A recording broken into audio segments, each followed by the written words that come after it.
Sacred Symbols, a PlayStation podcast, is brought to you by, well, you. If you want to learn how to support our show, go to patreon.com/laststandmedia.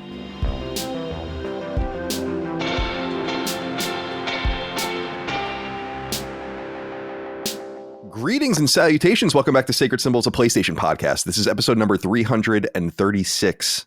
My name is Colin Moriarty. I'm joined as always by my son, Chris Raygun. Chris, how are you today, my friend? Doing okay. Not too bad. It's finally at that point in LA where it's chilly enough to wear jackets, which is nice. But it makes the morning walks a little bit less easy, I guess. You're going for morning jaunts? Yeah, I usually do. Because, dude, I spend so much time throughout the day just sitting at my computer, and before I know it, the sun's gone. Especially now in like wintertime where it sets at like 1 p.m. it feels like. So, try to see the sun at least a little bit. I'm the same way when I just brought the dogs out because it'll be over especially here in the East Coast. By the time we're done recording, it'll pretty much be dark. The thing that's bothering me over here is it's been really cold. It's been like in the 20s, which is really cold for Virginia. Mm-hmm. But it's been clear, which is great. Good for the solar panels, to make some energy, bank it for the pool season and all that. But then there's rain coming, like really bad rain next week, apparently. And then it's going to get like 35 or 40 degrees warmer. And I'm like, that's some bullshit. Because we could have had snow. Now they're coming totally separately. So now we're going to get rain in December. It's like, ugh. Get fucked, Virginia. Not the woman, the state. Dustin Furman, executive producer. Good to see you, my friend. How are you today? Hello, I'm doing just fine. I have also been out of the house today. Went to the post office. Line wasn't too bad. I got my order of coffee from Brandywine Coffee Roasters. This is a Kenyan coffee today. Ooh. Absolutely fantastic. Kenyan. So I'm in a good mood. Kenyan, that's my favorite coffee is Kenyan coffee. If I gave you a map of Africa with no country names on it, would you be able to tell me where Kenya was? I think it's in the top part. Probably not. Yeah. Okay. Fair enough. You're no geographer. Are you? Can you? Yeah, I could. But here's the Kenya definitely, because it's very impressive. Well, no, it's not. I don't know anything that matters. I don't know if you got how much you guys need to. There's not a single thing I know that matters. Micah often tells me that I have like all the wires in my brain are really like quite sound, and there's but then like when you get to like, oh, this is an important wire, this wire shows you how to use a nail gun or something like that, or like right. Right. It's like that one's fucking askew, but the one that tells me where Kenya is in Africa, I know, right? That wire's quite sound. It's a monster cable. Mm-hmm. The monster cable still exists. I don't know. Remember, those were like 20 years ago. That was like a fucking huge story about how everyone was getting ripped off by monster cable. Right. I think they still exist, but I think everyone knows that it's overpriced bullshit. It was like gold plated, right? Yeah. And crazy shit like that. Yeah. Interesting stuff. Yeah. That was during like the PS2 and PS3 eras where people were like getting in on and then I think they got sued. And then I think wasn't there a lawsuit between them and Monster Energy Drink as well? Like the monster cable people are insane, apparently, it's very much like I've told the story about Duke University being insane. And that's why we don't have the trademark for Duke, defining Duke, is because they'll come after us. Even though we would win, it would cost us like $50,000 to deal with it. Monster apparently was the same way. And Monster Cables. I can't remember that guy's name. He was like a tycoon guy in Silicon Valley. But you haven't heard from him in a while. Didn't Monster Energy also sue? I feel like there was a game related story about this. Yeah, maybe that's true too. Oh my God, who's calling me? Mike is calling me. This can't be good. Hello? Hey. Yeah. That's okay. Yeah, that's okay. That's okay. All right, thanks. All right, love you, bye. Oop. Sorry about that. Well, I was like, oh, this can't be good because she's out. Thank God it was. I'm sending Brad a Christmas present. Oh, it's a Christmas present very similar to Christmas presents you might be familiar with, Dustin, from past years. Maybe. And Micah and Chris has also gotten the same kind of Christmas present in the past. And she was wondering if it was okay for it to be $100 to ship. And I'm like, yeah, that's just the way it's going to be. It's big. Yeah. So everything's okay. So- That was a little nerve wracking because I was like, Oh. oh my God, That happens. Yeah. You know, you reminded me talking about component cables. I remember being at the Clearview Mall in Butler, PA, going to, I don't know why I went to FYE and I got component cables for my Wii. I had those as well. Yeah. I was like, component cables for Wii. I was like, yeah. It's like, oh, you need to make that Wii look good. Mhm. Yeah. I don't know if it was his poor attempt at making a penis joke or making fun of me for being a Nintendo fan. Either way, dude was a fucking loser. Yeah. I had those same Nintendo component cables for Wii, and people being like, it doesn't probably do anything. I'm like, it must do something, Yeah. but I can't see it, but it's doing something. It's indiscernible to the human eye. I have a problem with retail workers overstepping their bounds a little bit. Definitely. You know, now to be fair, at GameStop once, I was going to buy Red Steel on Wii, and the guy talked me out of it. He was right. Guy, he was a real one. But same GameStop, many years later, tried to talk me out of buying a Vita. He's like, oh, they're not really supporting this anymore. You sure you want to buy this? I was like, yes. It was a great decision. Yeah, so it's a small wonder why GameStop has pretty much been on the verge of going out of business for 10 years. They're really pushing the product. You sure you want to buy this? Yeah, I'm sure. I'm buying it. Get out of the way. Ring it up. I came Billy? here. I came here and handed you this game accidentally. Red Steel. I was so excited about that game. So was I. Oh shame. boy, Ubisoft's always shame. there in the beginning, aren't they? Mhm. They are Yeah. willing to put games on platforms. Got to give them that.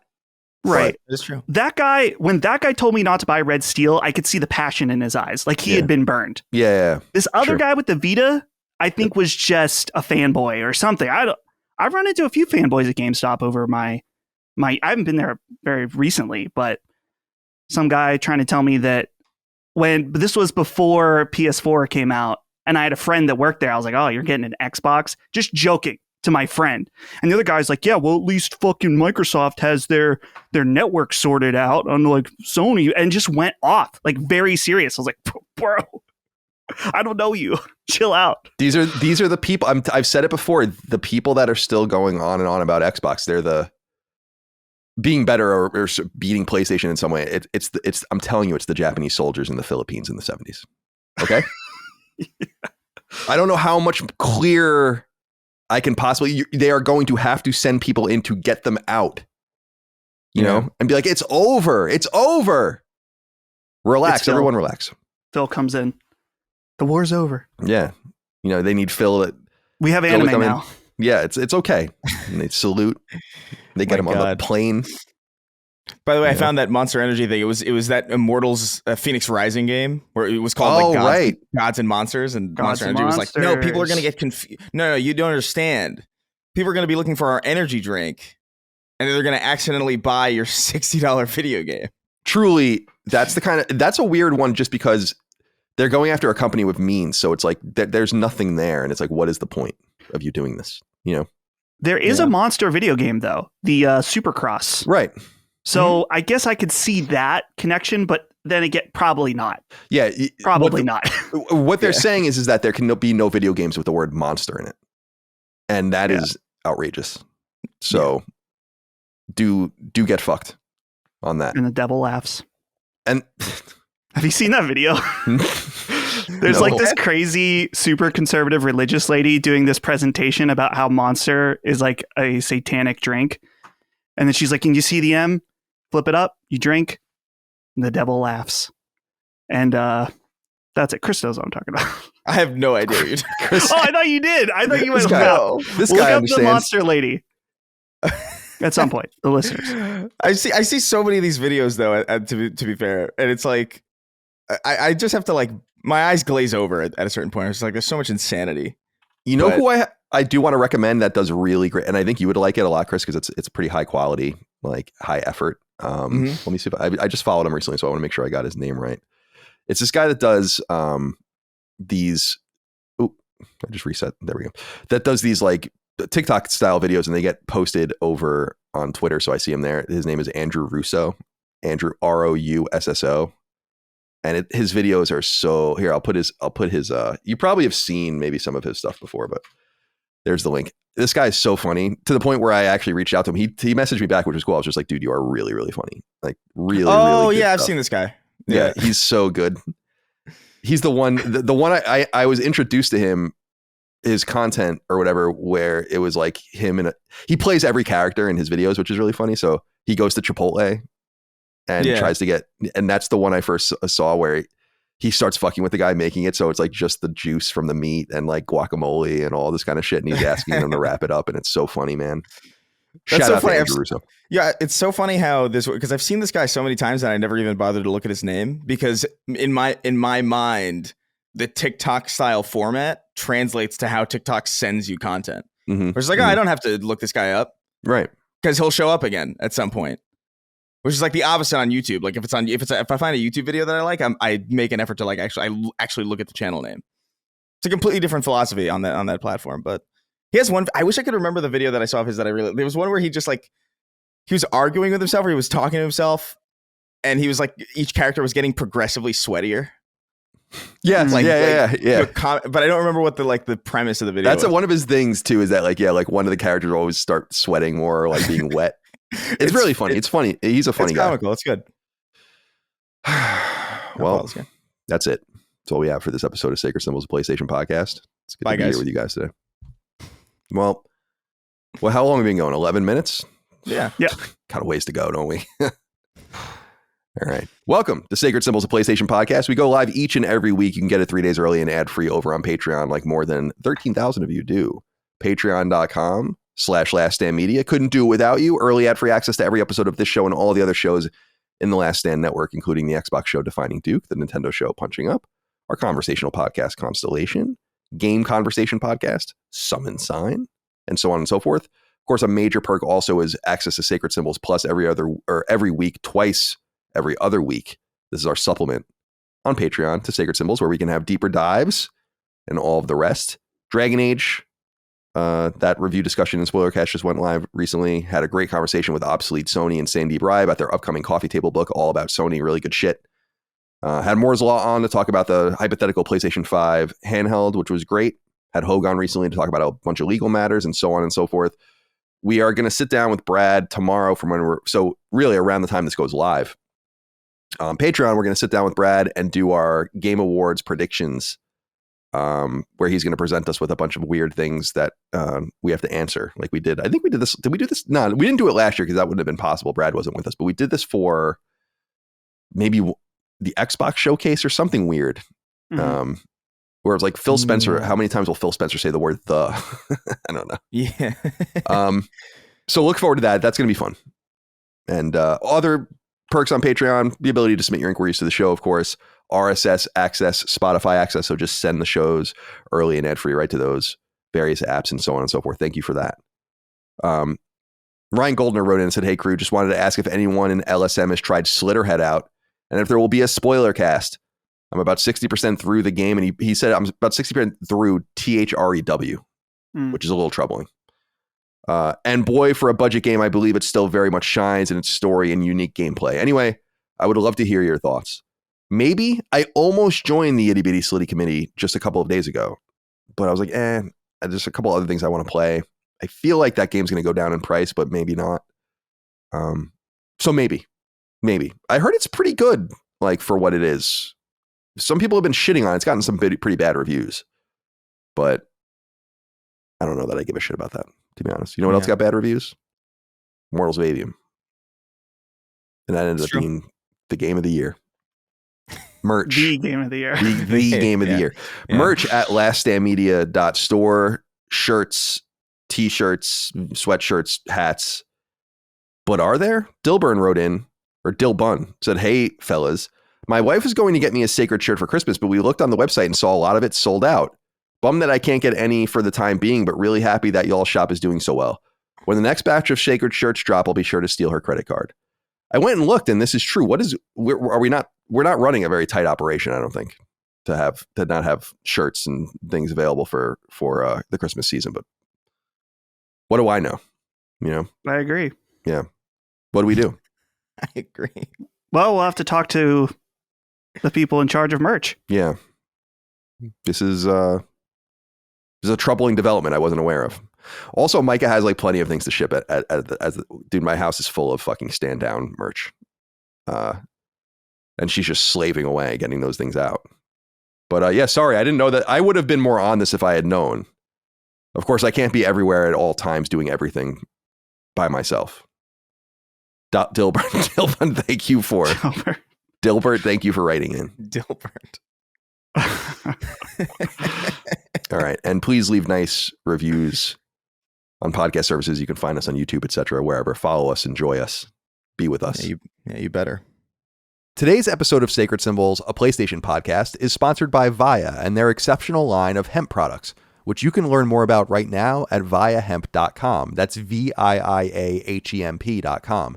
And you can use the code SACRED at checkout to receive 15% off your order. So you know me, I'm a longtime THC user and I'm a big fan of what it can do for you. But I'm also a huge fan of modularity and truly believe that most people seeking THC and CBD products hardly need the strongest imaginable stuff. Indeed, I'd say a lot of stuff on the market is too strong, and there needs to be more manageable products for lighter and newer users that don't have medical prescriptions like me. This is what most appeals to me about Via and their line of goods, whether that's gummies or flower or tincture or vapes and more. And what's really cool here is that while Via will have you more than covered when it comes to THC and THCA products, their support of CBD is awesome for those that are looking for something even lighter but just as effective. And of course, you can gauge your own tolerance by going for things with low dosages near or at 0 milligrams of THC, all the way up to 100 milligrams if you're looking for something more potent. I find THC especially useful for getting sleep, and you can enjoy those benefits with Via. But when they sent me their line of gummies, I was especially intrigued.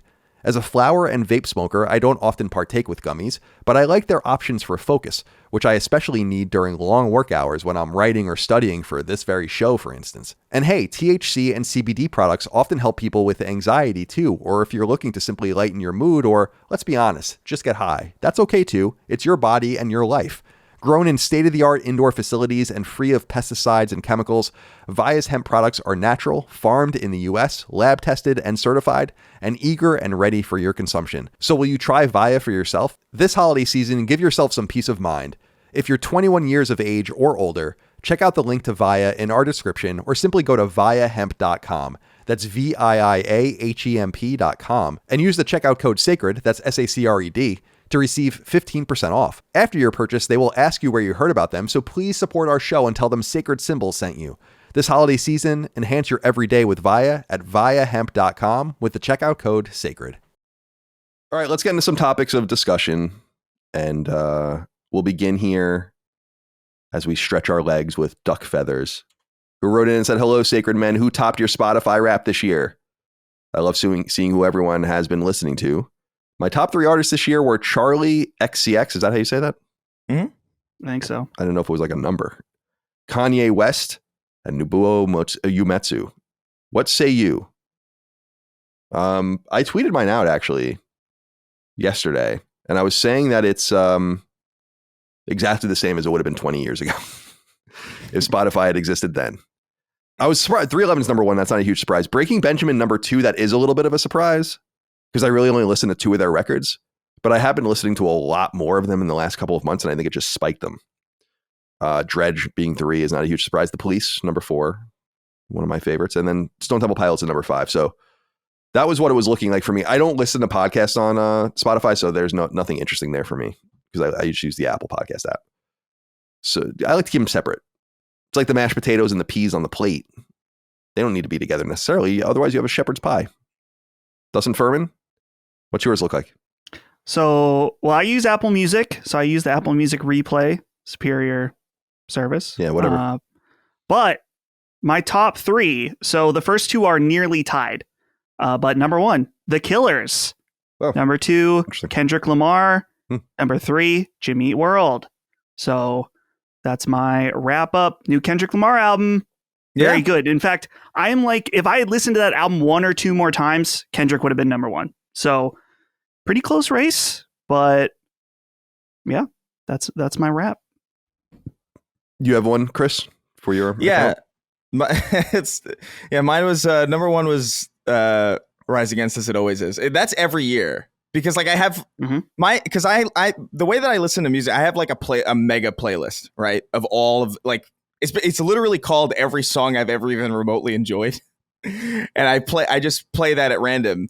And law of averages wise, they're the band that definitely takes up the majority of like any single art. I think I have literally there's maybe 5 songs from their entire discography that are not on that playlist.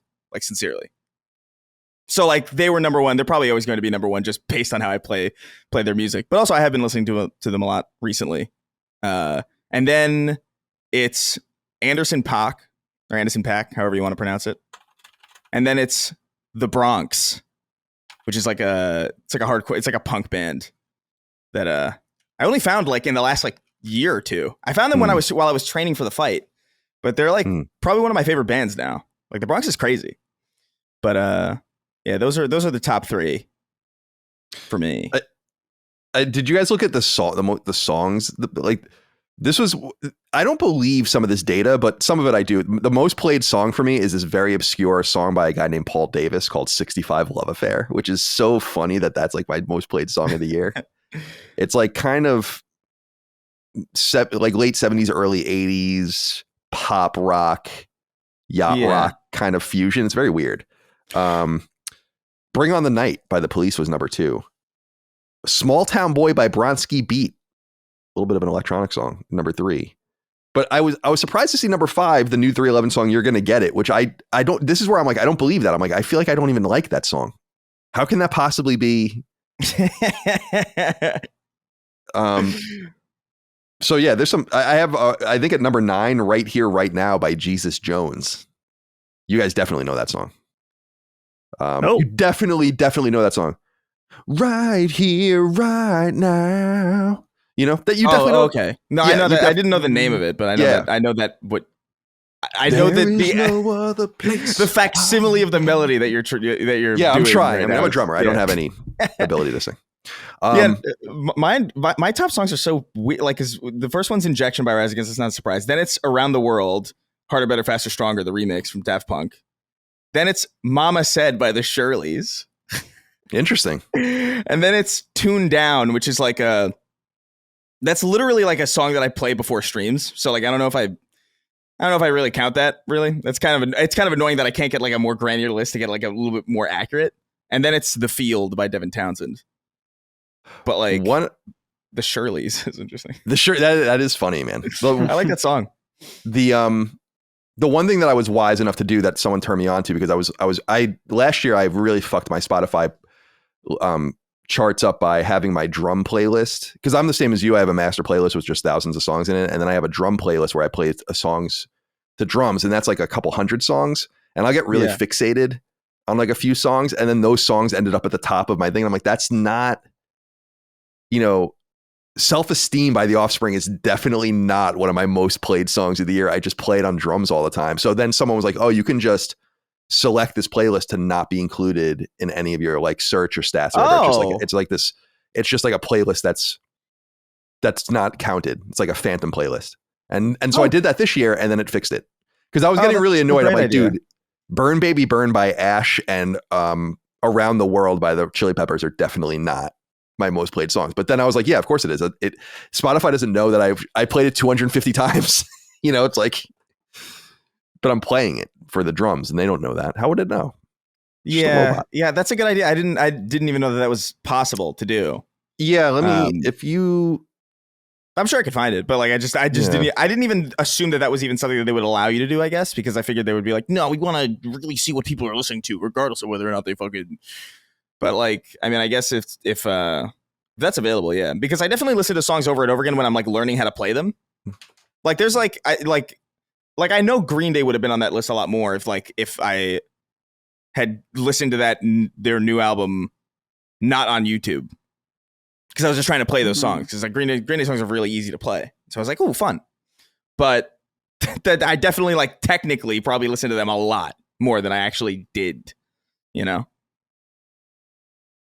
even I can play some Green Day on guitar. So I like that. You know what song I like playing is, and it's really easy because it's 4 chords, is the last song on Nimrod, Prosthetic Head.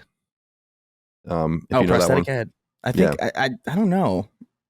Ding, ding, ding, ding. Oh yeah. Ding, ding, ding. Like it's even I can Very play it and sing it. simple. I think there's actually a video of me on my old Instagram playing it and singing it. God, I love Nimrod. What a record. What a record. My God. All right. Duck Feathers. Thank you for writing in. What would XCX be in Roman numerals? XCX Roman numerals. It might be an improper. It's 110. Charlie 110. Yeah. Is it Charlie 110? That would be kind of cool if that's what it actually was. Yeah. I don't know anything about her, but her fans seem kind of annoying. I don't even know who it is. I know the name. I'm going to look at this person. That sentence is so universally applicable. I don't know who that is, but I've never seen this person in my life. I've never seen this person in my life. Charlie XCX? I think I saw her. So she hosted like SNL recently. That's the only reason I know what she looks like. Because I was like, oh. Because I definitely heard some of her songs before, but. Her album got a 10 from Anthony Fantano. So it was a big deal. Really? Yep. It's kind of surprising. Didn't Kendrick get like a 9? Yeah, his new album got a 9. Her first album came out in 2013. I didn't. Synth pop, dark wave. I mean, I like both of those things. Now, here's something interesting. Duck Feathers has Kanye West on his top post anti-Semitism. Mm-hmm. So, something to think about. Yeah. Also, his new music is ass. Mm. Yeah, it's not very good. Yeah. It's ass, dude. It's so bad. Do you see the AI video he put out that has his kids in it? I can't even begin. It is one of the worst things I've ever heard in my life. Straight up. Oh fuck no! I have not seen that. That sentence is a fever dream. Dude, speaking of fever dream sentences, I was talking to Holly this morning. I told her, I was like, I think I just read the most 2024 thing ever.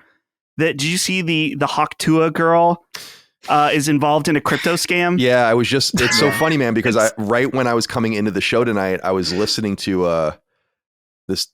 Do you know the Twitter account Drama Alert comes up on my? Oh, isn't that Keemstar? Yeah. Oh yeah, that's right. Yeah, Keemstar.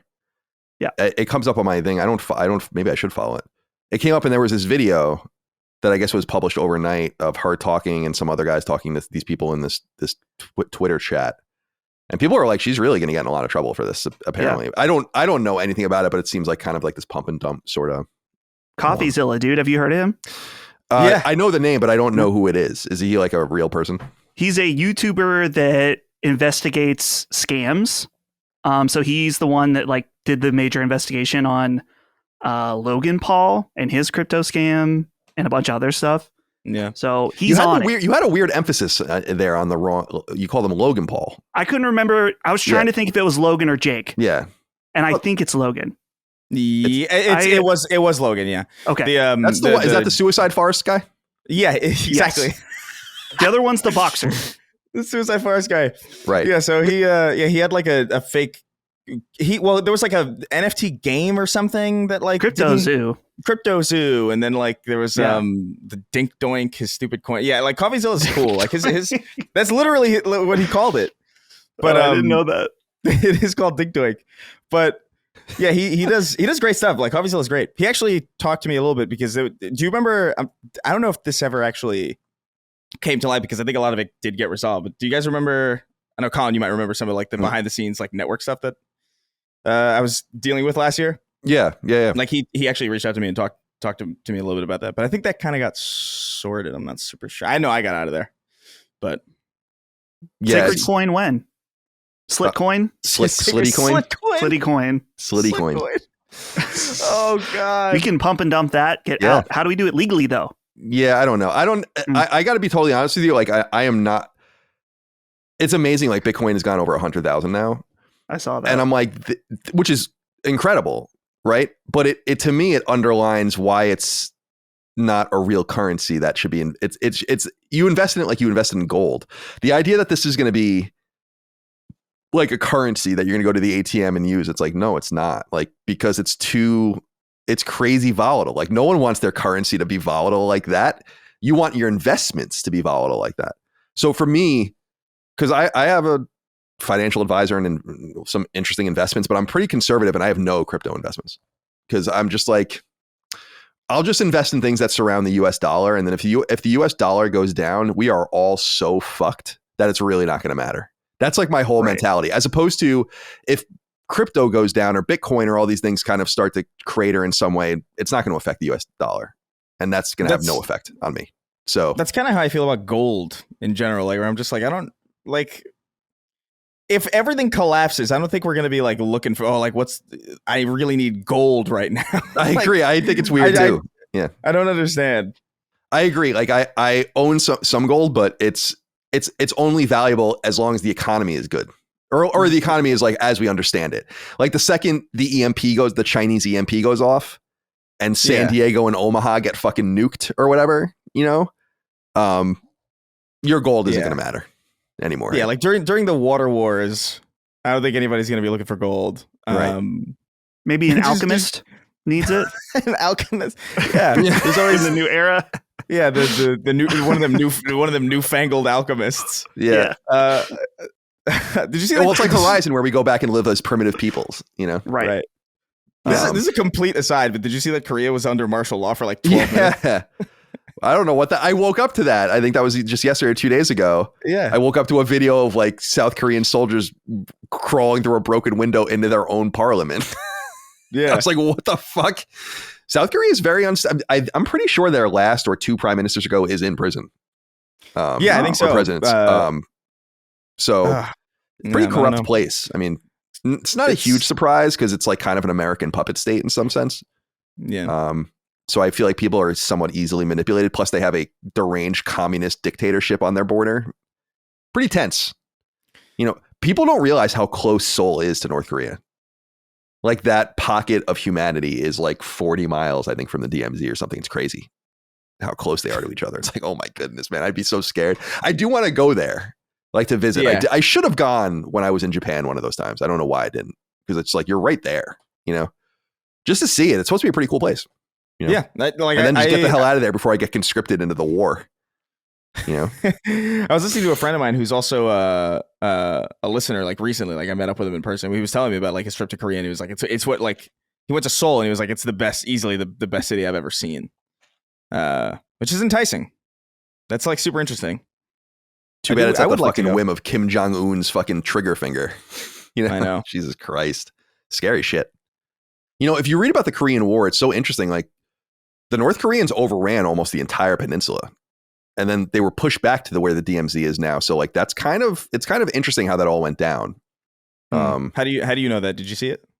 Well, I didn't see it. That's what they told me in school. Yeah, but they told me a lot of things in school. There is that book by Richard Lowe and a really great history book, turn of the century book called Lies My Teacher Told Me. So yeah.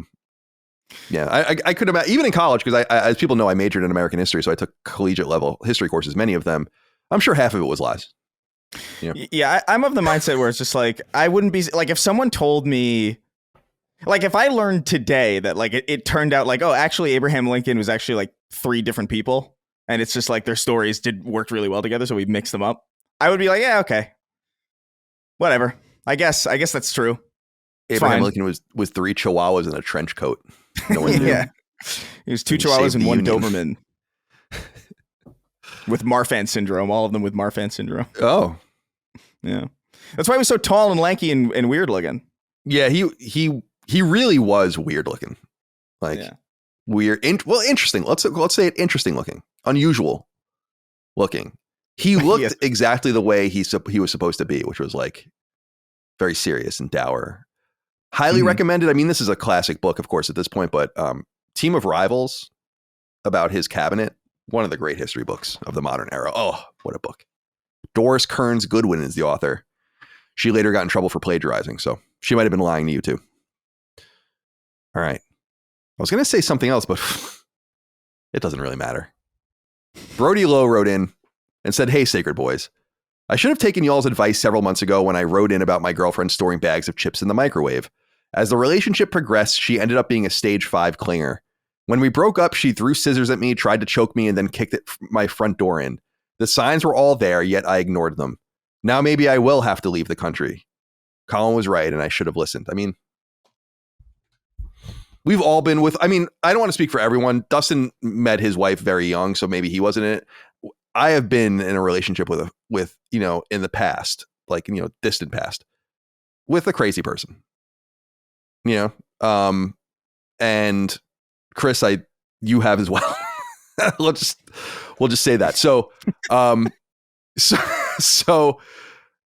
I totally get it. Like, it's an experience you go through, and you come out the other end. I was young, I was in my early 20s, so yeah. So hopefully, the scissors, trying to choke you out. It's not good. It's not bad having a clingy girl. It's just that people are surprised that Micah and I really don't get tired of each other, because we are always together. We work together. We live together. We don't go anywhere, really. We do go shopping and go out to eat and stuff, but we don't, and we really don't get tired of each other. I can't speak for her. I'm not tired of her at all. It's about finding the right balance. But there were people I dated or people I was with where it's like, can we get a little bit of distance? Was it Chicago that said even lovers need a holiday? I heard you say. There's a guy named something Chicago? like that. Peter Cetera, Right. Dude, Chicago has like 7,000 records, by the way, in case anyone doesn't know. Like, you should go look at their discography sometimes and be like, how the fuck do they have so many albums? It's insane how many albums they have. And I think they name them like Chicago 19. Let's see. Yeah. Greatest Chicago hits Christmas. So this is the Google AI. Yeah. It says Chicago has recorded 37 to 38 albums. Yeah. There's a question. Okay, this says 36 below it. But I'm curious why Google thinks that there's questionability about, is it 37 or is it 38? It's really kind of in the eye of the beholder, man. Right. It's kind of how we don't know how many first party studios there are. Depends on how you count them. Right. Is Fabric its own first party studio? I don't know. Valkyrie? Nixus? I don't know if they really count. Here's the thing about Chicago and having 36 albums. And I want to be really just as serious as humanly possible. There is no music act in the history of God's creation that needs to have 36 albums. Okay? Yeah. No. Because by the time you get to like 34, I'm wondering where all of the emotion is coming from. How are you living life enough to be able to slow down a little bit, dude? Yeah. So to break this down a little bit, it's 26 studio albums, 7 live albums. Yeah, that doesn't count. 11 compilations. Yeah, those don't count. 26 is still a lot, though. I mean, that's a lot, but not. It's not. Can you? And don't write in about this because I really don't want to talk about it. But like any band you really listen to that's anywhere close to that, and my answer is no. Like the Police, for instance, have 5 albums. Even 311, which is a 32, 33-year-old band, has what, 14 or something like that? 26? Iron Maiden has 17. Yeah, in my opinion, that becomes all right. I don't want to go down this rabbit hole a little bit. I feel like bands, there's a creative energy to making music, right? But there isn't really a financial imperative to it anymore. Unless you have a big record or you're licensing music or whatever, it's kind of pennies, especially for a band like fucking Pantera or something, and then I feel like I feel like bands like 311 feel like they need to continue to make music in order to justify touring. And I don't think they realize that we want to hear the old songs, and I think that's true for all the bands. It's like, just tour as much as you want. You don't have to release anything. You don't have to tour on an album anymore. It's not 1987. People just want to see you. And actually, the more albums you release and the more you feel like you have to play this shit, the more annoyed everyone gets because we don't hear the other things. It's like when you see 311 now, you have to sit through. I mean, it's great, but it's like 22, 23 songs, and it's like 8 of them are singles. Half of them are going to be the new album that no one cares about. And then you're left with 6 to 8 songs that are like, maybe going to be like special in some way. And I'm like, come on, man. You don't need to do it. You don't need to play down every show. Okay? And Amber, you don't got to do it. Yeah, you don't got to do it. That was a little bit of a diatribe, I have to be honest. And it was a bit of a digression as well. Brody, I'm glad you're safe. We're glad you're well. Maybe you should listen to us in the future, but you won't. Dayton Dykes wrote in. Now, it is my prayer that that's a real name. The alliteration is so strong. Dayton, so like Peyton with a D. Dykes, Dykes. That's strong. Mm-hmm. And your parents did you right there. Dykes is an interesting last name because you have to be cool to get away with that last name. You have to be like, Dayton Dykes is like the star wide receiver on the high school football team. You know, if Dayton Dykes is the 370-pound Pokemon trainer, you know, it's not going to work for him. Yeah. I feel like it sounds like a name in Red Dead where he's like, well, I met up Dayton Dykes. Dayton Dykes. He's down at the farm. He had a fucking monkey on his shoulder. It was crazy. Dayton says, hey, Sacred Hotties. This question is for everyone. I'm going through a breakup at the moment. I'm the dumper and don't know if I made the right choice. A lot of people always tell you that you only know if you made the right choice. How true is excuse me? How true is that? Do you guys have any experience with second guessing yourself after a relationship ending? Thanks, boys. Yeah. I mean, of course you're going to wonder. Yeah. That's okay. Being the dumper, we talked about this not so long ago, didn't we? In one of our discussions, that being the dumper in some sense, being dumped is hard, but you have to accept it because you don't have control. Being the dumper is difficult because you're causing a lot of pain and you have all the control. So like, yeah, there's something about not listening to that part of your mind. Am I like you don't want to see someone crying. I've had a couple of bad breakups, you know, and I'm 40 years old. I've only been married, you know, Mike and I have been together for 4 years ish now, which is great. But man, were there some fucking dodges in the past, you know, and you have these like these experiences and it's hard, you know, to go through that, but you have to kind of give yourself space and time to, you need to get through the emotion and see it objectively or as objectively as you can. Like, what is the situation? Are you happy? Were you happy? Were you excited? Were you in love? Did you want to be with this person? Like, just move through all of that. It has to all be right. Not just the sex, not just the fun, not just whatever the conversation. It's got to be like this amalgamation. And it's easy to get caught up on as a snag, like a hook on. It's hard to date someone for like years sometimes and then see them hysterically crying as you are no longer together. And the feeling of loss, because you're losing something. Something's dying, you know? So don't, you know, I feel like you're right. It's like taking a test and they say like the first instinct is the right instinct. Like, oh, you circled C, but then you start thinking about it and you're like, no, it probably was C. You're overthinking it. You know, if you got to the point of breaking up with someone, I don't know that you made a mistake, because you would feel like you were going to die if you even thought about doing that to someone that you wanted to be with. So I don't know. I'm not a therapist. Remember, at least 2 people have been divorced because of the show. So we just talked about that. Right. We got a good streak going. Yeah. And third time's a charm. So anyone out there on the edge there, let us know. Write in. Yeah. I'm and actually, I think about it. I have broken up. I've been the dumper of all my relationships. I've never been dumped. But you're right, Colin. It's so you don't know what that's like. You don't know what it's like for someone to break up with you. That's interesting. I don't know what it's like. Because that's a really unique pain. I believe it. Rejection. Yeah. Mm-hmm.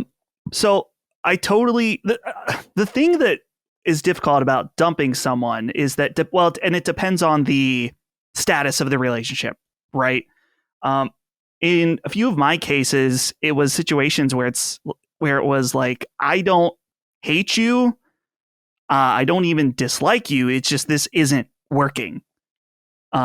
So it's a situation where you're thinking, man, I'm going to put this person in immense amount of pain. And even if it's someone that you don't want to be in a relationship with, you've spent so much time with them, you care about them. And to be clear, there's some relationships where you should break up and not feel bad and not think anything. Sounds like the guy before that was talking about getting chased with hit with scissors. That's one that you probably should not feel bad about. You made the right decision. Not a good situation. But so The thing that you got to think about too is he mentions he's questioning if he's right or wrong. If you go back, I'm not saying that no relationship have worked out after a short breakup and then coming back, but it's going to be different. So you got to think about that too. But it's hard to say in this situation because you don't know what his reason was. Maybe his reason was really strong. Maybe I also want to just say I was in a relationship that was, then this was years ago during my IGN days, that was segmented into 2 parts where there was like multiple years breakup, multiple years breakup. And we should have just never got back together. It was a complete waste of everyone's time. It was a waste of energy. Right. A lot of extra heartache. Like we should have just listened to it the first time. She broke up with me at that time too. The first time I broke up with her the second time. And at that time I should have just been like, we're good. But you get back into the comfort zone. Maybe it could have worked and stuff. And it was codependent, you know? Yeah. And so I just feel like I feel like instincts are just that. And, breaking up with someone is inherently selfish. It's good sometimes to be selfish. Read Ayn Rand sometime, retards. I'm only kidding. Thank you for writing in, Dayton.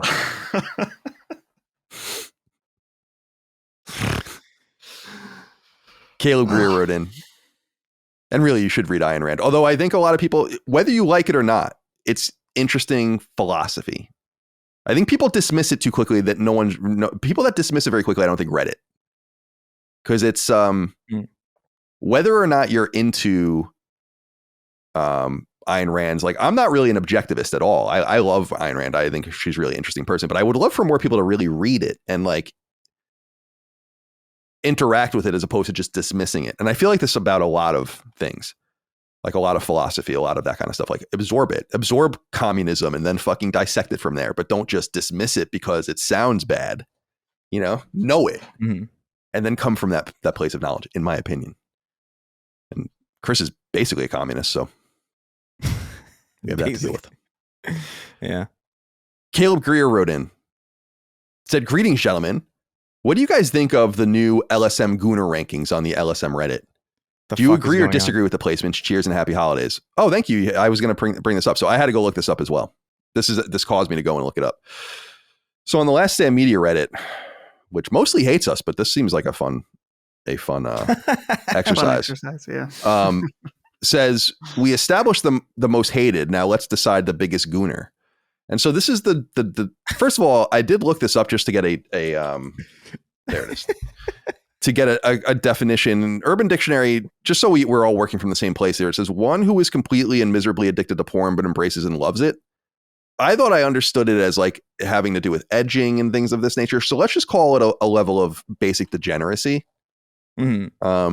So number 1, Gene, a total degenerate. Number 2, Lockmort. What else does he have to do with his time but goon? That's a really good point. The European welfare state is very luxurious and generous. We all know he ain't doing it. This is a person who literally billed me twice this year for 2 years worth of work. It's like at a time, by the way. It's like, what? Dustin, number 3. Now this is where it gets a little interesting. Why else does he stand up the entire podcast? He can't sit and be tempted. I don't really get this because you could goon standing up. I mean, you could. I mean, I'm sure people are blasting off all the time standing up. Right. It's not my style, but I also don't stand the entire podcast, and I never have. We sit down about 30 to 40 minutes in, as I am currently. Right. I got to get a standing desk. Micah and I call it. We came up with the term shrimping, which is like because we love the meme of the shrimp. There's just a meme we found. It's a fucking stupid ass meme of like a shrimp in a chair. And it's like, this is how I sit. And it is how I sit. And it is how I lay. And it is how I exist. And we observed recently that when I get water from the door on the fridge, I like bend over so much that I'm like, and we call it shrimping. My bad posture. I'm all balled up as I do the show right now. That's not energy. I got to have the got to open it up. Open up the larynx. Yeah, I don't know. I don't know anything about the human body. All right. I'm in a weird mood today. Number 4, Maddie. Straight edge persona is a cover up for his unchecked hentai obsession. I've always been dubious of straight edge people, teetotalers. You know, I'm very skeptical of what they're doing. How can you be so consistently okay that you don't need to escape down to the bottom of a bottle? You know, how? In this case, it might be bottom of a jar. For bottom Maddie. of a jar, right? Yeah, right. For a different vessel. Right.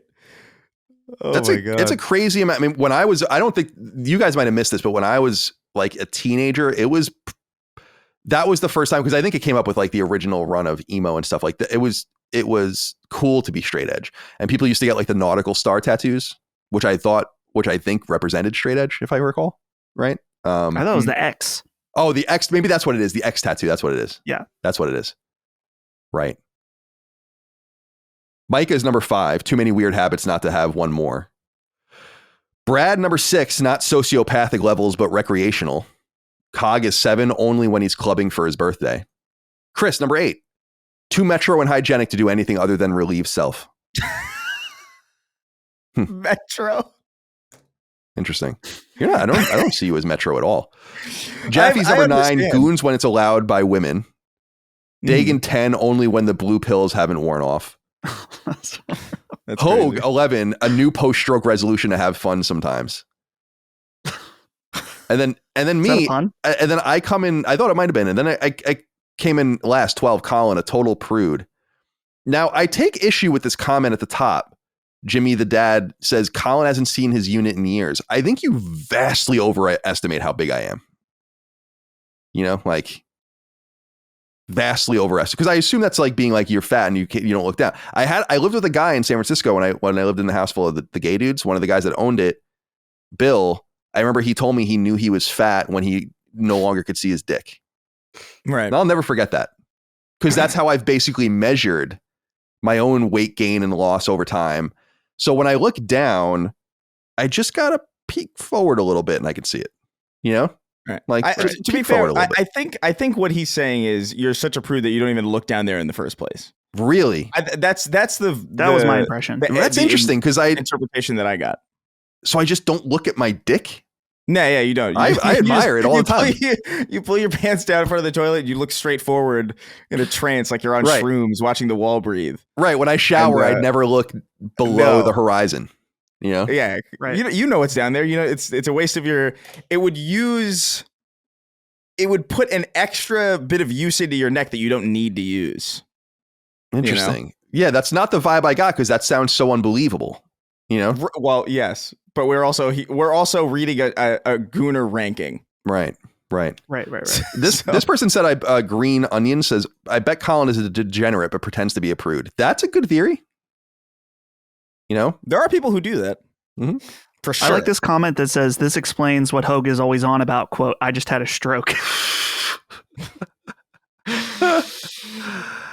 Good. Hogue.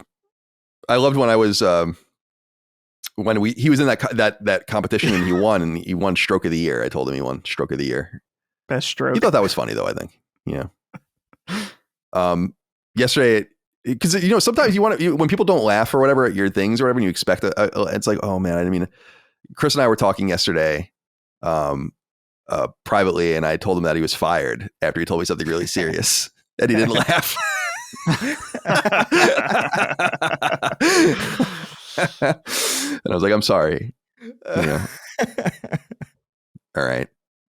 Because I was like, I think I said something like, well, we had like a serious conversation that I'm like, well, that's really unfortunate to hear because you're fired. But then it was just dead silent. Yeah.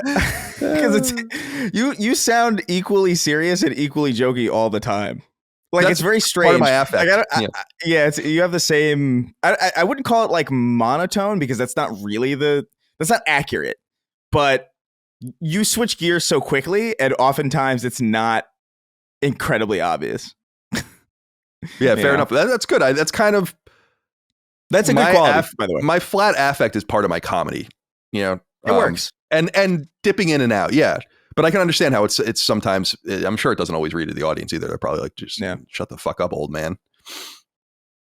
All right. Caleb, I don't know if I agree or disagree. I don't know if I have any notes on this one way or the other. I think Jaffe needs to be higher. Yeah.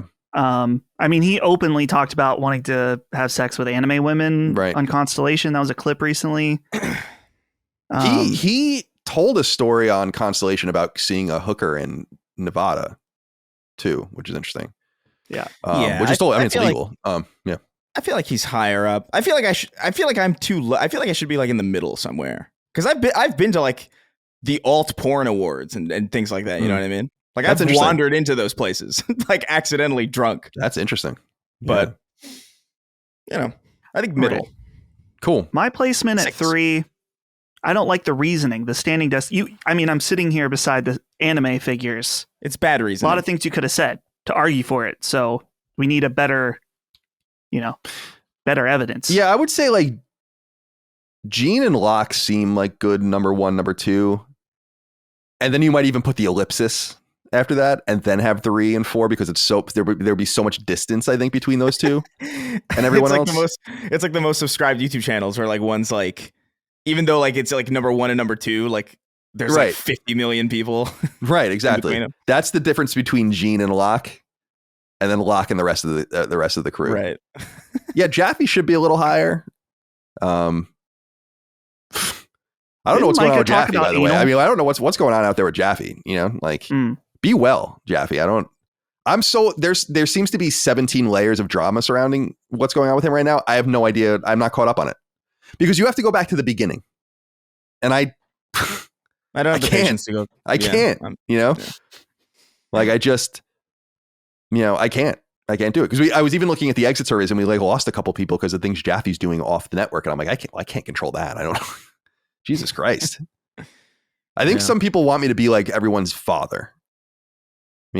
Like how can you, like they tattle on people in some sense, not necessarily with the situation because I don't really know it, but like that happens with Chris sometimes where it's like, can you believe you'll get like a random tweet. It's like, how can you believe this? And it's like, dude, we're just two people. I don't have any power over this person.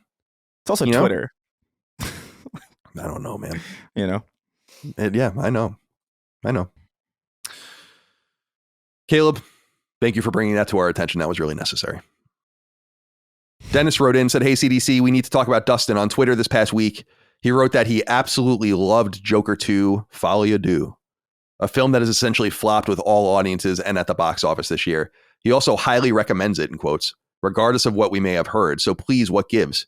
Care to elaborate as to what exactly spoke to you about it? And has Christopher given it a watch as well? Take care. I want to know more about this. I really did like the first one. Yeah. Like a lot. I thought it was fucking sick, actually. This seemed so intentionally bad as to be let me back up. It seemed so bad as to be intentional. And I think I talked about this on the show the other day that like, I'm not much of I'm a little bit of a conspiracy theorist, but the idea that they intentionally tried to sabotage this character because it became such a heroic figure to certain unsavory peoples is, I think, a legitimate theory that should be in play. Like the COVID theory about like, is it from the lab or is it from nature? It's like everything's in play. Know, with this, it's like, so talk to me about this a little bit. Right. Well, I think that I don't know if it's intentional, like they decided to change the Joker's character. And that's kind of my big thing without getting into spoilers is that everything that happens in Joker 2 makes sense from the first one. And I think people, especially after the release of the first one and kind of the people that felt represented by it, this is going to sound so pretentious, but I don't think they understood it. I really think that I'm not saying if you hated everyone who hated Joker 2 didn't understand it. That's not what I'm trying to say. I'm saying certain people that expected certain things did not get it. So yeah, I thought Joker 2 was a very good film. It's not perfect. Some things I didn't like about it, but like I said, I watched the first movie for the second time. And then about a week or two later, I watched Joker 2 and it flowed perfectly for me. And I actually think that it created a really interesting angle based on the end of the first movie that I really enjoyed. And I thought the musical parts were overall pretty good. Some very good, some parts not so good. Yeah. Not all of the musical parts hit, but I thought it was an interesting angle for the movie to make it. I guess it's not technically a musical. It's a jukebox musical because it's not original music in the film. But I really feel like this is a situation where the message around the movies tainted people's views of what it should be so badly that people aren't going into it with an open mind. And I can see lots of people hating this movie and having respectable takes. Not saying that you're wrong, but some people are. Chris, you saw it, right? And you said I think if I remember your tweet, you said you need to sit on it for a bit. Yeah. I really don't know how I feel about it still, honestly, because I did not hate it. I actually think in some ways it's probably going to be one of those, like, I don't want to say cult classics, because I don't even know if it's hard for me to even conceptualize what that would even look like in 20 years or whatever. But like, I do feel like it's better than people assume it is. I think it is a little bit more sophisticated than people give it credit for. I think it does make sense, given like the character that we're following. Like, I don't understand how anybody watched the first movie and expected that to result in like Batman the Animated Series or like The Dark Knight. You know what I mean? Like, It's very clearly its own separate thing. So I think it works. I think for me, the thing that I don't like is that, like, I was excited. I was kind of down for a musical. I think a musical with Joker and Harley Quinn actually sounds dope. I just saw Wicked like last week, and it was fucking awesome. Like, with the skeleton of Ariana Grande or whatever her name, Grand or whatever her name is. Yeah, dude. How do you say it? Ariana Grande? No, it's Grande? I'm pretty sure it's just Ariana Grande. Grande. That's how I've heard it most. But yeah, like I walked in that there's like, yeah, I like musicals. Like, I like the Disney movies that I used to grow up watching. I liked In the Heights and Hamilton. I thought was really cool. And I don't know, I've just always been more open to musicals in general. And so going to see Wicked, I was like, oh, this is sick. I never saw Wicked ever in my life. And that was like a really good movie. And so when I think about like, a musical about the Joker, that kind of sounds dope. I actually think they could do that, even if it is a jukebox musical, because there's so many songs you can pull from. And also there's a Lady Gaga album called Harley Quinn, because she plays Harley Quinn in this movie. And the album's great. It's just her doing all these like old, like Sinatra style things. Like she had an album with Tony Bennett that was like kind of similar. It's like, this is great. I can't wait to see this movie and hear these things. And none of it is in the movie. So like, I just kind of felt like, oh, well, this isn't actually a musical. And I'm a little bit let down by that, because I think that's actually like a really cool idea, because the Joker is such a theatrical character. Definitely. In the first place, he's already so fantastical that I think it would, if ever there was a character to make a musical work in a Batman style story, it would be this character. And I just feel like they didn't really, it felt like they half-heartedly went after that and didn't actually commit to the core premise of that. But I actually thought the story and all that stuff was good. I just felt like kind of misled, I guess. So I think I just have to like watch it again with knowing that, oh, okay, so it's not actually a musical. But I just haven't gotten around to watching it again. But I did not hate it nearly as much as other people hated it. It's funny because you guys bring up, and Dustin, you had brought up in talking about this Joker film, media literacy. And I think that is a major problem. Like, it doesn't really matter because it's just art and the interpretation of art.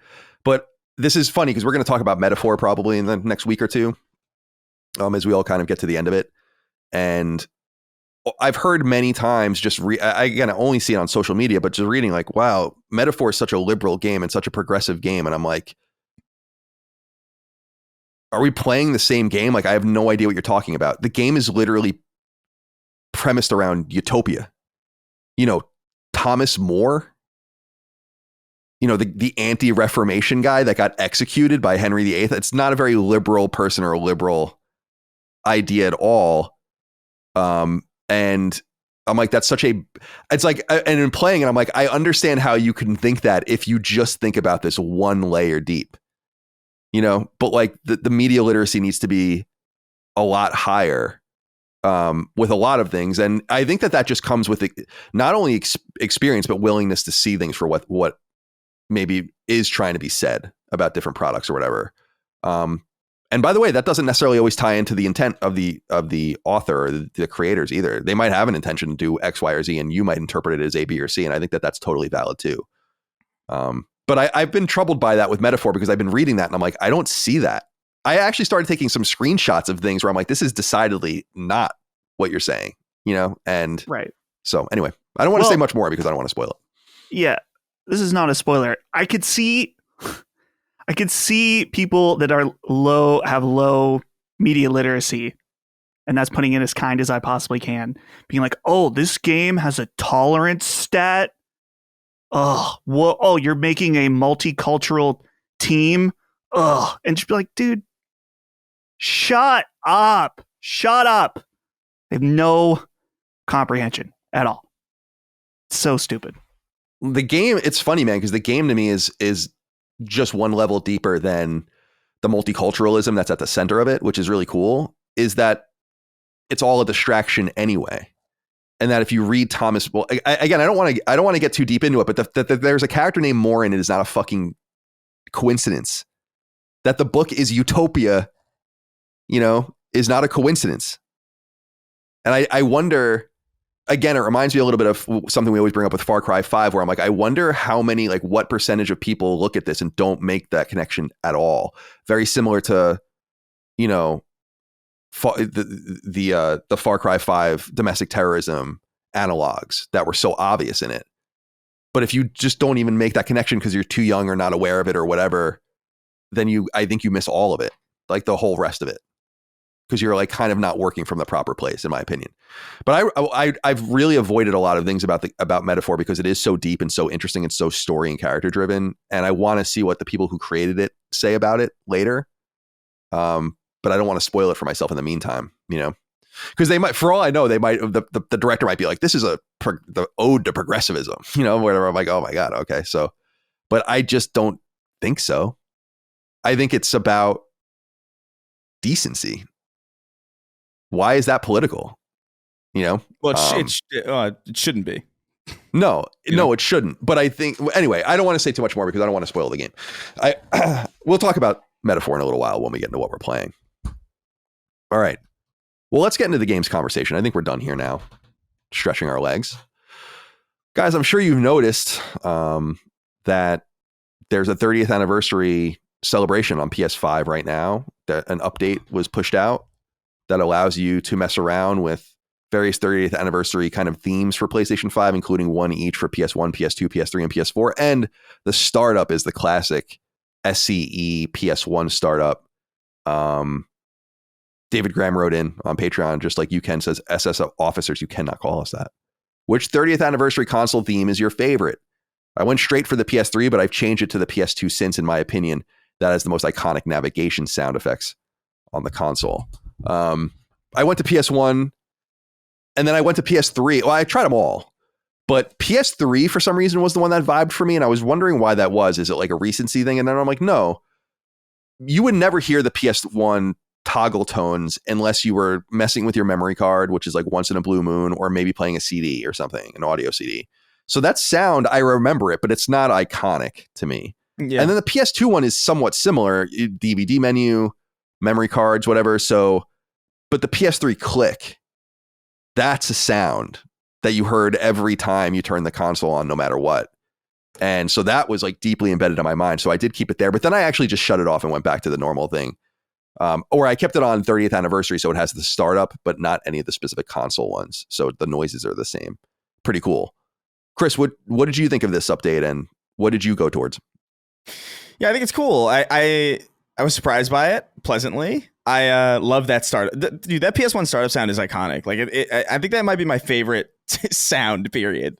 But I went for the PS1 initially, but I kind of came to the thought process that I kind of got to is like the same as yours, where I was like, I don't know if I really remember these sounds, And I also didn't like I don't know. They have these like weird, I don't want to say like PNGs, but like there's these things that like pop up when you bring up the home menu cross media thing at the bottom. And it's just the top of the PS1. A little lazy in my opinion. Like, I don't know. It just kind of felt like, this isn't really like aesthetically cool. And then I tried all of them.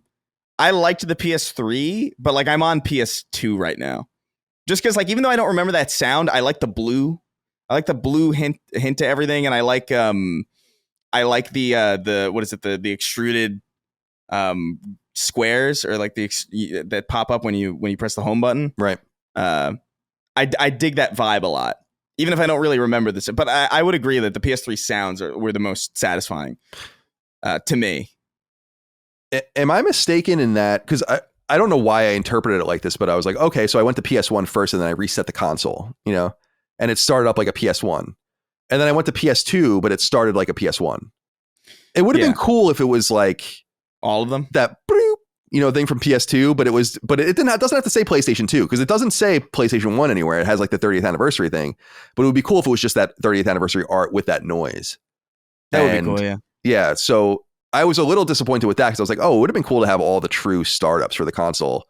And that would have been a nice Easter egg, even if you shut it down and didn't realize until you turn it back on that you get that. That's what's kind of cool about it too, is that I think most people messing with it won't notice the coolest part until they actually turn their console back on again. So people are potentially still not having it. Like Dagan might have not experienced it yet at all, for instance. Yeah, especially if you just have it on rest mode, because then you just don't see it at all. Right. That's exactly right. My PlayStation's probably so confused because I reset it for no reason like 7 times and I never shut it off otherwise. So it's like, what are you doing? I think it does it when you come out of rest mode. Does it? I feel like I've never Mine seen. Does. I've heard it like 6 times. Yeah, I don't. Or more. I don't know. I got to say I wouldn't know because I turned my PlayStation on and then I just turned the TV on like 10 seconds later. So everything that's already happened. Oh yeah, my PS5 does that too. I'll turn the PS5 on and then it'll trigger the sound system and then it'll trigger the TV. So I might just not see it. That's interesting. Yeah, because I was wondering, I'm like, what? But that might be the case. Is that I never turn the TV on first. I don't know why that is. But yeah, when I knew that update, that classic white screen with the gold logo, was there, I was like, oh, I got to see that, because that is, and I'm a little bit nerdy with it, but I was like, it kind of hit me in the feels a little bit. I was like, this was good times, man. My late middle school and early high school years, good shit. It's good shit. To go back, to be able to talk to that young man. It'll be okay, little Colin. It'll be okay. Dustin, we didn't get your answer. What you were messing with? I had it on PS1 at first, but you're right that the sounds are not as nostalgic. So I switched it to. I mean, I tried them all out, but I'm currently on PS2. Because I don't know. I like the cubes. The cubes feel good. That's iconic. Yeah. In its own right. Because that's when it went to the more. That beautiful, just thin text, that Sony text, and it became more of a sophisticated machine that felt more like something part of a. I mean, that was a whole part of the whole aesthetic and everything. As part of your entertainment system, something that belongs there. That's not as loud and boisterous as a screen that's fucking. I mean, that's the cool thing on these OLEDs is like the stark white of the startup screens. Like Jesus Christ, you're being blinded. I do miss that. Timothy Bryant wrote in and said, good evening, men. Want to talk about the very cool surprise PS update on your consoles? I'm sure you guys have seen and experienced already. I picked the PS1 theme, of course, and it's awesome. My question is, why is this only for a limited time?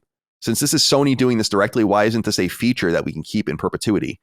It seems weird to me, and it doesn't look like it requires resources to maintain it. Maybe I'm wrong, but to me, to properly commemorate 30 years, I would love to have this feature stay because I would keep this on forever. You guys have a wonderful day and keep doing what to who you know who. I think I understand what you're saying. I agree. I don't know what they're going to do with this because I wonder, they must have known that this was going to be a big hit. This is something that people are really enjoying. It does seem kind of arbitrary to just get rid of it. I think you can like remove the 30th anniversary branding. Eventually it's not going to make any sense, but it would be cool to give people toggles of like, keep the old startup screen or keep these various themes. But I don't know. I don't know where their minds are on that. And if maybe things have changed based on the really positive reaction to it. What do you think about this, Dustin? I can understand people wanting to keep it on all the time, but I feel like it does take away from the specialness of it. Sort of, Ben and I have had a conversation along with others in the Eggnog channel that some people think you should drink eggnog all year round. Like, no. It's a special time to commemorate and think about Christmas. You drink it in December. So I don't mind if people want to keep it all the time, but I respect the decision to be like, no, we're celebrating it now. And when it's gone, it's gone. Enjoy it while it's here. Yeah, I don't hate it. It's not going to be the end of the world. Where are you on this, Chris? Should we keep these features? Yeah, I'm pretty much always going to vote on in favor of when you introduce a new feature, fucking keep it. Like, I don't know. I just feel like it gives the console more to do. It gives like a little bit more value to it. It makes people a little bit more engaged with their machine. Like, I don't know. I think this is cool. I think it's ultimately reintroducing something that we haven't had in PlayStation for a while, which was like, these dedicated themes. Which like I remember back in the day were like kind of like a big thing. Like I remember having all sorts of themes for like my 360 and my PS3, and I think PS4 had some themes as well. I'm sure I had a PS4 theme. I'm not sure which one. I think I had a Red Dead theme, and it was cool. I liked it. And not having that at all in favor of like banner ads or like just like a big image of the game behind you and just no flexibility at all. I don't know. It's a little bit lame. I yearn for these at least a slight more, like a slightly larger amount of customizability, even if it's so slim like this. Like just at the very least, give us this. It's not branded after a game you have to license. It's not branded after it's not like a licensing deal that expires. You own all of this imagery, all of this iconography, all of these effects. This is all you. And I don't really see the reason to get rid of it. I get that it's a celebration of the 30th anniversary, but in my opinion, the celebration of the 30th anniversary should be introducing these things in the first place. That's your celebration of the 30th anniversary. Not to then take it away like it's a limited time, like it's a Fortnite event. No one's going to go buy a PS5 because they're like, oh my God, I got to see the PS1 startup sound while it's available. Yeah. Like it's not driving sales. It's not really driving engagement. So like, I just don't see a real purpose. I get where people are coming from necessarily when they say like, oh, it makes it special. I think that makes sense. But I just think there's so little special about the PS5's UI as it is that to then introduce some specialness to it and then rip it away feels a little bit. It's a waste of resources, in my opinion, too. Like you worked on this, keep it. Yeah, it's interesting. I can see it both ways. My theory is that maybe this has been a little bigger or better received than they maybe anticipated, and they'll look at that because if they did push an update for this, right? So to remove it, they would have to. I mean, not that would be trivial because they update the console constantly, but it would have to be removed. It is weird. Like it's literally weird, but I don't know. We'll see what happens, and because they could just tuck it. It's pretty prominent right now, and they could just tuck it kind of more subtly into the settings. And just be like themes, PS1, PS2, PS3, PS4, PS5. It's like, all right. Exactly. Who cares? Like, And I guess the 30th anniversary stuff will not make sense after a while, like the branding of it. But yeah, like you said, you could just rename it. Do you think there'll be like consoles for sale where it's like PS5 unupdated 30th anniversary? I was thinking that someone like unplug your console. Yeah. And it has it on it. Yeah, it's like a PT, right? Exactly. Yeah. Doro Akechi wrote in and says, or Akichi, hello, sweet baby boys and Colin. I was wondering if you guys had an opinion on publisher or developer splash screens having voiceovers or sound effects. I remember playing Madden back in the day and hearing EA Sports, it's in the game. I mean, it's in the game. That's so fucking iconic, especially because I was such a sports game nerd for so many years and played Madden and NHL every year. And it's like, Jesus Christ, you'd hear that constantly. That has been ingrained in my mind forever. Or when I was a little tyke and booted up Pajama Sam and saw the Humongous Entertainment logo with some wacky VO murdered my young innocent ears. And of course, the classic Sega. Is this a thing of the past? Would you like to see these come back and maybe with some of Sony's first party studios, just a random food for thought? Enjoy the holidays and your well-deserved break. I don't want developers necessarily to take on things that they haven't yet done, but it's cool when new developers or just any developer has a tradition of the way that they present themselves and they present their game, and that it's not overt. It's not like we make fun of Kojima where it's like Hideo Kojima presents a Hideo Kojima game, Metal Gear Solid by Hideo Kojima. But that is funny, and only he can really get away with that kind of shit. The EA Sports thing, like that branding is truly iconic, like resonates throughout the generations, has been heard in households, especially in the United States, but certainly around the world with FIFA for fucking 25, 30 years. I mean, And that's the Sega. I've been surprised that they didn't keep the Sega, like, you know, branding with the voiceover for every Sega game, because it is really cool. You know, it is in and of itself iconic. It might be a little weird if you're starting up something very serious like Alien Isolation, and then it's like Sega, but it would still actually kind of be cool if you did that to every one of your games. It's one of the very few, you know, that have that. So I don't want like Naughty Dog to suddenly have like some sort of audio sting or something like that. But it's cool when studios, I think, represent themselves in a very specific way, a very loud or boisterous way, or a very predictable way that becomes the iconic it's in the game. I mean, is there a more iconic VO tagline for any publisher ever? I don't think so. Probably. Oh, well, probably not. There's another EA one that I remember they had, like, wasn't it like, it was like a whisper voice, like, challenge everything. And then it would, like, I remember that on like a couple of things. I was like, I don't know, what does that mean? What are you saying? But that's like some shit you come up with in a boardroom. Yeah, exactly. It's fucking nonsense, you know?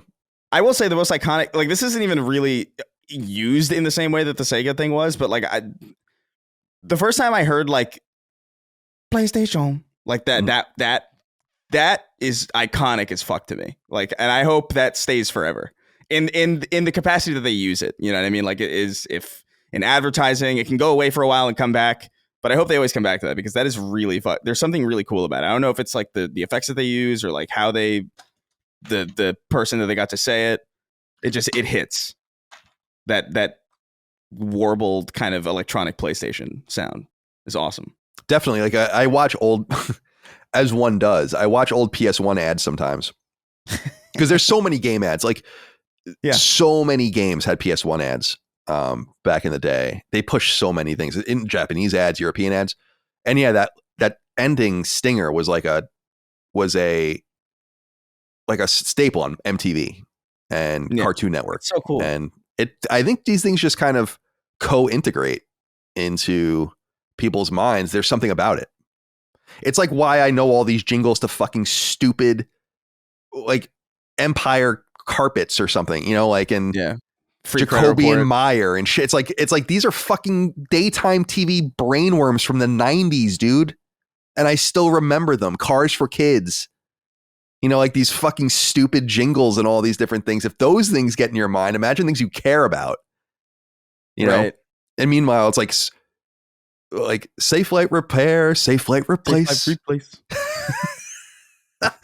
Now, Dustin has no idea what we're talking about because he didn't have TV growing up. You know, I recognize a few of those, but not very many. It's an insane. It's kind of insane how much memory in my brain is dedicated to remembering verbatim like freecreditreport.com commercials. Right. Yeah, like the girl dancing like as a waitress. I remember that commercial. You know, it's like, so it's funny, man. Like I loved daytime TV when I was a kid. I think it's because I grew up around a lot of women. I was the youngest, so like my sisters always had like, you know, Jenny Jones on or some random thing, Sally Jesse Raphael, and then you get just these commercials that are aimed towards people that are home during the day, like housewives, disabled people who aren't working. So it's like lawyers for your injury, you know, and like fucking Tide commercials and all sorts of weird shit. 800-588-2300. It's insane. Today. I don't remember I don't know my friend's number, but I know how to I know how to call Empire Carpets. Right, exactly. Exactly right. That's exactly right. You know, they got you. They got me. I can't imagine how I'm being dead ass serious. Like with jingles like that, how many hundreds of millions of dollars in revenue they've done just from people that are like, oh, I need to change my carpet. Well, I heard this commercial 7,000 times in my life, so I'm just going to call this number. You know, you know what's funny? It has the exact opposite effect on me because I feel like if I can remember the jingle, it's probably bullshit. You know what I mean? I probably feel like it's like, oh, they just put all their money into the jingle. It's probably a terrible company.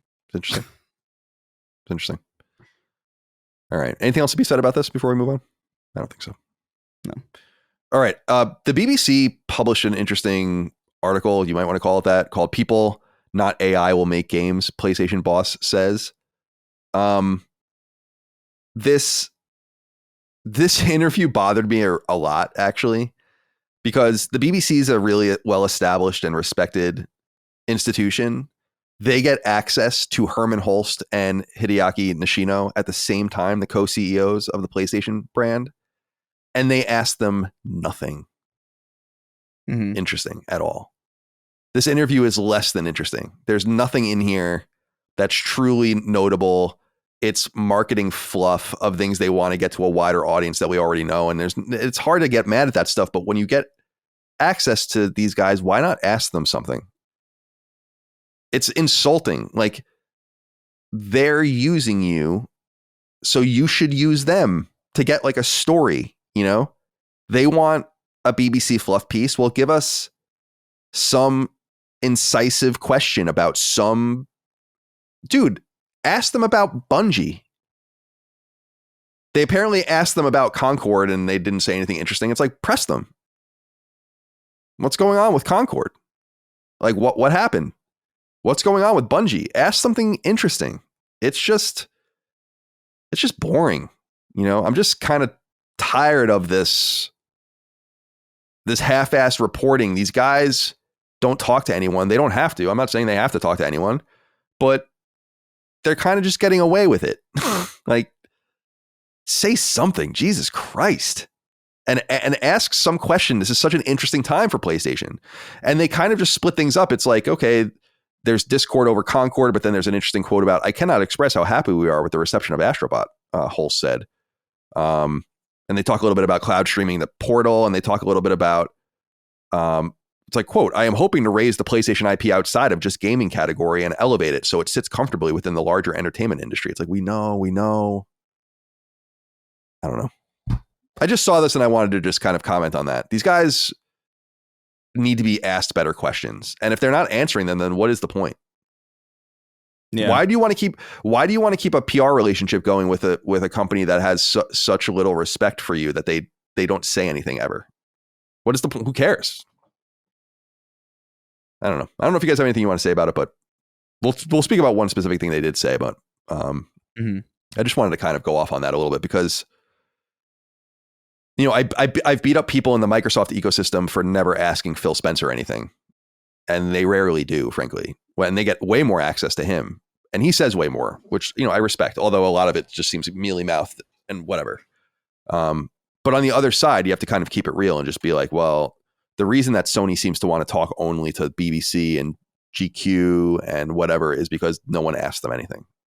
Or at the very least, you're making agreements with PR that's like, these things are off the table and you can't press on this and this and this, which is not uncommon to get access to people. But I just wonder what the point is of this kind of reporting. And the easiest reduction of it could just simply be like, they want to get their message out on BBC to people that don't listen to shows like this. And I'm like, yeah, that's totally fine. But what about your customers? Like, I don't blame you. Spread the field. But your customers sure are hurting for... I'm not one of these people, you know, I'm not one of these people that says they're hurting for games. I think this has actually been a great year for games. But communication. Some sort of the je ne sais quoi that made PlayStation for many years and seems to be diminishing in some sense from a communicative perspective and from an interactivity perspective. You get really cool things like the 30th anniversary celebration, but everything just, I don't know. It just seems weird. I was disappointed with the interview. The Blair Mitch Project wrote in. It said, sacred salutations from chilly Virginia. It has been cold, hasn't it? In a recent BBC interview, PlayStation's co-CEOs spoke on the future of AI and game development. Quote, the Hulst, he says, quote, I suspect there will be a dual demand in gaming, one for AI-driven innovative experiences and another for handcrafted, thoughtful content. Striking the right balance between leveraging AI and preserving the human touch will be crucial, end quote. You fellas have spoken about avoiding generative AI in favor of human-created content before. What would it mean to strike the right balance? Interesting question. Chris, you have any thoughts on this? What it mean to strike the right balance? I mean, I just think it's difficult to justify generative AI because it is ultimately just kind of thievery. Like, I think there's AI tools that are useful. I think you could argue that there's probably a lot of AI tools that are already deeply in place, and nobody has a problem with those because they ultimately still need to be shaped and chiseled away at by like people to make the thing that needs to be made. And the balance right now, I don't know, because a lot of the pitches that I'm seeing are entirely like, oh, well, we're just gonna generate fucking everything. We're just gonna have like character design done by the AI, and it's like, well, that's definitely not the right balance.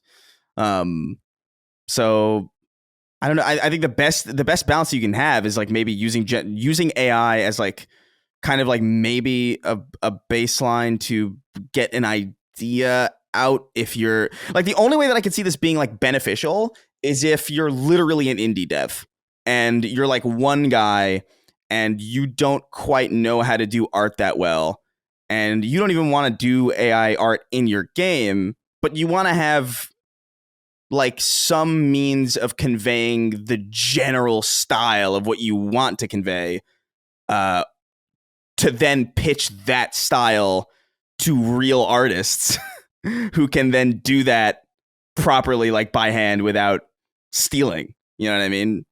But that's already so convoluted and cumbersome and strange, and I don't know. I'm pretty staunchly anti-AI in this realm and many others. I don't see it going well. I don't see it resulting in better in better products, and I don't see it resulting in better stories, certainly. So like, I don't know. And maybe that will change over time, but like definitely right now, I'm just very staunchly like blindingly anti-AI in this space. Dustin, any thoughts you want to share?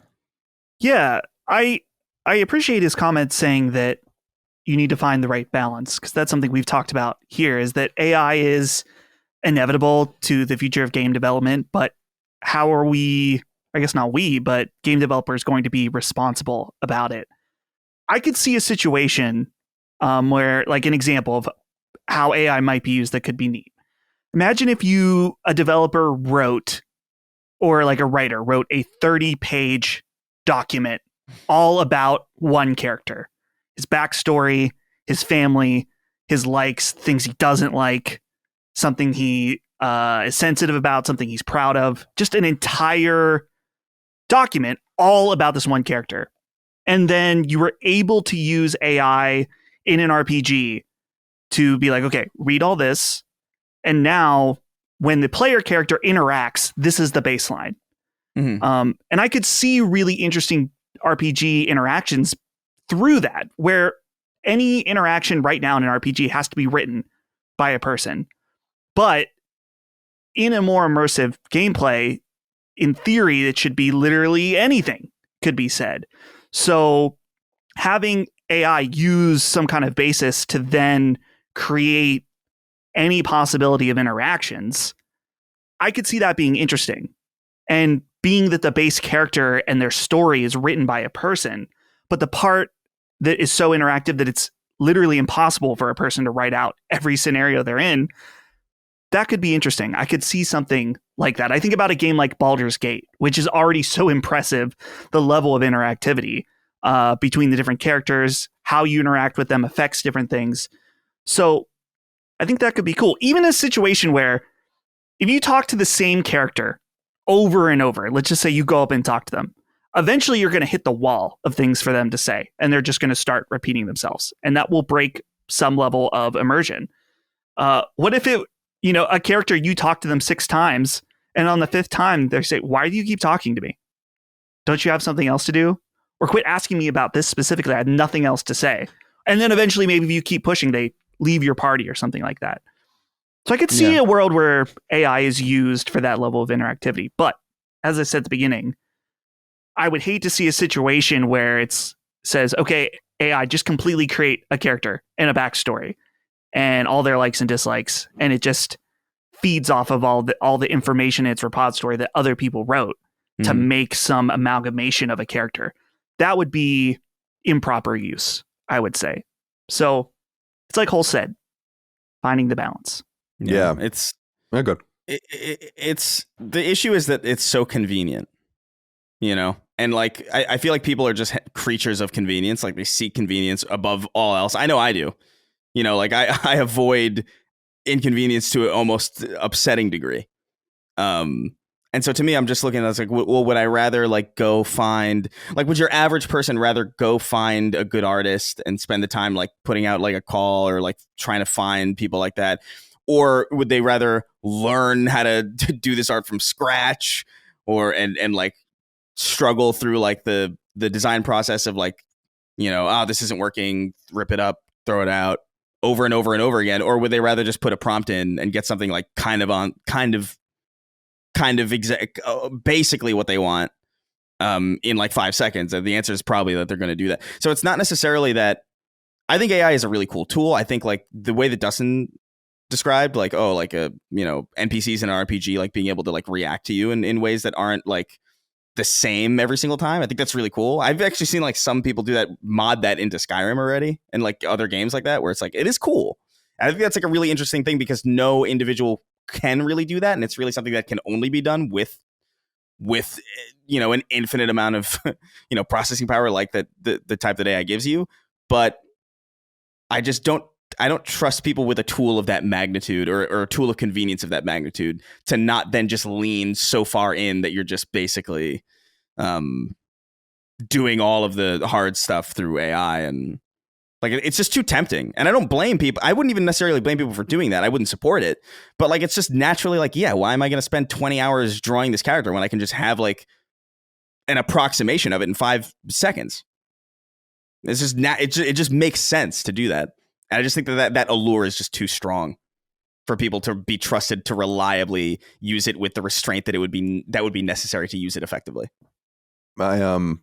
I agree, because I mean, it gets into what I was going to say. I mean, you're kind of setting it up nicely, which is just, regardless of how I or we or others feel about the AI situation, it seems it's multi-tendril, of course, but it's inevitable. Right. And there is an inevitability to it that is scary, because it's not this intractable thing where it's like, it's going to happen by nature. It's like, actually, it's going to happen because of what Chris is saying. Like, humans are going to facilitate it happening. And it kind of sucks, because I feel like, mass production and all of these different things and complex mathematics and simulations and all these things can be greatly helped by AI and machine learning and all of the rest. And there's no doubt about that. And we really should lean into that.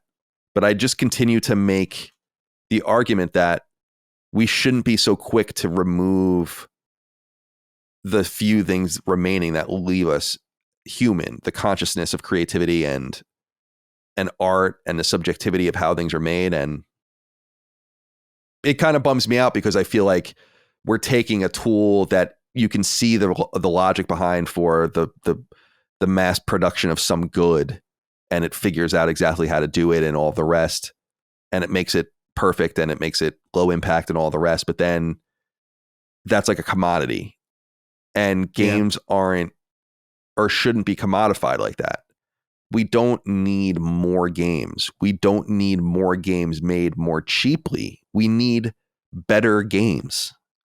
And AI-driven slop is not going to solve the problem. It's going to compound it and make it worse. There's no doubt that the game Dustin describes, like the immersive RPG or sim or whatever, could benefit greatly from generative AI and all sorts of cool things that can keep it really alive. I mean, to the point you're talking about being in a village or whatever, talking to a person there. I mean, your entire interaction with them, you can bother them to the extent where like they call the cops on you. It changes the entire story of the game and like the entire arc of it. It's like, but that is a unique thing. It's like, is that what we really want?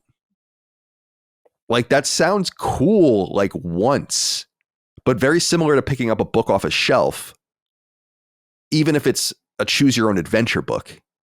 I want there to be your story written by a human, with things placed in the environment for reasons, and bring me through a story. Because what you're suggesting, if games funnel into this and everything becomes GTA Online and whatever, it's like, well, then these are it's Second Life. It's not we're not playing video games anymore. Like it's. Right. I don't know. It's not to get too philosophical, but I don't So I see like that sounds cool, and that could be a thing, but I think that's limited. What about, and we're going to talk about it a little bit later when we get into Shawn Layden's interview with Eurogamer, but it's like, what about the 10, 15, 20, 25 hour game that you just make really tight and you make it so good and for $50 million instead of $200 million, and you fix things that way? It just seems so lazy, you know? Well, I think ideally, again, this is an ideal situation, is that we could have both types of experiences, is that there are these endlessly replayable, super interactive games, but at the same time, you still have your Last of Us style, story driven, shorter games as well. But it's like Chris was saying, can we be trusted with the tools? Yeah. Well, yeah. I mean, we're going to get to this point where things are going to be AI generated, or perhaps already are in some sense, and people will be like, "Oh, you didn't know," and it's like, it doesn't make it right. Just because you can make something indistinguishable doesn't make it good. So we're going to be in the weeds with this at some point, because we're going to have to confront it, and we're going to have to at the same time be open-minded to its potential, because there is a high level of potential for it. But if we voluntarily go down the road of relinquishing like our own creativity for ease, then we really have nothing left, because there's nothing left after that. Yeah. And I'm not being over dramatic. Like, think about, no, I agree. Like, everything's conquered at that point. The last bastion of uniqueness is going to be AI driven and computer driven.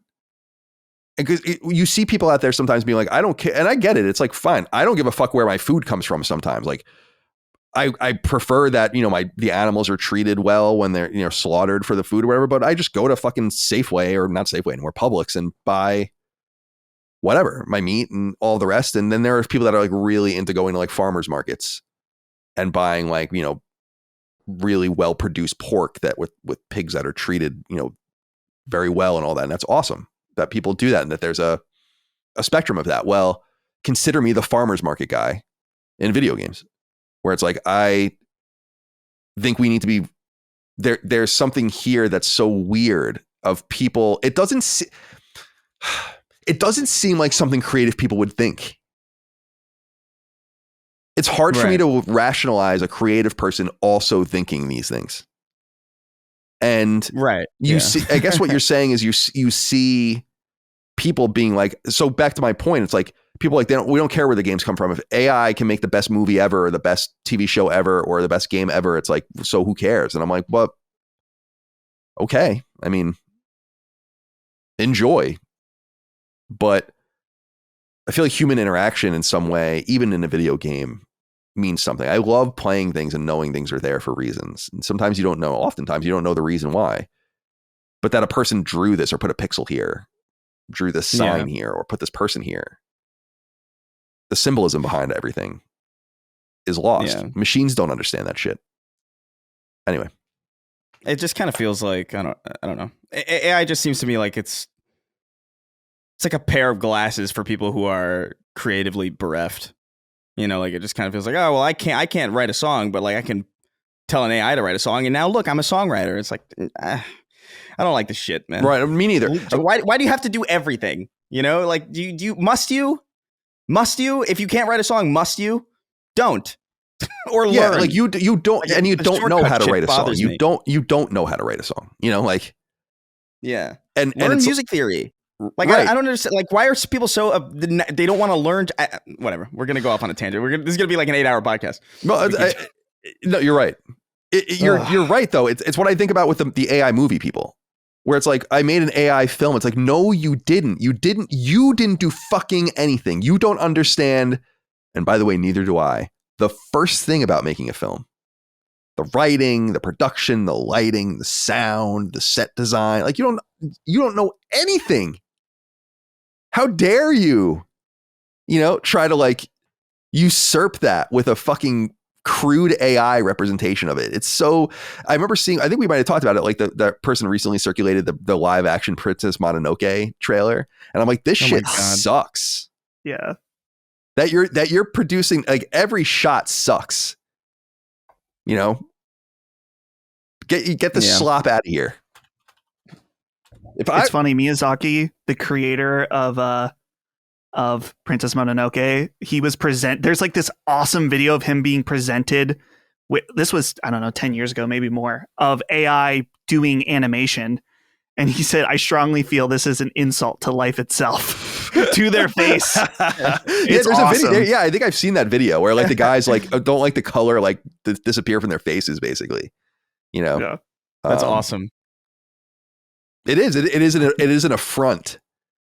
If people don't understand why that's an affront, I think that you don't understand why culture even exists. Like how like civilizations occur, like tradition and shared reverence and language and interpersonal humanity and the way you treat nature. And like, this is all subjective, dude. It's not 1 + 1. What don't people get? It's, and then people will be like, oh, well, AI will write the best book ever. It's like, it might, like it might, but how will it have known? Well, I wonder. Anyway, yeah, you're right. We're going on a diatribe. All right, guys, did you see this game? This was going around the time we last published, so we haven't gotten a chance to talk about it yet. There's a game called that Tencent is putting out called Light of Moritam. And it's described as an open world survival game where you explore a world overrun by colossal machines, explore the vast open world, build your base of operations, advanced technology, train mech-animals or mechanimals, and take on formidable bosses. Starting from the primitive age, forge a new path of development, defy the machination, survive with mechanimals. Oh, that's terrible. So the developer of the game is a studio called Polaris Quest, which I'm pretty sure is a Chinese studio.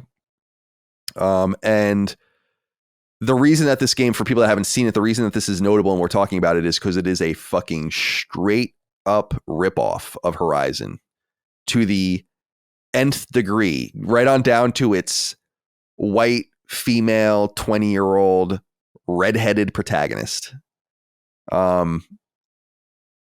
This is slop. I don't care that it's different. Then,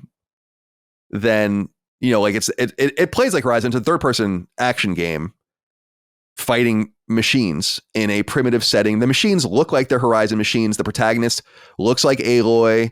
The world looks like the United States in Horizon. It is a shameless ripoff, but I think it's going to be more about base building and Pokemon like Pal World shit, I think, kind of in it. But this is shameless, dude. I can't. And by the way, the same people that defend they defended Vampire Survivors and Pal World and all this stuff, they won't care about this either. This is fucking crazy, though. I think this is more on the nose than either of those. I'm curious what you think. Dustin, let's go to you first. Did you watch the trailer? I did. Okay, dude. Within 3 seconds, you hear the music, and it is just straight, exactly the tone and style of Horizon music. It is definitely clearly shameless, and well, I guess I shouldn't say every degree, but at least from a stylistic, art direction standpoint, absolutely. I was watching the gameplay, and you're right. It has base building and more survival stuff. Like there's a bar that shows different food you can eat and stuff like that. And I get it. It's different from Horizon in that way. But it's honestly cringeworthy that they would do this, and they will. I don't know. Will they get away with it? That's what I was wondering. Surely Sony's lawyers are deeply looking at this, but isn't there a thing with Chinese? Like they might be able to get it blocked in other countries, but China is just kind of Well, fine. Well, what's interesting about this is Gary Clark wrote in to us on Patreon, says, "Hey boys, what do you think of the Horizon ripoff game by Tencent? This is a straight up copy. I hope no one plays this shit. Will Sony allow it on the PlayStation Store?" According to Polaris Quest, the game is coming to PS5. Now, whether so games this early in development, like you don't have to have Sony's permission. You have to have permission to get your dev kits and everything, and you have to like lease those. But you can build your games and just do your thing. So it's not necessarily that they have like permission to put this game on PlayStation yet. It's just that their intention, or at least they're building it on PlayStation. It would.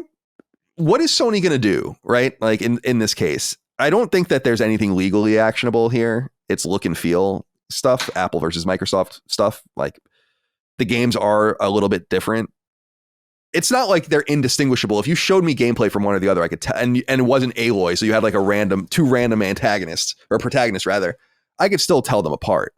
But it is enough of a copy where you would be surprised that Sony would let it on the store, be like, well, no. But then like it would become conspicuous if it went to Xbox or other places, and then Sony was keeping it off because it was too much of a Horizon hit or too much of a Horizon like game. And then what if it became a hit in some way and then they didn't have it and all that? So Sony's probably in between a little bit of a rock and a hard place here, if they even really have full awareness of the game's existence until up to this point, which they might not have. But it is shameless.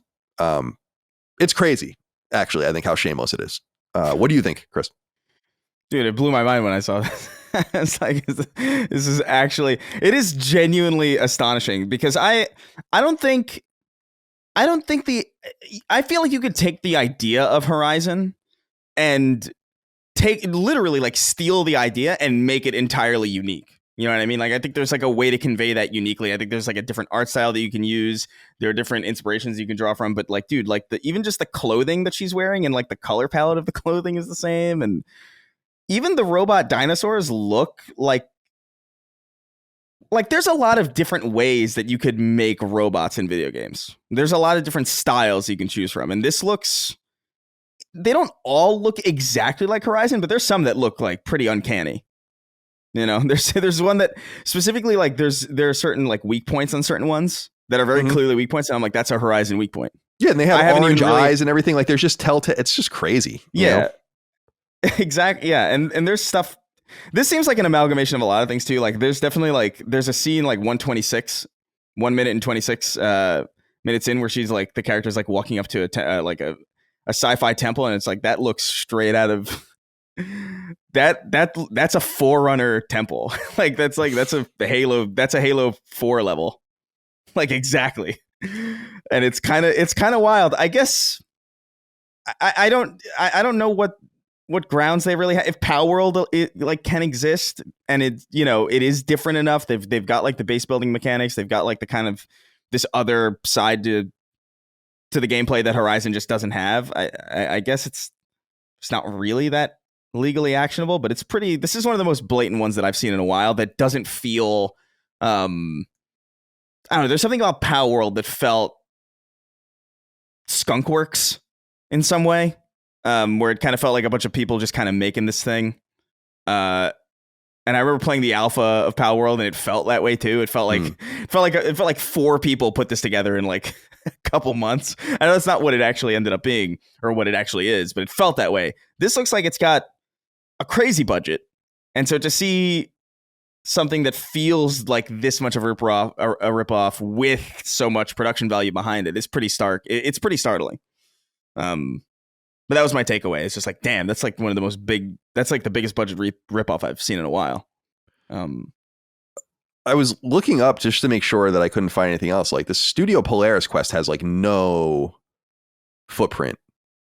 And like on the internet, no website that I can find or anything. I assume that they are Chinese. Tencent obviously works with global teams, but this game is supposed to be free to play, so we will see how that ends up working out. But I just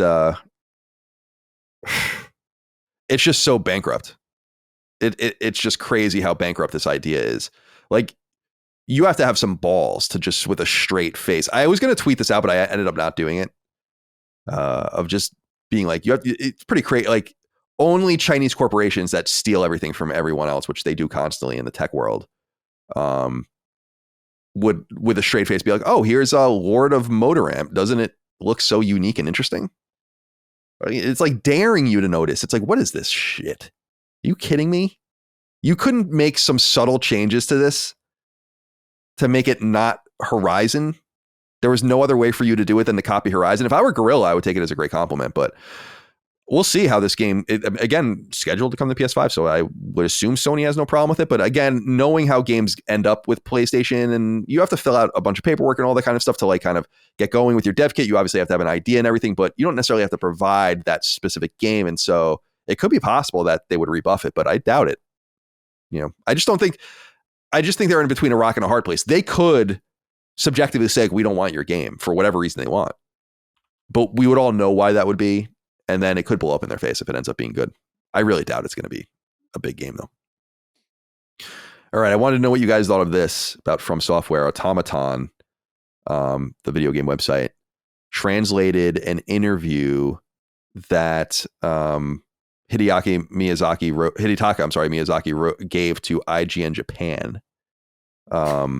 And this was in response to a few questions being asked about the future of From.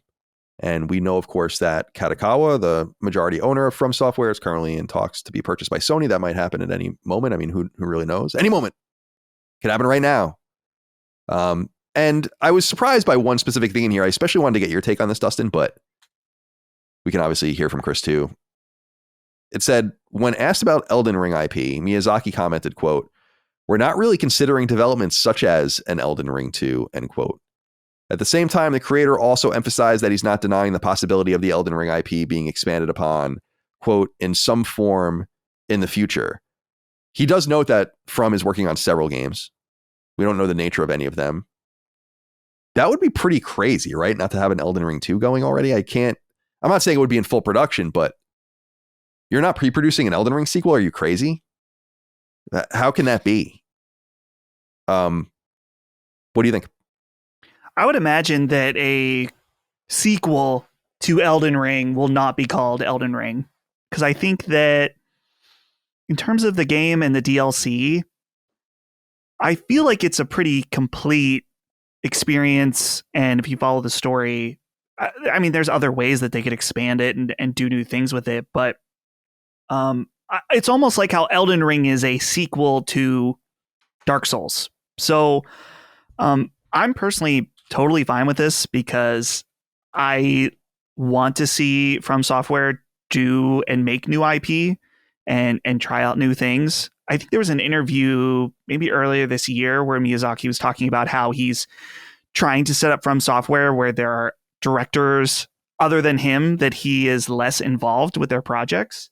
So it's cool to see Miyazaki kind of attempt to take a back seat from the studio, since he's really been their secret sauce this whole time.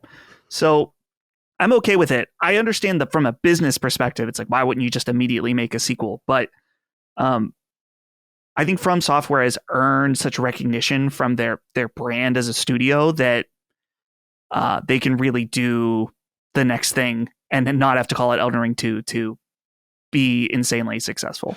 Yeah, I totally understand what you're saying, but it's just so crazy to me because this game is so much more substantial than anything they've ever released from a sales perspective. You're talking about what, 25 plus million copies? To me, that's why I'm saying, to me, I'm like, oh my God, it doesn't matter.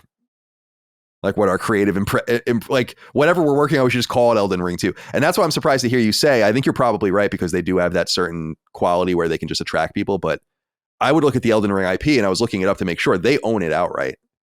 Where I'm like, you want to call your game Elden Ring 2, I think, dude. You might not be able to make another Elden Ring. In other words, like you might not. Elden Ring has more resonance in the mainstream than Dark Souls, or Kingsfield or Armored Core or whatever other shit. So that's my only point there, is that even if it was unrelated, you might want to still take advantage of that, because like be pretty crazy. It would be like getting hit by lightning twice to get it. It's like Rockstar having both Grand Theft Auto and Red Dead. It's pretty difficult to make a third thing, Right. Max Payne, maybe. I don't know. He did say at the same time, the creator also emphasized that he's not denying the possibility of Elden Ring IP being expanded upon in some form in the future. Yeah, I'm sure there's going to be a movie or a TV show or something. Right. Yeah. That's where the money really is, to be honest. I mean, because that's just straight licensing. And maybe he'd be like an executive producer, Miyazaki or whatever, but like that's just money. And then someone else worries about it. So they have to show, and this is of course why Sony's so interested in them. I think in part, I think anime and manga come first, but I think in terms of games, it's like not only owning FromSoft and Elden Ring, but the cross media potential between PlayStation productions, getting involved in that stuff and making it happen. What do you have to say about this, Chris? I feel like Elden Ring, I don't know. Elden Ring being as big as it is, I understand that that's like a lot of people are going to be like, okay, well, Elden Ring is that game. And people might not do the due diligence of looking deeper into it, at least on a broad level of like, oh, it's FromSoft. And so I could see people being like, oh, well, if they don't make another Elden Ring, then the next game's going to, and it's not going to do as well because Elden Ring is the big IP. I actually feel like in some ways it's a little bit, not the opposite, but I feel like Elden Ring has been so explosive for From Software that anything that they do next is kind of inherently going to get a boost from Elden Ring because everybody who was super into Elden Ring is going to be talking about it. I feel like they have this quality to their studio where like they're trustworthy, they're reliable, people are always excited for what they're going to be doing. And so it might not translate to like 100% of everybody who's ever played Elden Ring, but I wouldn't be surprised if it's like significantly more than Dark Souls ever did, or significantly more than Sekiro ever did, or significantly more than Kingsfield ever did, just as a result of them having been the studio that made Elden Ring and people being more aware of that than they probably ever have been. Because I see, dude, I Elden Ring is massive, like to a degree where I could see if there was another game that had nothing to do with Elden Ring, but people understood that was who made it, it would still get that Elden Ring bump because of it. And we don't really know what that's like because we haven't seen a new IP from them since Elden Ring. Not really. We had Armored Core, but Armored Core is so specific that I think everybody kind of understood what that was, that it was going to be different. But I don't know. Yeah. I personally want more like Sekiro style things because I thought Sekiro was fucking fantastic. I wonder if they Sekiro was Activision, right? Yeah. But I mean, stylistically Sekiro, like the whole, this is your kit, go. I love that. What were you going to say, Dustin?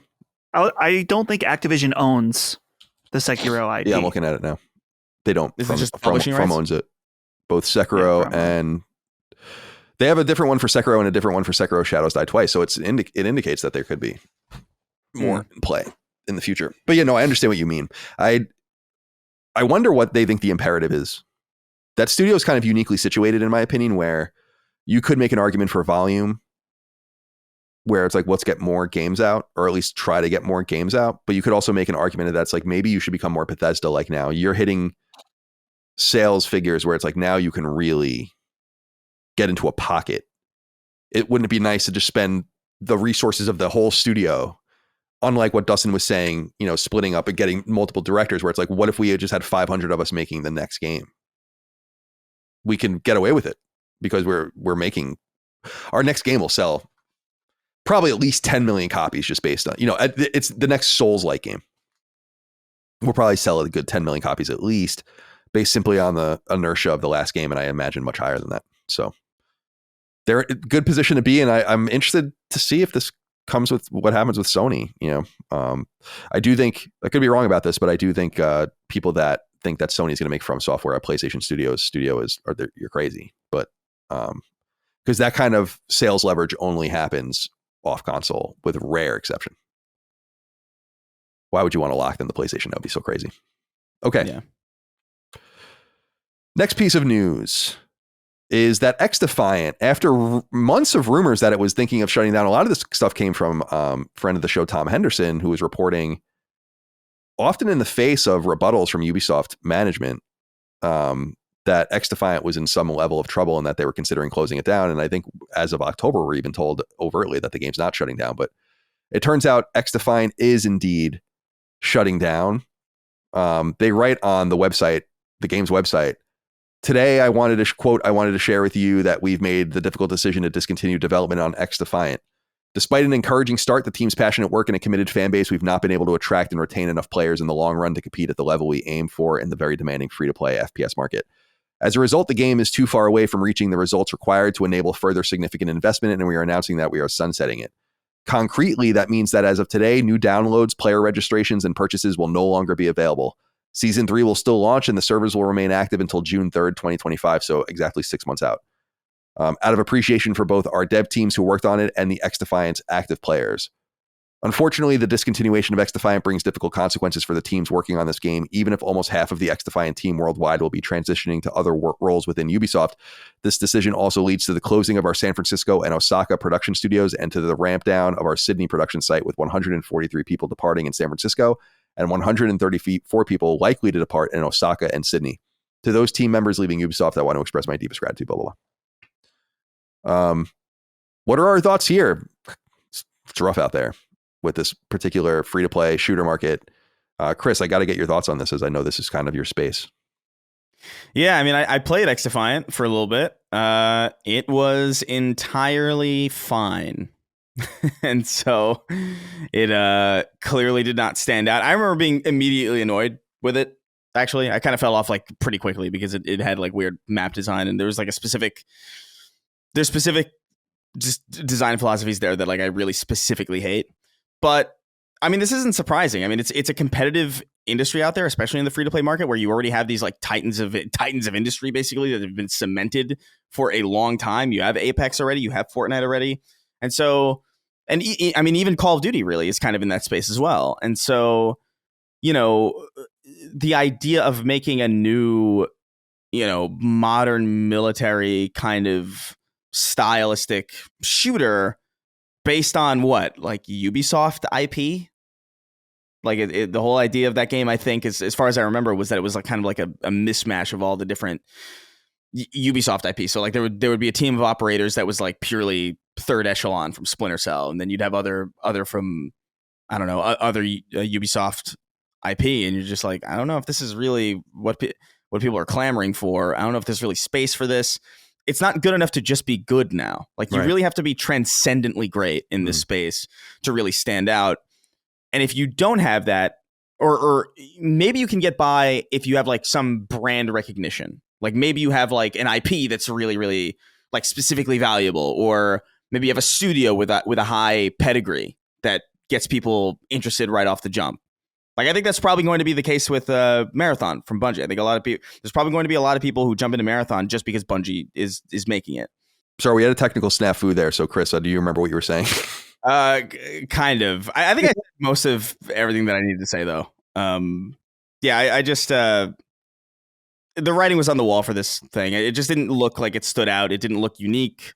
Even the premise of bouncing between Ubisoft IP, like the Ubisoft IP that they were bouncing between, didn't really even stick out to me at all as like something that was like particularly, like, it could have been anything.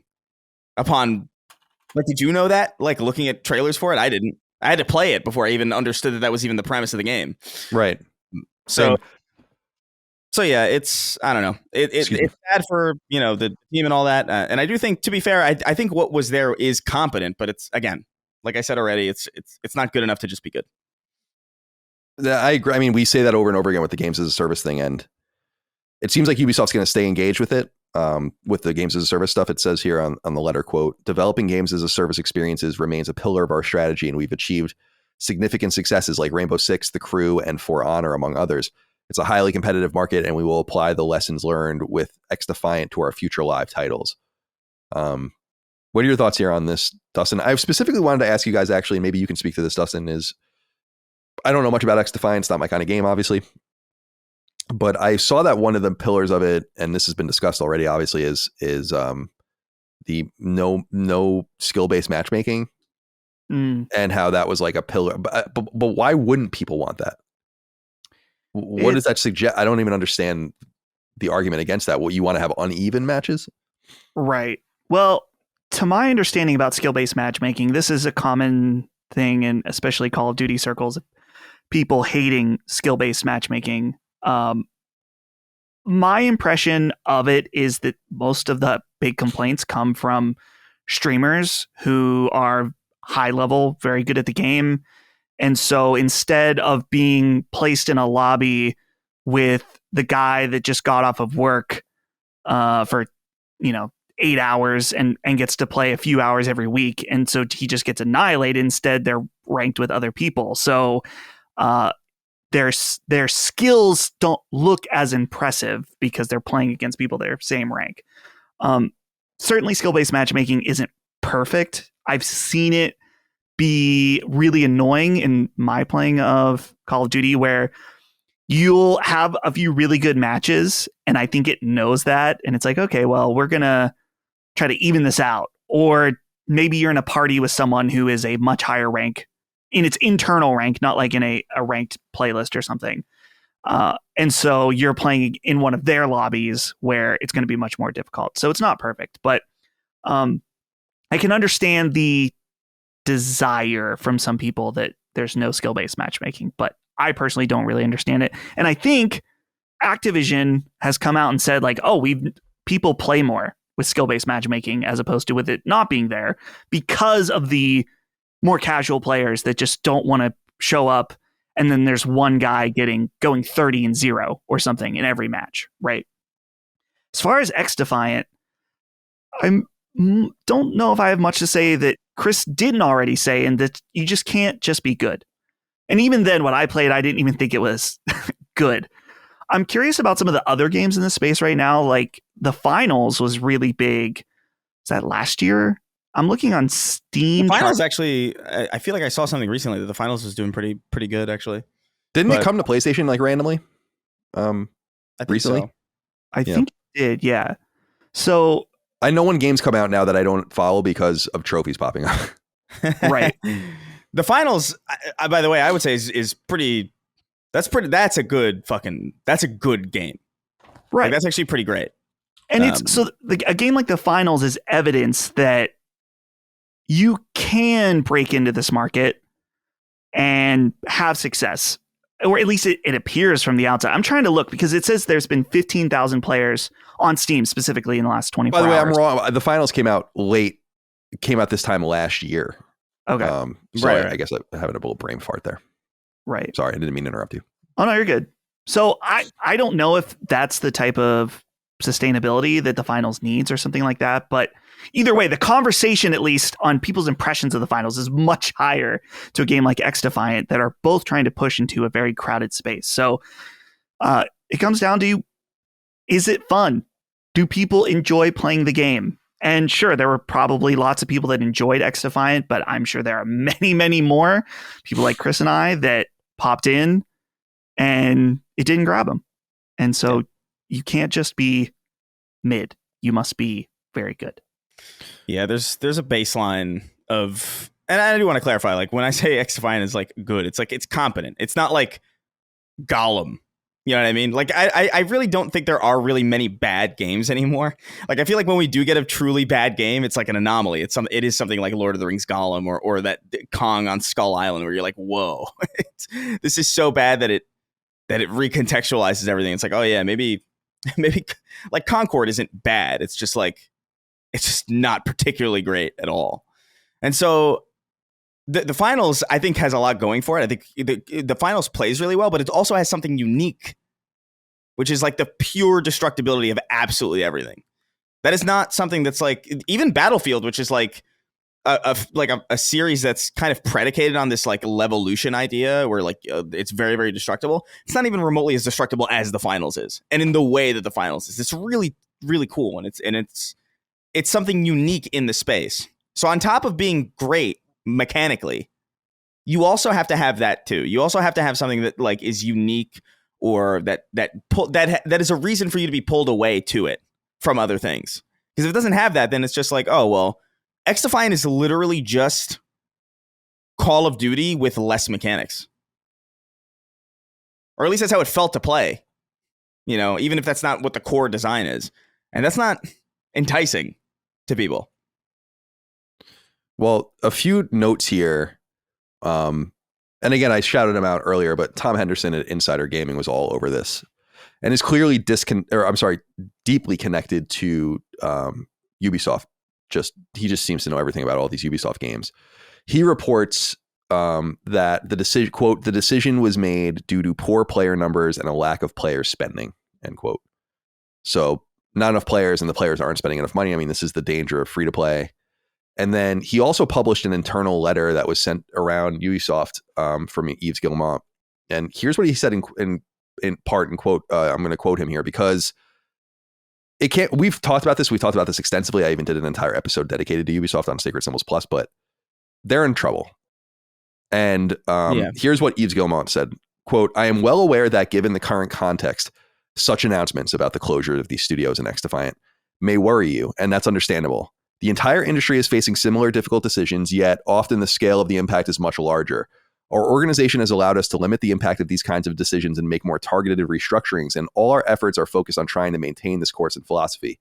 We will continue working on evolving our organization to adapt it to market changes and with a long-term perspective in mind.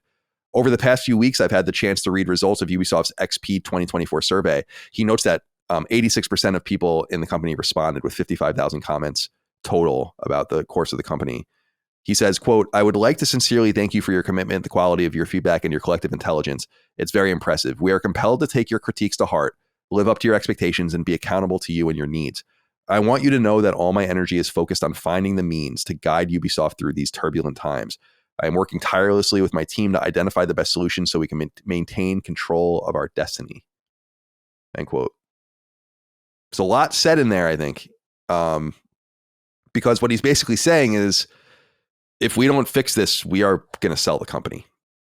And then you are going to see the destruction of Ubisoft, I think. Very similar to maybe what happened at THQ, where games and divisions of and studios are split off and sold. Not under literal bankruptcy protection, but something to do in order to survive, or someone kind of comes in and splits it up. So he's basically saying and putting his cards on the table in so many words that that they've been able to limit the impact of these kinds of decisions, but just for now, and that they're continuing to like figure things out. He's basically confirming, in my opinion, by reading this, that they're going to lay off more people. I think that that's totally obvious. And we said that before, that there's no reason for them to be anywhere close to as big as they were, to almost 20,000 heads. It's fucking crazy for a company of their size. And that I think a more appropriate size for a reformed Ubisoft is no more than 5,000 people, which is a major downsizing. But I just think that any other solution is comical, considering their market cap, the momentum of their games. It's fairly clear that they lost money on Star Wars Outlaws. It's fairly clear that Assassin's Creed is not going to be what they need them to be from a sales perspective. I could be wrong about that, but I think that they are in trouble. And so I thought that letter, I didn't see that letter being circulated too much, but it's interesting stuff there, especially, so we can maintain control of our destiny. It's a big sentence. Yeah. Because I'm sure that they already have people sniffing around. All right. Xdefiant, RIP in peace. We barely knew you. I know a lot of people are mad at, what's that guy's name? Mark Rubin. Is that Mark Rubin? Or is that the producer? No, that's Rick Rubin. Mark Rubin, I think, is the producer. Rubin's the producer. Yeah, Mark Rubin is the producer, I believe, of Xdefiant. And I think some people are upset with him because he was pretty much just saying that none of the reporting that was coming out about the game was true, and ended up being true. Although I guess things can change. So I don't know. We will find out. Okay. We have this. Should we get into this? No, I think we kind of got into this. Yeah. Delete that. All right. Just a couple more quick pieces of news. This happened today, actually. It appears that Square Enix is finally going to wind down Foamstars support. The Party Goes On season concludes on January 17th. They write on their official website. This comes from Kasuke Okatani, who's the producer of the game. However, I wanted to bring this up because I thought there was something interesting here. At the very end of their letter, where they kind of set everything up about the future, it says, quote, "We hope you continue to enjoy Foamstars for many years to come," end quote. So it seems like they're going to, they write explicitly that they're going to keep the game up in the short and midterm. And that's obvious. And it seems like people are playing the game, but it seems like it might be kept up for a long time to come. I don't want to say, did we underestimate Foamstars' popularity? Because I don't think there's anything to underestimate there, but it is unusual in an environment like we are in with games as a service that this game continued to be supported by a publisher who is not in the greatest shape. So I wonder if there was like some sort of contractual obligation to keep this game going, or if they saw something in it. I don't know that Foamstars ever really had a chance. I do like the aesthetic of it. I think it's cute. And I've heard that the obvious odes to Splatoon are perhaps overstated when you actually play it, which I didn't. But Dustin, what do you think about Foamstars hanging on, but no more support, but maybe still playable for years? Yeah. Well, it kind of reminds me of Splatoon in that way, that Splatoon games come out, they receive support for a few years, but they eventually stop, remain online. And that's because they make Splatoon 2. So maybe Foamstars 2? Probably not. But it does seem like this game, I'd love to know the numbers. It doesn't seem like it was so unhealthy that they immediately dropped it. It got support. It's going to stay online. And it feels healthy to me in a way that it was a live service game that had its run. And it's not like this forever game that just goes on forever. Maybe they would have wished that. Maybe it would have gotten more support if it would have been more successful. But I feel like this is kind of a nice way to end it, as opposed to something like Xdefiant, where it gets shut down, or at worst a Concord that is immediately shut down. So, well, with Square Enix, I think it's more akin to like a Babylon's Fall or something, which they did pull the plug on quickly. So they would have, I think, if there was cause to do so. Yeah. So respect to Foamstars. I played a little bit of it, didn't exactly care for it, but I remember seeing lots of people that said that it was pretty good and they enjoyed playing it. So good for them. All right. Chris, you have anything you want to add about Foamstars before we move on? I know it was your favorite game. Yeah, it really. I was number 2 in the world. So this is really, it's incredible. This is really hitting me in the heart. No, I it's so many dead games, man. I know. Like it feels really weird that we're in this like kind of like it almost feels like we wade through a graveyard of a. Every time there's like a new showcase now, like there's a part of the back of my head that's like, which one of these are gonna be so bad that they get taken off the store, or which one of these are gonna die like immediately, or which one of these is gonna be gone by the time the next showcase next year comes out, you know. It's a weird space. I never played Foamstars. I never really had any interest in it. It didn't really look like my kind of thing anyway. Yeah. But me neither. Yeah. It is what it is. What was the trajectory of it? Was it was free on PS Plus, right? Correct. Right. Mm-hmm. That's right. So that might have really helped it. I mean, I don't want to be dramatic about it because it's a totally different level, but Rocket League can owe a lot of its success to being free on PS Plus and then being able to take off from there. Obviously it went to the stratosphere. Yeah. Foamstars barely got off the ground, but yeah, you're right, man. It's a graveyard. And yet isn't this the trajectory that we want games to be on, right? Like go away. The idea that Foamstars is going to exist forever is preposterous. It's not gonna, it's impossible. We should stop making multiplayer games with this forever game in mind, instead make games like this. And there's some sadness about it. It's like, okay, the multiplayer game is played until it's not. But That's true for single player games. Single player games are forgotten mostly forever by people. And they're played by a vast majority of the people in the beginning, and very rare is a game discovered later. So it's not all that different. So maybe we should embrace that, but they won't.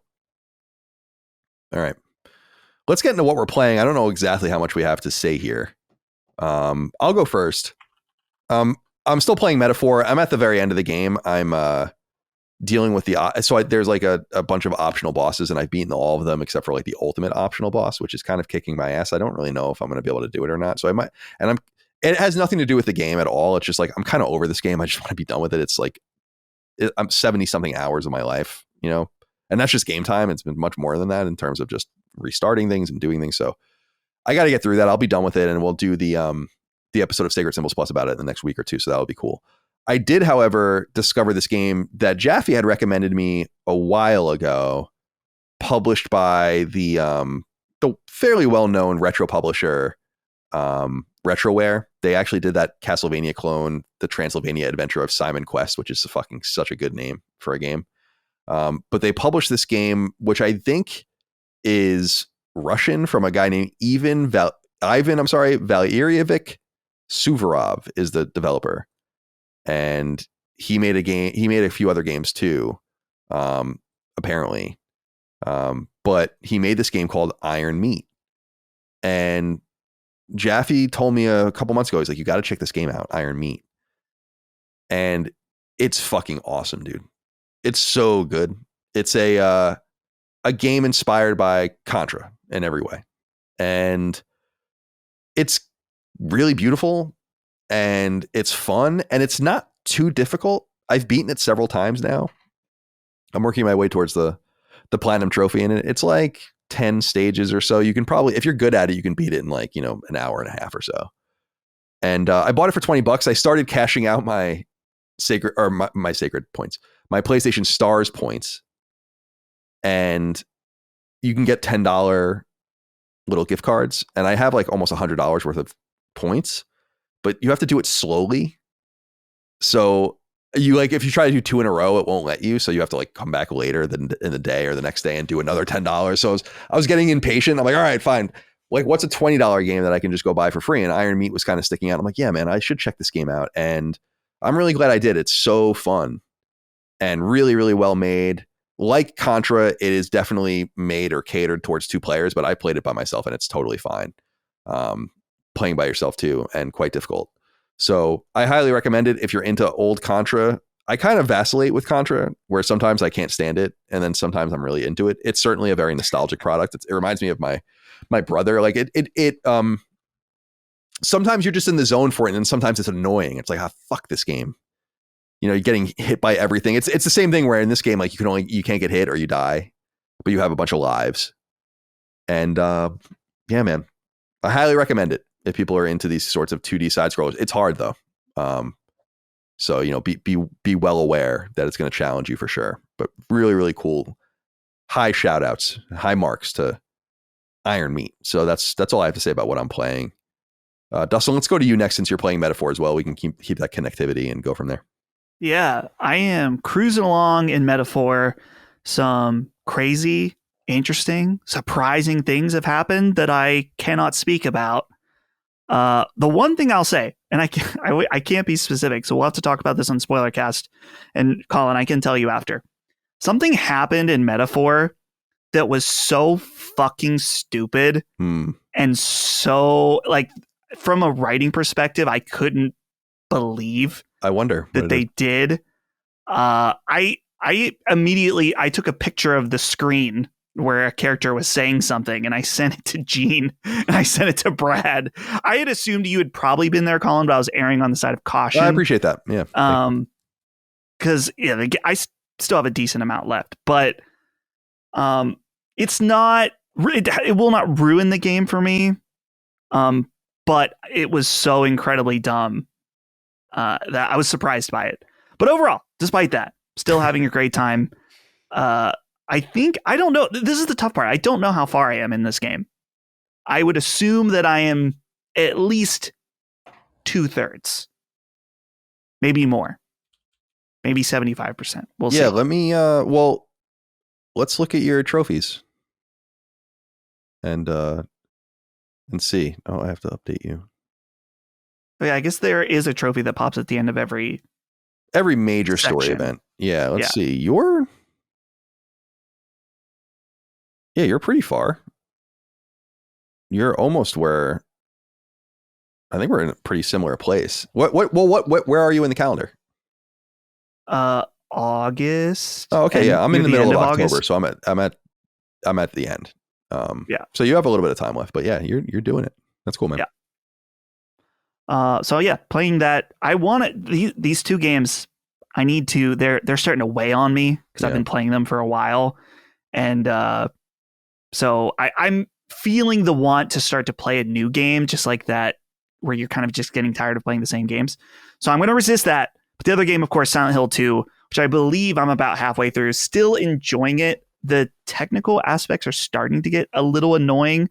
There's a thing that when you go up and down stairs and it loads a new section, there's a stutter every time, and it's deeply annoying me. But overall, I'm still enjoying it. It is deeply creepy at a lot of points and unsettling to the point where I'm kind of a wimp. I'll watch any scary movie. I'll play any scary game. But at least with Silent Hill, I'll play for an hour and a half, and I'm like, all right, I'm good. It's a stressful thing for me. So the place I'm at currently, definitely a little scary. Having a nice time though. And still just way better than I expected it would be. I don't think it's perfect by any means. I think the combat is kind of annoying at certain parts, but so is the original game. So I guess that makes sense. But playing those two, I at least want to try to finish up Silent Hill because that's much shorter than Metaphor, because I want to play Indiana Jones. I'm also curious about Path of Exile 2, which I've been hearing good things about. So got to finish these up first before I start anything else. When's Indiana Jones out again? It's like isn't it now? Or like nowish when this goes live for early access, I think. Yeah, the early I'm not doing that though. This is a $10 PC Game Pass rental, baby. Yeah. That I'll then cancel and maybe they'll give me my $10 back. Yeah, again. It's a great way to make money. I'm sure it's doing great. Yeah, indie's supposed to be pretty good from what I've heard. I'm curious about it. Yeah. Well, where are you, Chris? What are you playing?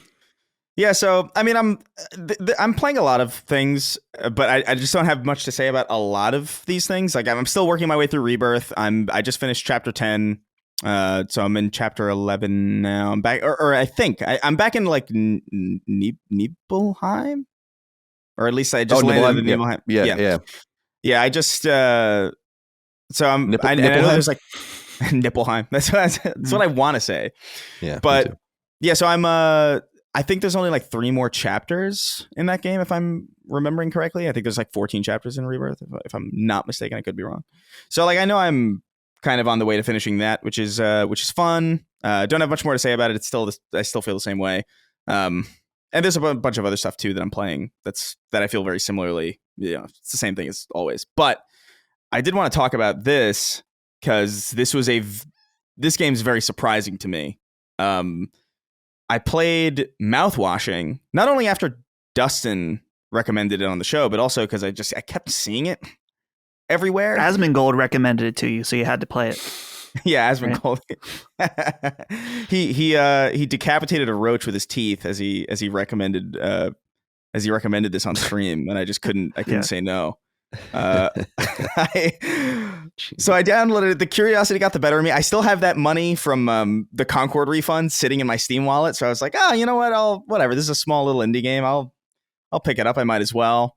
Didn't really know what to expect from it. I kind of went in completely blind, and I do recommend if anybody is curious about this game to do that. Because this was probably, I think, about exactly 2 hours.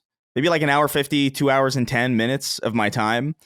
That was so good and so deeply interesting and so thoroughly enjoyable that I really kind of couldn't believe how much I was enjoying a game like this. It is a psychological horror that really respects your time, that is so dense with symbolism and cleverness, and this is like one of my favorite survival, or not survival. It's not survival horror. It's one of my favorite, if not like top 5 like psychological horror related things that I've probably ever experienced. It's very, very cool. I don't know if I can really say much more about it other than that, because I do think a lot of it is kind of key in going, like, I think a lot of what you get out of it is going in blind and just kind of experiencing it in real time. There's little to no fat, which is something that I really appreciate. And as we're going to talk about really, really soon, just there's power in brevity, I think. And there's been no greater, in my opinion, example of that than this game recently.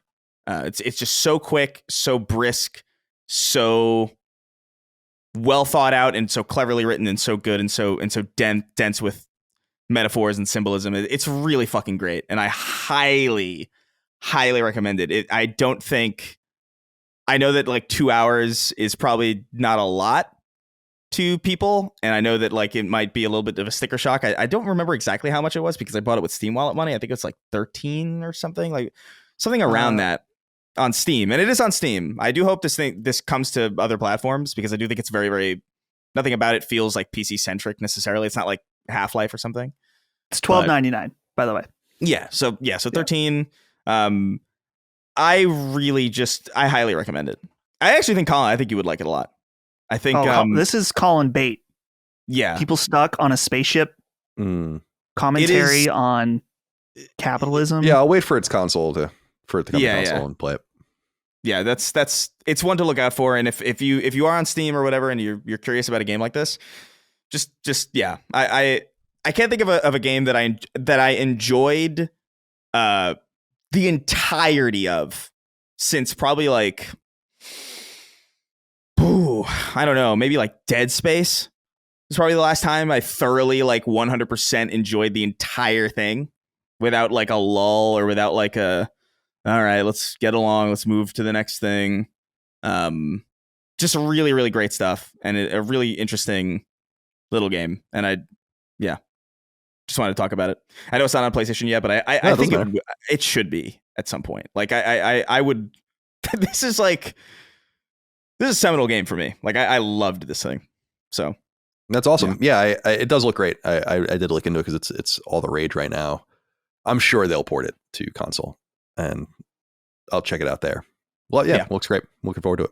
So many games to play. Yeah. And quickly as an exit, Alex Watson wrote in about one of those games. He says, "Hey guys, curious if anyone is planning to play Nine Souls. It's a new Metroidvania from Chinese developer Red Candle Games. It's heavily inspired by Hollow Knight, and in my opinion, hits that same level of quality. I'm about halfway through, and as of now, it's looking like easily the best game of the year for me. Highly recommend you check it out, as it came to both PS5 and Game Pass. I went and looked into it. It does look extraordinarily good, but there is a problem, which is that they describe it themselves as a Sekiro-inspired, deflection-focused combat game. It certainly looks like Hollow Knight. It to me doesn't look like it plays like Hollow Knight, but I could be wrong about that. I really liked Hollow Knight, but Hollow Knight felt much more kinetic and action oriented, and it was a lot about, there was dodging and deflecting in it, obviously, but so this is why I hate this loose terminology. It for things that kind of Souls and all that, it turns people on, but for me, I'm like, ugh. I like my Castlevania style, Messenger style action romps, where there's some tolerance for getting hit. It's not fucking brutal. And I don't know that Hollow Knight was really hard, which was fun to do, like the higher level things. And we'll still be waiting for that sequel for fucking ever. Yeah. I don't know what the fuck those guys are doing. It's crazy. To me, it's like, I don't know them. I don't know their situation. I don't know anything about them. What is it? Cherry Bomb Games or something? Team Cherry. Team Cherry. So I don't presume to know them, and they made a very high quality game, obviously, but it's like I think actually wearing out your goodwill rapidly at this point. Will it matter if the game is great? Probably not, but it's strange to me that it's taking so, like, how could it possibly be taking this long? Like, what are you doing? Did you remake it into a 3D $100 million 25-hour Naughty Dog game or something? I don't know what's taking so long. Anyway. By the way, I was just we take a break. We took a break there. We usually take a break in the middle of the show so we can pee and like get water and shit and shit, like other things, not necessarily shit. And I was catching up more with the talk to a meme coin thing or whatever. I think this chick really is gonna be in trouble with this thing. I don't know much about it, but have I shared with you guys, like, I've been thinking about this recently. I don't think I have shared with you guys. I've been coming up with this idea called the Kardashian principle. actually a compliment towards the Kardashians. There's this idea that like you're in the public space, and this is the way I'm kind of formulating it. You're in the public space and you're demanding, some sort of attention, the money that comes along with that, the fame or whatever. If you're able to kind of, even though you seem like you have no talent or whatever, if you stick around long enough, you actually do have a talent. It might be indiscernible to a lot of people. And I call this the Kardashian principle, where like nothing I love more than people complaining about those women, when I'm like, these guys have such deep levels of talent in some sense to stay relevant, to stay like rich and going and all this kind of stuff that like that it actually becomes comical when you don't get it after a while. And this woman, the Talk to a Haley Welch woman, didn't understand that she was on such severely borrowed time that anytime she goes off reservation in any way, she's going to get flayed by people. And I don't know how someone in that position shouldn't just be counting their blessings. And I don't mean that to be any more mean than it really sounds. It's like you became famous because you talked about giving a blowjob to someone on video. That's funny. That's whatever. But you're not a Kardashian. Right. And that's the Kardashian principle. Right. She should have just made her money. Right. And then got out. Right. But she had her podcast. The podcast apparently was doing well. It's like, just leave good enough alone. What is wrong with these people? You immediately go towards. I'm sorry, Chris. Sorry. Like I interrupted. It's overextending, man. You just got to relax. You're not a visionary. Just stick to it. If something's working, stick to it. But like, you're going to go into cryptocurrency. You don't know shit about cryptocurrency. I know that for a fact, because I don't. Right. And I have way more of a reason to know than you. She may have gotten worked in some way. I don't know, but No, she definitely. I don't. But what's so funny about crypto stuff and blockchain technology is like everyone can see it. Like if there is a problem, like it can be verified. You don't need to wait for this bespoke federal investigation and court documents and all that. Like you can just see if what people are claiming is true. With transactions and all this. So I don't know. I'm going to be really interested to see this, but this is just a random aside because that's what I was reading when I was coming here, and it reminded me of the Kardashian principle, that this chick just flew way too close to the sun, didn't realize how lucky she was, and maybe she's going to go to prison. I don't know. We're far away from that, I'm sure. All right. We were going to have no news today because there's not much happening in the industry right now. We're kind of in the space between as we wait for the Game Awards. Mm-hmm. However, there was an interesting interview published on Eurogamer with Shawn Layden. Of course, Shawn Layden was once the president CEO of SEA and SEIA and the chairman of the Worldwide Studios, and a deep veteran going back to the early 90s with Sony and with PlayStation. And he left in 2019, and he was, I think, the canary in the coal mine of what was kind of obvious, but certainly not obvious more widely, and was not being said like it was being said by him, that games are becoming too expensive to make, that games are becoming too long and all of the rest. And he was saying this 5 years ago. I think that's manifestly true now. So he certainly deserves credit for this. So what I thought we would do is go through some of these questions that they asked him, because I actually think he says a lot of interesting stuff here. And I thought maybe I'll read their question and answer, and then we can go through and talk about things one by one. And again, if you want to go to Eurogamer.net and check this out, the story is called "There Comes a Time When We All Declare the War is Over," former PlayStation studio boss Shawn Layden on the future of video game consoles. So they ask him this, quote, "How do you feel about the video game industry currently? You've mentioned not seeing innovative new games like Parappa the Rapper anymore. Where are the new genres?" End quote. Here's what Layden says, quote, "I guess you get new genre activity at the indie level where there's more risk tolerance. You have got to take the risk, otherwise you're not going to get anywhere. But I'm afraid at the current cost of game development, with AAA console titles costing in the hundreds of millions, squeezes risk tolerance out of the room. If you're looking at something that's going to clock in at $160 million to produce, then immediate reaction of the finance guys is, okay, what is this comparable to? How are you going to make me feel better? Can you show me how the trend line is going to be exactly like Grand Theft Auto? So then I can feel fine putting money behind it. It results in a lot of copycats, a lot of sequels. Give me GTA 7 because I know how to plot that course. It's squeezing, I think, creativity out at the high end, and that's a problem. On PS1 and PS2, one unit of hardware could sell 25 games. With PS3 and PS4, largely due to the network effect of people getting online, it's much lower. Once you're in your online world with your online friends, you don't leave. I have a son, and I don't think FIFA ever leaves his machine. I think it's permanently embedded inside his PS5, and if you go down the Fortnite rabbit hole or the Warzone rabbit hole, you don't play a lot of other games. So I'm concerned about that lack of breadth. Let's stop there. Dustin, what do you think of what he's saying here? Anything resonate with you? Yeah, well, he's definitely right about the shift that online, not just online games, but these, big tentpole games, whether it's Fortnite, Call of Duty, FIFA, whatever, how they've affected people's buying habits in that when making a game, you have to consider like, okay, is this going to take people away from Fortnite? Is it going to take people away from Warzone or something like that? So that's definitely a big part of it. And then as far as the budget, I mean, this, as you mentioned off the top, this has kind of been Shawn Layden's thing that he's been saying for a while, and it's absolutely true. Especially looking at some of the PlayStation leaks and like how much Spider-Man 2 costs, how much Concord costs, things like that. That it's just out of control, and that definitely would hamper creativity for sure.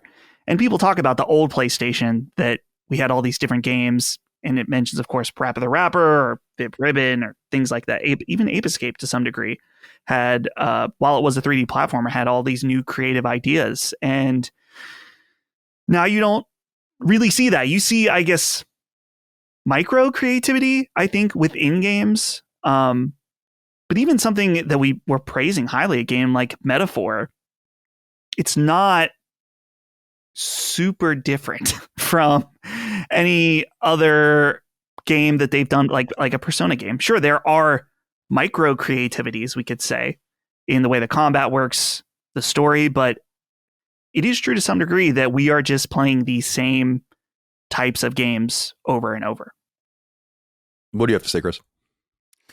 Yeah, well, I mean, my mind goes in so many different directions. I think about like, what's that argument about like storytelling, about how there's like only 7 stories? Like, yeah, like it almost feels like sometimes when you play a game now, it really kind of feels like maybe there's only like 6 or 7 types of games that really do exist. There's like your open world, there's like your racing sim, there's like your Metroidvania, there's your Souls, like, I'm not saying like 7 literally, but feels like there's a finite number of like wholly unique stylistic experiences that exist out there. And it does feel, I don't know, it feels to me like the ballooning of these budgets have made it so a lot titles that maybe exemplify a little bit more risk don't really get the chance to get greenlit. I think I've mentioned on the show a couple of movies too that like only exist because it's like, hey, this is a great original script, but what is a great idea? What if we put the Cloverfield monster in it? And it's like, oh, well, that would be stupid. But it's like, well, that's the only way this is getting made, is if we could put the Cloverfield monster in it. And so it's like, well, I mean, a lot of this resonates with me. I think it's definitely true. I think it sucks. I think it's bad for the industry, but that's kind of what happens when the bloat kicks in and you can't really take those risks. And also, I just think the risks that people do take are sometimes not really well thought out. Risks like dreams. You know what I mean? Like there's like, oh, we're gonna let Media Molecule, one of our treasured studios that makes really, really unique, interesting games that have a very, very unique voice and a very unique stylistic presence on our platform. We're gonna let them toil away for 10 years on a game engine. And it's just like, well, maybe it's not necessarily that, like, maybe you just got to be smarter with your risks, I guess, But it doesn't. But I feel like that alone, or those kinds of failures, like, they lead a lot of people to being opposed to taking risks at all, when that's not really the right lesson to take away from that. It's interesting because this is just getting into what he's saying, but so I don't want to get too ahead of myself here, but I think that he's right on the money about money spent on games, and we'll get into time or whatever, but I do take a little bit of umbrage where he's saying Quote, on PS1 and PS2, one unit of hardware could sell 25 games. With PS3 and PS4, largely due to the network effect of people getting online, it's much lower. PS1 and PS2 are like a small sliver of the amount of money that PS4 and PS5 have made. And so one doesn't necessarily equate to the death of video games or the ecosystem. It just means a market change. In other words, having a shelf full of video games is great, but Sony somehow made way less money during that era from fewer players. 100 million PS1 players goes to 120 for PS4, obviously PS2 being higher. I just don't necessarily think that that's maybe an issue, but I don't think it's the problem. Because the reality is that individual games are deeper now and they sell way more units. If you look at, and we've talked about this in the past, look at the best-selling game on PS1. It's Gran Turismo at 10 million units. There are many, many games on PS4 and PS5 that have sold more than 10 million units. Right? Yeah.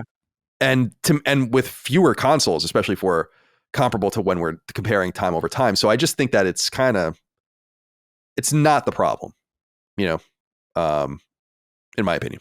But do you think he's coming at it more from like the angle of, because that was kind of a line that stuck out to me too, where I thought like, is that true? Because my immediate assumption is that like, because there is more of like an online nature to things, and because you can buy games so much easier than you, I kind of thought that it would be the opposite.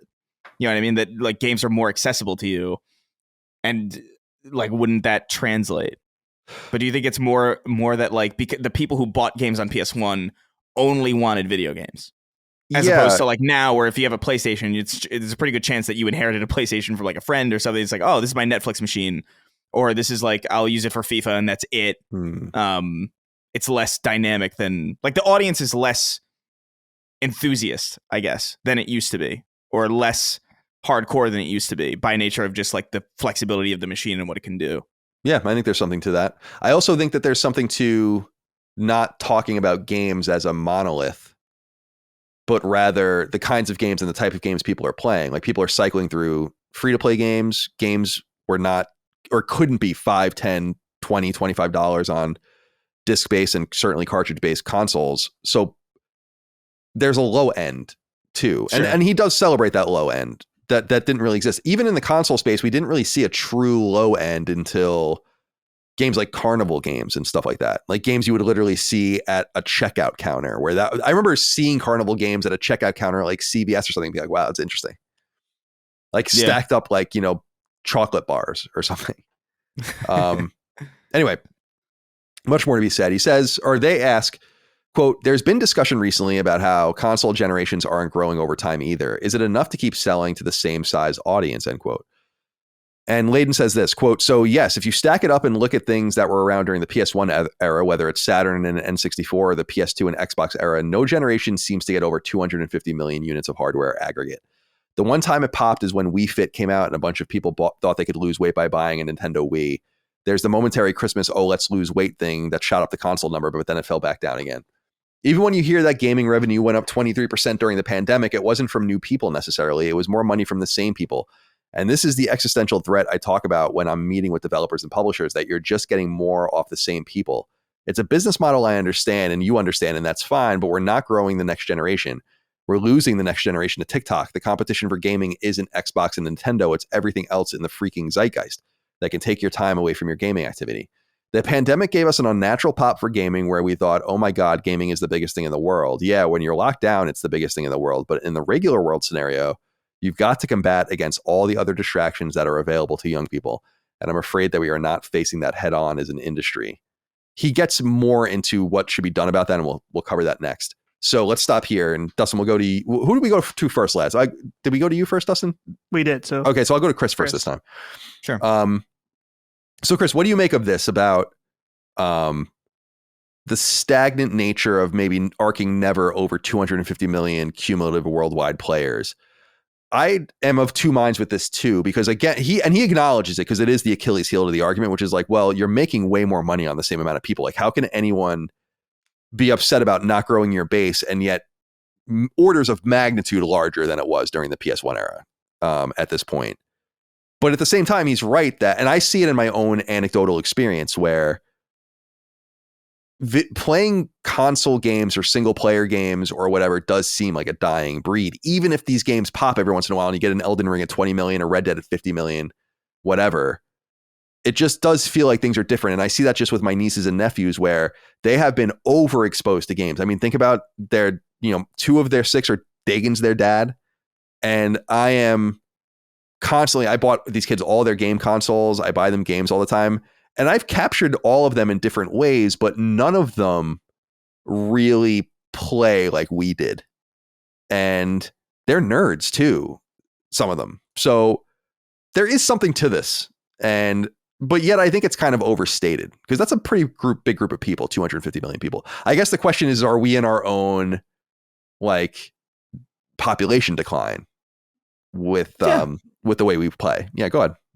Yeah, I mean, I think so. I mean, even just broadly, like the people who play video games in general, there's so many people in the mobile market who aren't indulging in like single player stories at all. You know what I mean? Like games like there's gaming's more popular with games like Balatro than they are with Final Fantasy. You know what I mean? Like no disrespect to either of those games, it's great, but that's the kind of ubiquity that really trounces single player stuff and has for a while. And so it very well could be that we are on like that type of game is appealing to people less and less. But I actually feel like he addresses the problem immediately after this. And I think it's like a very poignant observation. It's one that I felt for a really long time. So I don't want to jump ahead, but I as far as like growing the base, I don't think you need to necessarily grow the base. I just think you need to treat the base better. And by treating the base better, I mean just giving them better experiences that aren't as bloated and that respects their time. Because we'll get into that because that's what that's what he talks about next, and I definitely want to get more into that. Dustin, do you want to sound off before we get into that? Yeah, specifically when he's talking about losing the next generation to TikTok. And I think that's a fair point. I think it goes beyond TikTok, just comparing even my experience growing up in the late 90s, early 2000s, where there was way, way less options to entertain yourself. You could watch TV, which I couldn't even do that, but most people could. You could watch TV, which then you're limited by what's on at the time, right? You didn't have a phone. There's no social media. There's no YouTube. And so for me, at least, gaming was an obvious choice. And you think about it now where the ways in which we can entertain ourselves are so endless, whether it's the dozens of streaming service with thousands of movies and TV shows, dozens of social media apps, all these different things that we can do. It is ironic. We have all of these options before us, and the lowest quality content, being TikTok, is the most popular. And to be fair, I'm guilty of this as well. I don't use, it's funny, I stopped using TikTok, but then I started watching Instagram Reels, which is the same fucking thing. You're right. It's the same thing. Yeah. But I've started watching Instagram Reels, and I will do this thing where I'll sit down to play a game, and I'm waiting for it to boot up, and I'll start scrolling. Yeah, I know. And then 20 minutes goes by, and I will catch myself times and say, I think if I'm looking back, I would have rather spent that 20 minutes playing this game. But in that moment where your brain is looking for the easiest possible dopamine hit of fucking something, again, so we don't feel anything, right? You just tend towards that. So I can totally understand that being a thing where it's like, well, and even not even just something like TikTok, but in the games themselves, where I play Call of Duty for an hour and a half, and I've done that dozens of times over the past few weeks. I can't tell you anything unique very rarely about any of those occasions. And that's why I get to a point with Call of Duty where I kind of just have to cut myself off because I don't feel like I'm accomplishing anything at that point.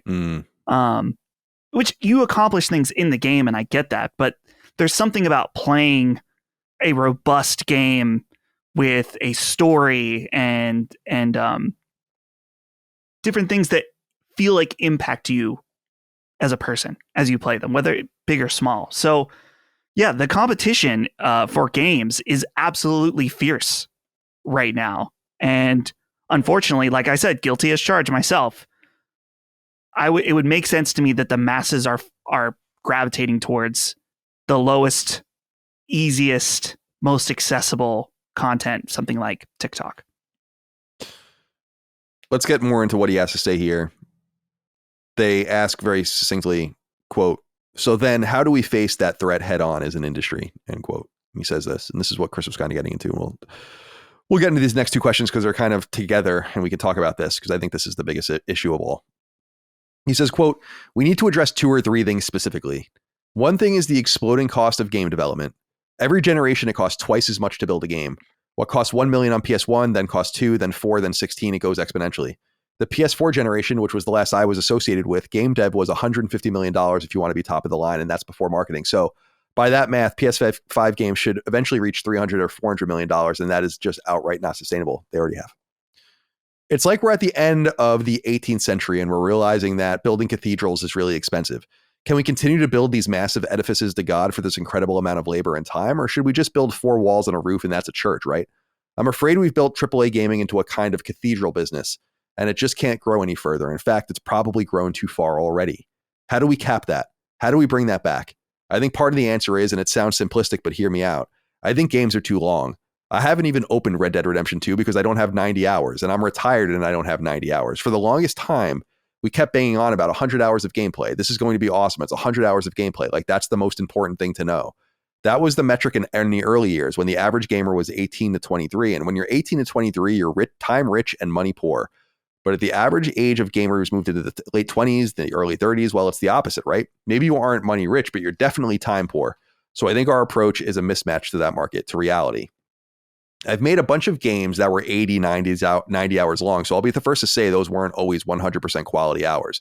There were a lot of moments in there where I really felt, am I running across the same field again? I would like to see a world where you can get back to 18 to 23 hours of gameplay, but with gameplay so compelling, you don't want to put the controller down. I want the entire game to be like that moment in Resident Evil where the freaking dogs come through the window and you drop your controller out of fear. I want more of those kinds of game moments if we can bring the scale down in the scope, end quote. By the way, there's a screenshot of that moment in Resident Evil, and it's so funny how much that scared the shit out of me. It looks like fucking shit. But back then, and then so this question is connected. It says, quote, "It feels like each generation is getting lumbered with ever higher production costs, production values, and we're seeing a smaller selection of games as a result, at least on consoles," end quote. And Layden says this, quote, "Yeah, rendering at 480p was not very expensive, but doing 4K at 60 frames, that's a lot of people, a lot of time. Let's look at our obsession with photorealism, chasing that uncanny valley. From what I've seen, it's non-traversable. Don't chase that. I think a photorealistic Mario would be kind of off-putting, frankly. Or when they did that first Sonic draft for the Sonic movie with teeth. On PS1, our expectation walking down the street in a game was that you couldn't open every door. Now the expectation is you can go into every house, open every drawer, and everything is destructible. And that's nice, but it's expensive to make that happen. We have to look at that. If only 50% of players see the end of your game, what about all of those millions you spend on the final level for only half of your people to see it? There's so much money being put into making these huge game experiences and people aren't seeing it. What would Coppola do if you walked out at halfway through his movie? We have to understand, is this a good use of resources? I want a movement that gets more people to finish games, where we make it so compelling they just want to see it, and where it's not so onerous they don't have to spend 3 months doing it." End quote. Nailed it. And this is so seen. Right, exactly. Me too. And it's like, it's crazy to me how much people poo-poo and dismiss when I bring up trophy completion, because it is a really, really meaningful metric. And you can learn so much about the way people are playing games. We were talking about the dichotomy between playing Metaphor and Lego Horizon at the same time. And how Lego Horizon, I platinumed in 20 hours. You can beat it in 10 or fewer hours probably. And barely 30 or 40% of the people even got to like halfway through it. And that's a game that requires nothing out of you. But you'd be stupid not to learn something about your game from that, good, bad, or indifferent. And then you see a game like Metaphor, where I am consistently surprised how far into the game I am. And then I look at a trophy I get and it's like 55% of people. I'm like, what? That's nuts. That's so many people playing your game deeply, especially comparable to the time and how long it's been out and how it's going to take people a long time. And you'd be stupid not to learn something about the game from that. In other words, there are games that demand time, and that's what people want to sink into them. But that should be the exception to the rule. When you play a game like Dead Space Remake recently, which was the perfect length, or Resident Evil 4, and you realize games from these eras, PS2, late PS2, GameCube era into the PS3 era, 15 hours, 20 hours. I even think about my biggest complaint about The Last of Us Part 2. I'm like, this is too long, And because it was like 25 to 30 high quality hours. And I'm like, I don't know. I don't even need this much. So I feel like this gets into the meat of the problem, that the games are not only too expensive, but they're too long, and most people are not seeing them through. People do weird shit with games, dude. I was talking about Iron Meat. There's a trophy, which I remember only because I love its name. It's called, so anyway, I started blasting or whatever, and it's a trophy that you get for shooting your gun. Now we're talking about a Contra game. So you shoot your first bullet, 97%. That means, so people would be like, oh, that means 3% of the people booted the game up and never, or bought the game but never booted it up. And I'm like, no, it means 3% of the people who bought the game booted it up and never played it. Like, didn't even try it. Now start peeling people away as you go from there. You're already losing 3% of your players before they even start the game, but they boot it up. There's something deeply wrong with the way we structure games as time propositions. And he's getting into how that if you could solve that problem, the money problem will solve itself, because you'll theoretically be retraining players, bringing the same amount of players in for a product that should cost less than half as much to make. And you can still charge the same amount. I mean, who out there is upset that they got charged $60 or $70 for Dead Space? You're crazy. That's fucking $70 well spent. Just because it's not 100 hours. So I'm all about this. I've gone on and on though. Dustin, let's go to you first. Yeah, I totally agree. I think about many of the big hitters, whether it's from Sony or from other people, that my main complaint about all of them is just that they are either sometimes very too long or even slightly too long. I think God of War Ragnarok, great game. In fact, I think I said it was my game of the year that year. Even I'm looking at how long to beat. The main story, 26 and a half hours. But that's if you do nothing else. I remember thinking that was a hair too long. Two games that I absolutely love, Final Fantasy VII Remake and Rebirth. I think in particular, Remake has some fluff sections that are just annoying. We didn't need to go back into the sewer again and run through that the way the game does. So there is a lot of different fluff sections. And even in a game like Metaphor, I'm thinking about that line he said where he's like, I've made many of 100-hour games, and I can tell you not all of them are 100 quality hours. There are times when I'm playing Metaphor that I'm like, dude, or Persona games. I love those games. And I even like how long they are, but there are times where I'm like, what am I doing? What am I doing here? Why is this here? And at least in a game like Persona or Metaphor, a lot of the times those fluff sections, you don't imagine they spent too much money making them. But you mentioned The Last of Us Part 2, also too long. There are games that can warrant the length. And it's funny that he brings up Red Dead 2 specifically as an example, because looking back, I think every hour that I spent in Red Dead was a quality hour. But that is so rare. Right. And it takes extraordinary resources to make that. You know, it's not only a Rockstar can do that, because only they have. Grand Theft Auto 6 is going to be a couple $1 billion for selling, for market, especially with marketing and all the rest. That would be suicidal. Think about Star Citizen. It just passed 750 million, which is crazy. Now multiply that by 3. He really does hit the nail on the head. I do agree that the Red Dead thing is weird because it's so high quality, but I think this is kind of crazy because we can have both and we do have both, but it's like I would sacrifice Red Dead 2 at the altar of more shorter, high quality games any day of the week. That never had to be that. They could all be worse than Red Dead, but we don't have to do that. So right. Yeah.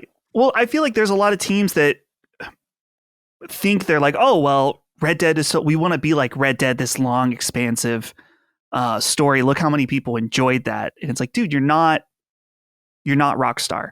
You're not that guy. You're not that guy. It's very rare you're going to be that guy. And I can think of so many games that I love that I still feel like have this problem. Even Elden Ring. Great game that many people have completed all the way through. You can from the trophies. There's a lot of filler in Elden Ring, like copy and paste. Well, they're not fully copy and pasted dungeons, but they are somewhat copy and pasted. Yeah. And reused bosses and things like that. And I think there is a place for these types of games, but it comes to the problem where so many of these games have this problem. You know, I rattled off all these different amazing games that are nearly there. But it's ironic that the problem is that there's too much of it. So it feels like an easily fixable problem in some ways. Yeah, there's something interesting about from the competitive, like capitalistic angle. If you're a CD Projekt, a Bethesda, a Larian, and you make really high quality immersive games that require lots of time and they are well respected, you are inherently killing your competitors because you're going to win the money proposition and then you get the time and then there's nothing left. And so there is something pretty cutthroat about it, but most companies can't take that risk. Like I really think Remedy would like to be one of those companies, and not in the role-playing game space, but like the auteur space where it's like, look how good our games are. And yet they're even struggling to sell more than 2 million copies of Alan Wake 2 because the game I think would be more noticed in a previous generation where it wasn't such a time suck of. So in other words, I can see the big high, like Rockstar would love to put everyone out of business, and they can by just spending all this time and money. But I think for most, it's just not a proposition that they can even stake themselves in, because who the hell wants to spend all that time and money for a major risk? Grand Theft Auto is not a major risk. Chris, let's hear from you. I know you want to sound off on this. Yeah, no, man. I've been saying this for a long time. You know, I feel so seen by this conversation because it's exactly what I've been feeling for so long. And yeah, even with Red Dead. Look, I love Red Dead 2. I think it's one of my favorite experiences that I've ever had. But again, it's just such a rare example of something that is done at such a high quality bar and such a high ceiling, and it's done so well that like if anybody tried to match that quality, they would kill themselves trying to do it. Like they're in a unique position to do it. And even with that game that I love so much, every time that I've ever restarted Red Dead Redemption 2, it's never been with the intention of playing through it again. You know, it's never been with the intention of like, oh, I'm going to finish the game. Maybe I'm going to do a low honor playthrough or whatever. It's like, no, I play until I get to like, until I get past the winter part so that I can just engage with the open world as a sandbox. It becomes like a playground for me at that point. It's the opposite of how I used to play, games that were, 15, 20 hours where I would like finish it and then I would replay them again. And I was like, yeah, I'm going to finish this again, or I'm going to play it on the hardest difficulty, or I'm going to go for all the achievements, or I'm going to go do, this mode or that mode or whatever, there's just a different feeling to those games because they are such a demanding thing. And an aspect of this that I don't think people are even considering really, and it wasn't really touched on this interview, at least not directly, is, there's a lot of attention being demanded by multiplayer experiences because they are very, very welcoming and they're very, very good at onboarding. It's just like if you jump into a game of Fortnite, there's not going to be like a story that you have to pay attention to. There's not going to be a bunch of lore that you have to pay attention to. You just jump in and enjoy the game for what it is. And so in order to peel people away from that, you can't be like, hey, I know you're really enjoying this like really easy to get into thing, but there's a really great game over here. It's like, oh, it's 90 hours. No, you're more likely going to get somebody with something that's like, oh, well, how long is this going to take you? Like, oh, this is like 20 hours, 15 hours, That's a more, I feel like from the perspective of a multiplayer person who's like, maybe they're like not feeling this recent season, right? Maybe they're not feeling this season in the battle pass. Like maybe there's been a balancing update that's fucked things up for a little bit. Maybe they decide like, oh, maybe I want to try something else. They're not going to jump to Yakuza. They're not going to jump to like a 100-hour experience because they know that they don't have that. They're probably more likely going to jump to something that's like a little bit more digestible. And I think that's fair and reasonable. And I feel like you have to make games enticing for those people. And it doesn't mean sacrificing quality or like not telling the stories that you want to tell. It just means like, dude, tighten it up a little bit. I loved God of War Ragnarok. I thought it was great. We had a really great spoiler cast about it, and we dove deep into like what it's about and the themes and everything. It was great, but it was long. And it was long in the places that it shouldn't have been too. Like the fact that I won't spoil it, but like there's parts of that game that feel like they should be way longer, and then they're just like a flash in the pan. And then there's other parts where you're like, you're really having me pick fucking paint flowers through this game. Like, what do you do? What are we doing? And so I don't know, man. I just think time is really, really important, and there's just so much bloat and so much fat in a lot of modern games. And I don't know, Colin, what would you think is a reasonable, and I wouldn't say reasonable as in an ideal, but like a reasonable estimation of how things are right now? Like, what do you think is a reasonable guess as to what the completion rate of most video games are? Like based on probably. like 30% or something, like 32%. Yeah, depending on the game, I think it can go up or down, but yeah, about a third. Yeah. So I'm looking at, just out of curiosity, I went to go check this. I looked at the trophies or the achievements on Steam for mouthwashing. 2 hours, 2-hour game, 79%, 80%. Basically, yeah, so 4 out of 5 of your players are seeing everything, or like what you want them to see at least.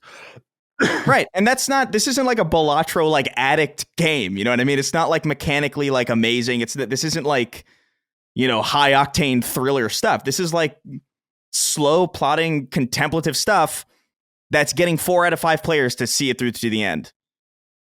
And I guarantee you a large reason why is because it's good, but because they also know it's not 150 hours.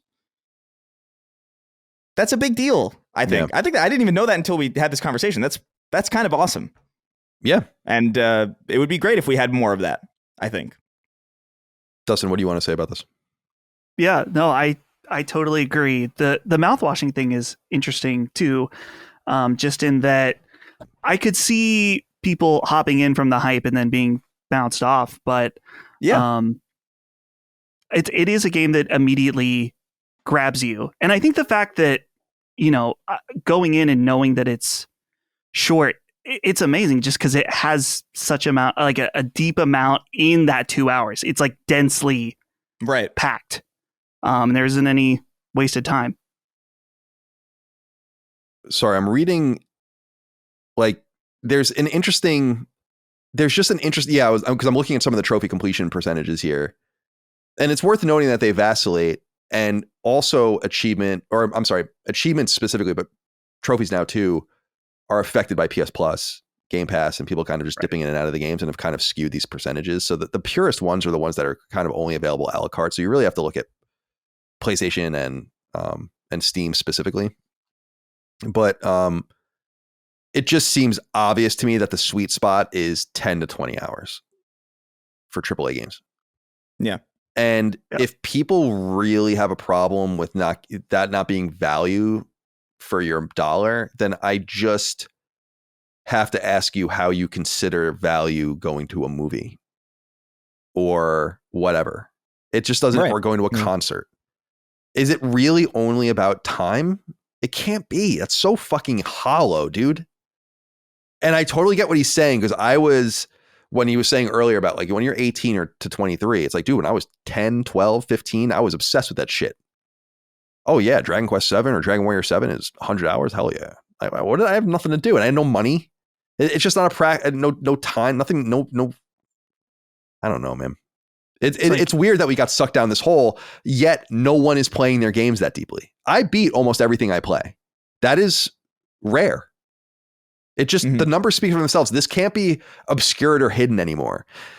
The completion percentages, the second they started publishing those on trophies and achievements, is the second everything was, you should be disabused of people playing their games all the way through.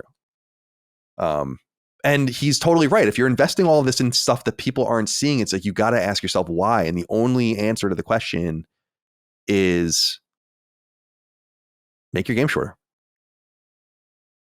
All right.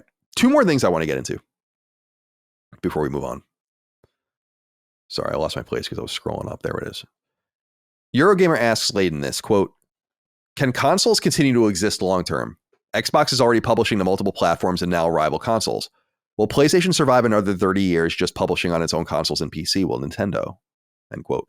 Layden says this, quote, let's put Nintendo aside for a second because they live in their own private Idaho where the laws of physics apply in a sort of different way. But with Xbox versus PlayStation, the Ali versus Frazier fight, frankly, we have to start interrogating what the purpose is of a proprietary console and whether that can continue to be true. If you look at it from my lens, which is of course the PlayStation lens, the leap from PS1 to PS2 is dramatic. I remember seeing the PS2 demo for Gran Turismo and not believing this could happen in a home console, but it did. The jump from PS2 to PS3 was also remarkable. We got it to an HD standard. We got not all, but a lot of 60-frame gameplay. It had a network capability, nascent though it was. Then PS3 to PS4 was just like getting the network thing done right.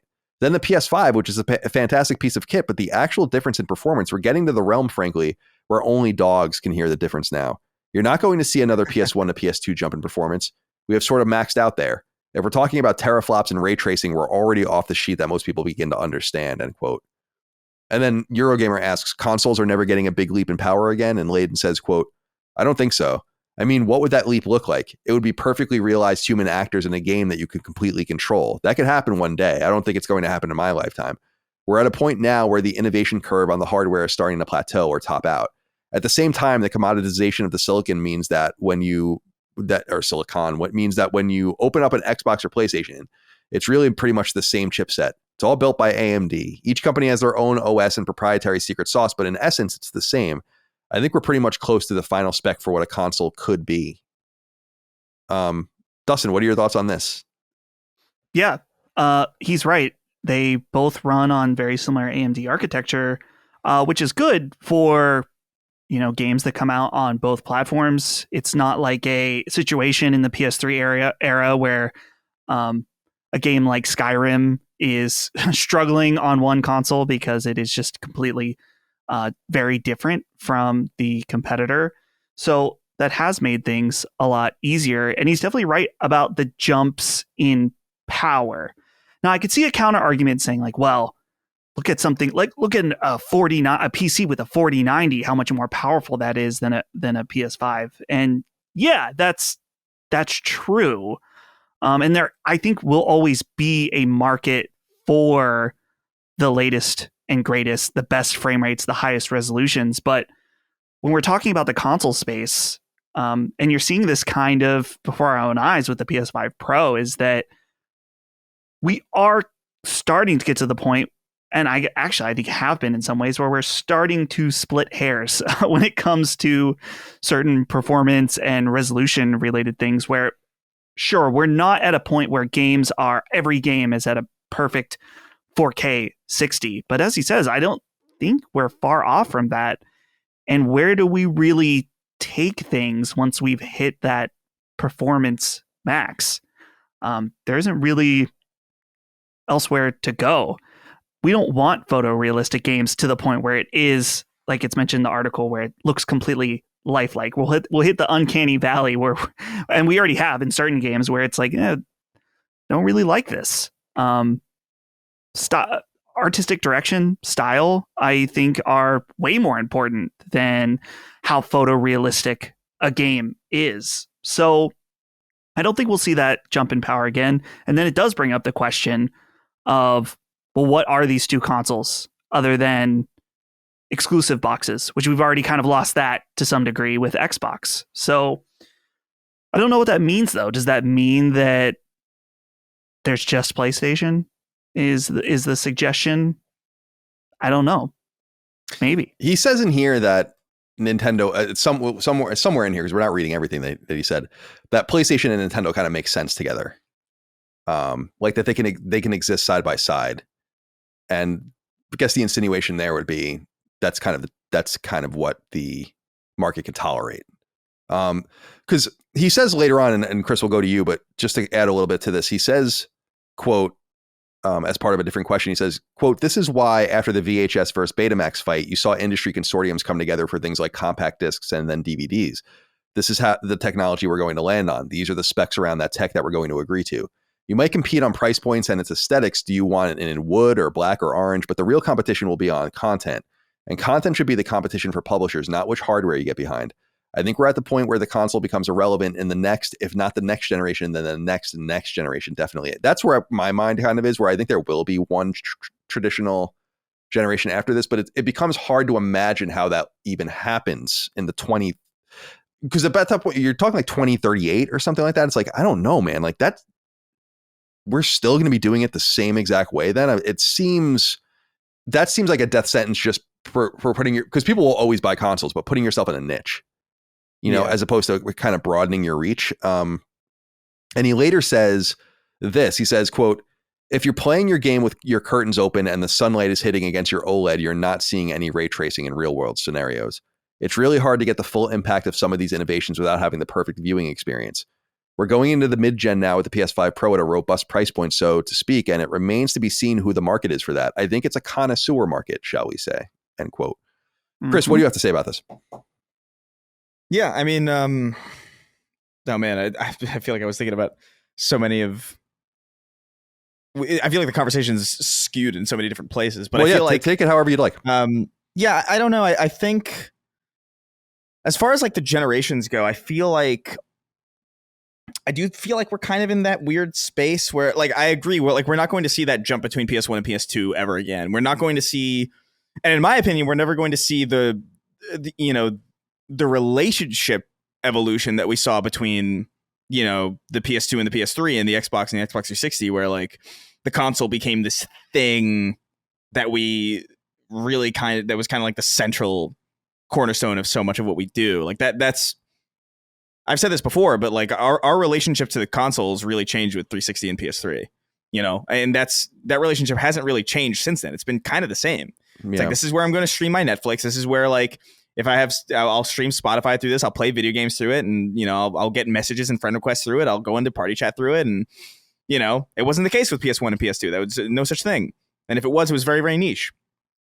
And we've never really seen that evolution either. And so it just remains to be seen, like, what is there really left? Like, what is there left to do? It's kind of like it kind of feels like we've been to the moon and we've just seen that there's nothing there. So like, there's no real reason to go to the moon again, because what would be the point? It would just be really expensive to see the same, to see the same amount of nothing.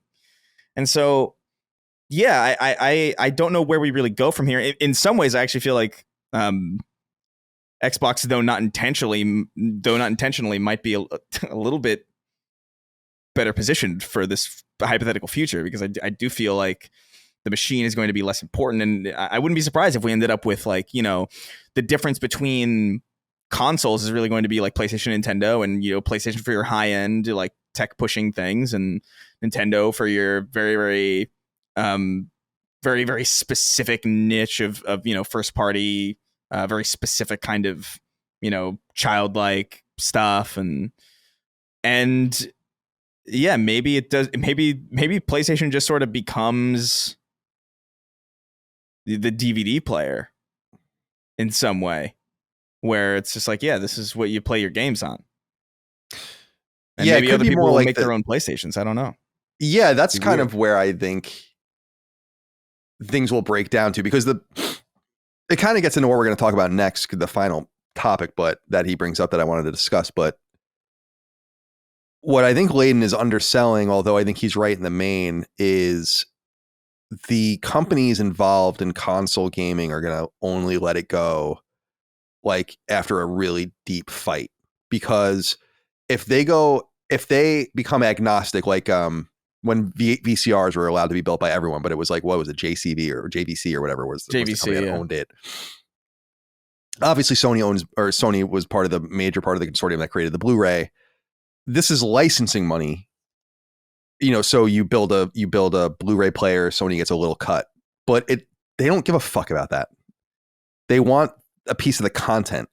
And I'll keep nailing and hammering that Sony has a unique insight into both worlds because of their aggressive invasion beginning in the 80s of the creative spaces with music, film, and then PlayStation, to where those became the dominant parts of the company. And they see the power of streaming, for instance, like a streaming service like Netflix or whatever, but you have to kind of captivate people, and gaming does remain that last place where people are captive to their machines, and they're only going to let that go when they really, really have to. And that's why I think you're going to get one more generation of like kind of the way things are going to go. And then probably towards the end of that generation in like the mid 2030s, it's going to start to fracture and fall apart.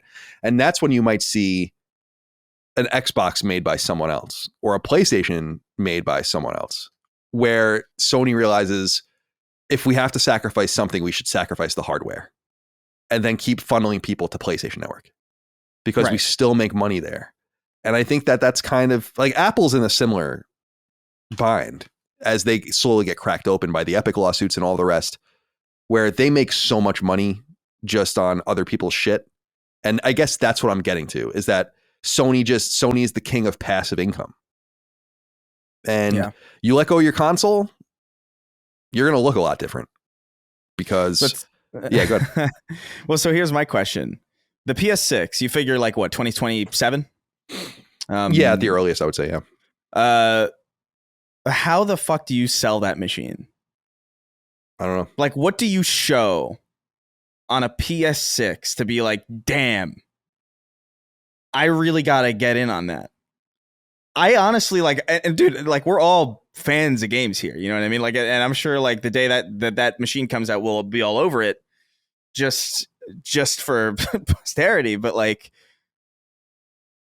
is it going to be exciting? I don't know. I don't, because with my experience with the PS5 Pro so far, like it's good, right? But like,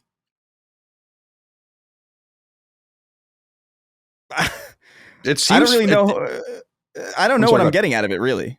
You know, it seems like it's funny because a lot of people are upset about it. It seems like it's not working well for like a lot of people with pretty specific games, especially outside of first and second party, where I guess there's more control and more knowledge of how to use the machine, like just more inherent knowledge. They had access to it longer and all the rest. But it's funny because my own, it's like I still haven't played a game that really. I haven't played a single game that on it yet that I would notice any difference in. People are saying Metaphor is way better on Pro, but I said this on maybe last week's episode or in some other context where I'm like, I don't really see it. Like, because it's not I'm still not savantish about frame rate, obviously, but it's like the game is not an action game. Right. It's not about movement and like, and all of that at all. So I'm not seeing, I'm sure it's there, but it's like, it's not affecting my experience. So it's not the right game for me to judge it by. I think Silent Hill and Alan Wake are the two games that I want to play, but both of those are fucking botched still. Yeah.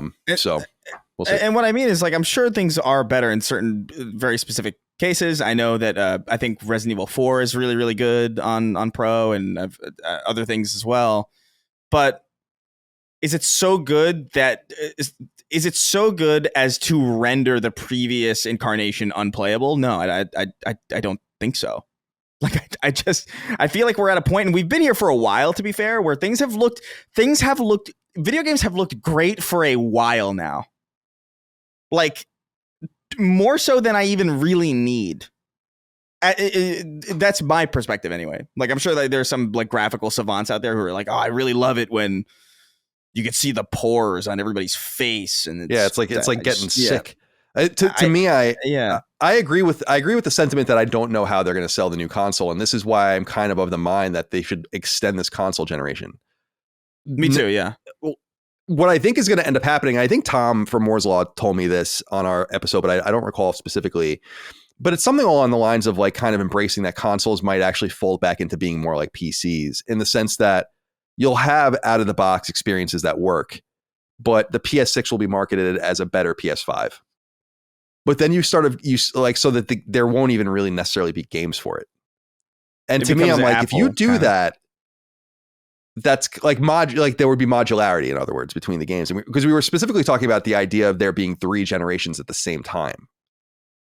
Like there's so many people. There's so many people on PS4. If we're really saying that this time in 3 years we'll have a PS6, I would argue there's still going to be tens of millions of people on PS4.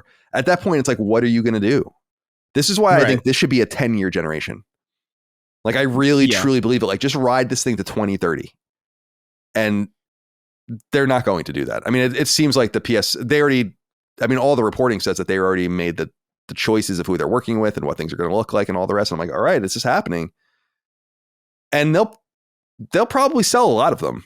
But I think that there is a law of diminishing return here. And the longer generation that we were forced to embrace during the PS3 and Xbox 360 era because of the financial crisis should just be embraced voluntarily and go even longer. Because I agree with you. If you guys recall back during the first maybe 18 months of PS5's life cycle, I was even saying, like, there's really no reason to buy one. Like, you're not missing that much. Just wait. Yeah. But now I do feel like there are a lot of games on it, but now things are starting to catch up. Like, let it breathe. Things move differently. Games take longer to make. Let the developers and the publishers explore and not feel like there's a fear, I think, of being like, oh, if we get this game too late to market, like, people are going to move on and they're not going to be as focused. Like, give the developers and the publishers the confidence to say, you might be able to hit this machine a few times before we move on. And really get to know it. And that would be my hope. But so Chris, it's a great question. Like, how are they going to sell it? I don't know, man. But the reality is PS5 is still selling really briskly. I mean, you can't ignore that reality. And so, but I think it does seem quick. Like, it seems like they'll release the PS6 when the PS5 still has a lot of juice left in it. And I think the PS3 was barely hanging on when the PS4 came out, and that's a different feeling. And I think that helped the PS4 sell so well. I mean, the PS4 was a fucking smash hit immediately because I think people were like, damn, I'm enough of this fucking thing already. And it's funny to think that was only 7 years, and that would be the same distance between now and then. But, you know, if they were to release in 27, but I say go later. Go further. I just think the machines are just better too. Like, the cumbersome nature of the PS3 was insane by the end, and even like midway through the PS5 or even all the way through the end of the PS4, I kind of felt like the PS4 was entirely fine. Me too. Like, even by the time that, like, I definitely wanted more out of it by the time PS5 was coming, and I was excited about, like, little things like the SSD and things like that I knew would be integral or really important to, like, load times and all that stuff. That's exciting. But the PS4 still functions, or at least mine does. I let it. I think I lent it to, like, my niece and nephew, and they have no problem with it at all. So I don't know. It's such an interesting. I do feel like we're finally in this place, because I feel like we've been having this conversation for a long time as an industry, where we're just like, oh, well, when are consoles going to go away, or like when's going to be the generation where it's actually over? And for a while, it felt like that wasn't really possible, but it's beginning to feel like it's very plausibly, maybe not close, but definitely closer than you would assume, just based on, you know, where's there to go. We kind of did everything. I really do think that's why we're kind of spreading, or we're seeing this spread into handheld, because it just feels like, I think there's like a voracious need to explore, and there's nothing left to do here. And so it's just like, well, let's revisit this thing that we put down a long time ago, and that there's been major advancements in. And I think that's going to be like the window into the future. I wouldn't even be surprised if next PlayStation is just like, I mean, my dream is to see like just PlayStation. That's my dream. That's like, I've long wanted that. Like, even just with Xbox, the same. Like, just don't do Xbox Series X. Just like, it's an Xbox. Yeah, I think there's something. I think when they do embrace that, it'll be the signal that, like, this is the permanent platform now. In some sense, now we get rid of the numbered iterations. I don't know, man. It's an interesting. It's interesting. There is a final postscript here, though, that I thought was interesting, because this is kind of what I've been saying, and I feel a little bit validated, or as you said before, Chris, you feel seen. Eurogamer says, if console hardware becomes somewhat irrelevant, does competing on content see Sony putting PlayStation games on Xbox as Microsoft has done on PlayStation? Layden says this, quote, I don't know what the business imperative would be to do that. PlayStation has been the leader for almost every generation it's been in. You talk about Xbox 360 being a huge competitor with PS3, and for a while they got out of the gate sooner, they grew a large market, but in the end, PlayStation fought to a tie in America and the UK. With Xbox 360, we look at a global footprint, and PlayStation is far and away the global leader, because it is the leading platform in 170 countries around the world. Microsoft never had that kind of global reach, so they can never build a global market to the scale that PlayStation does. So the question you're asking is, should PlayStation, with that huge market lead and the momentum apparently going forward, should they build versions of their games to run on a competing platform of a much smaller size and scale? As the saying goes, I don't know if the juice is worth the squeeze. How many additional sales would they get versus the brand impact, all the aggro? The Sony fan base gets really upset whenever a game comes out on PC 18 months after the original release on PlayStation. I never understood that aggro, but it's there. And if that's what they're going to say about a PC release, just imagine what the market would say about Xbox releases from PlayStation Studios, end quote.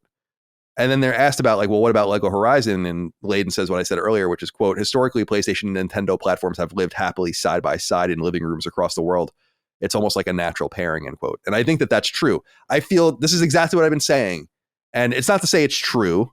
It's just to say that someone in a position of knowledge and prestige is saying what I've been iterating for a long time, which is makes simply no sense to believe that PlayStation would put games on Xbox.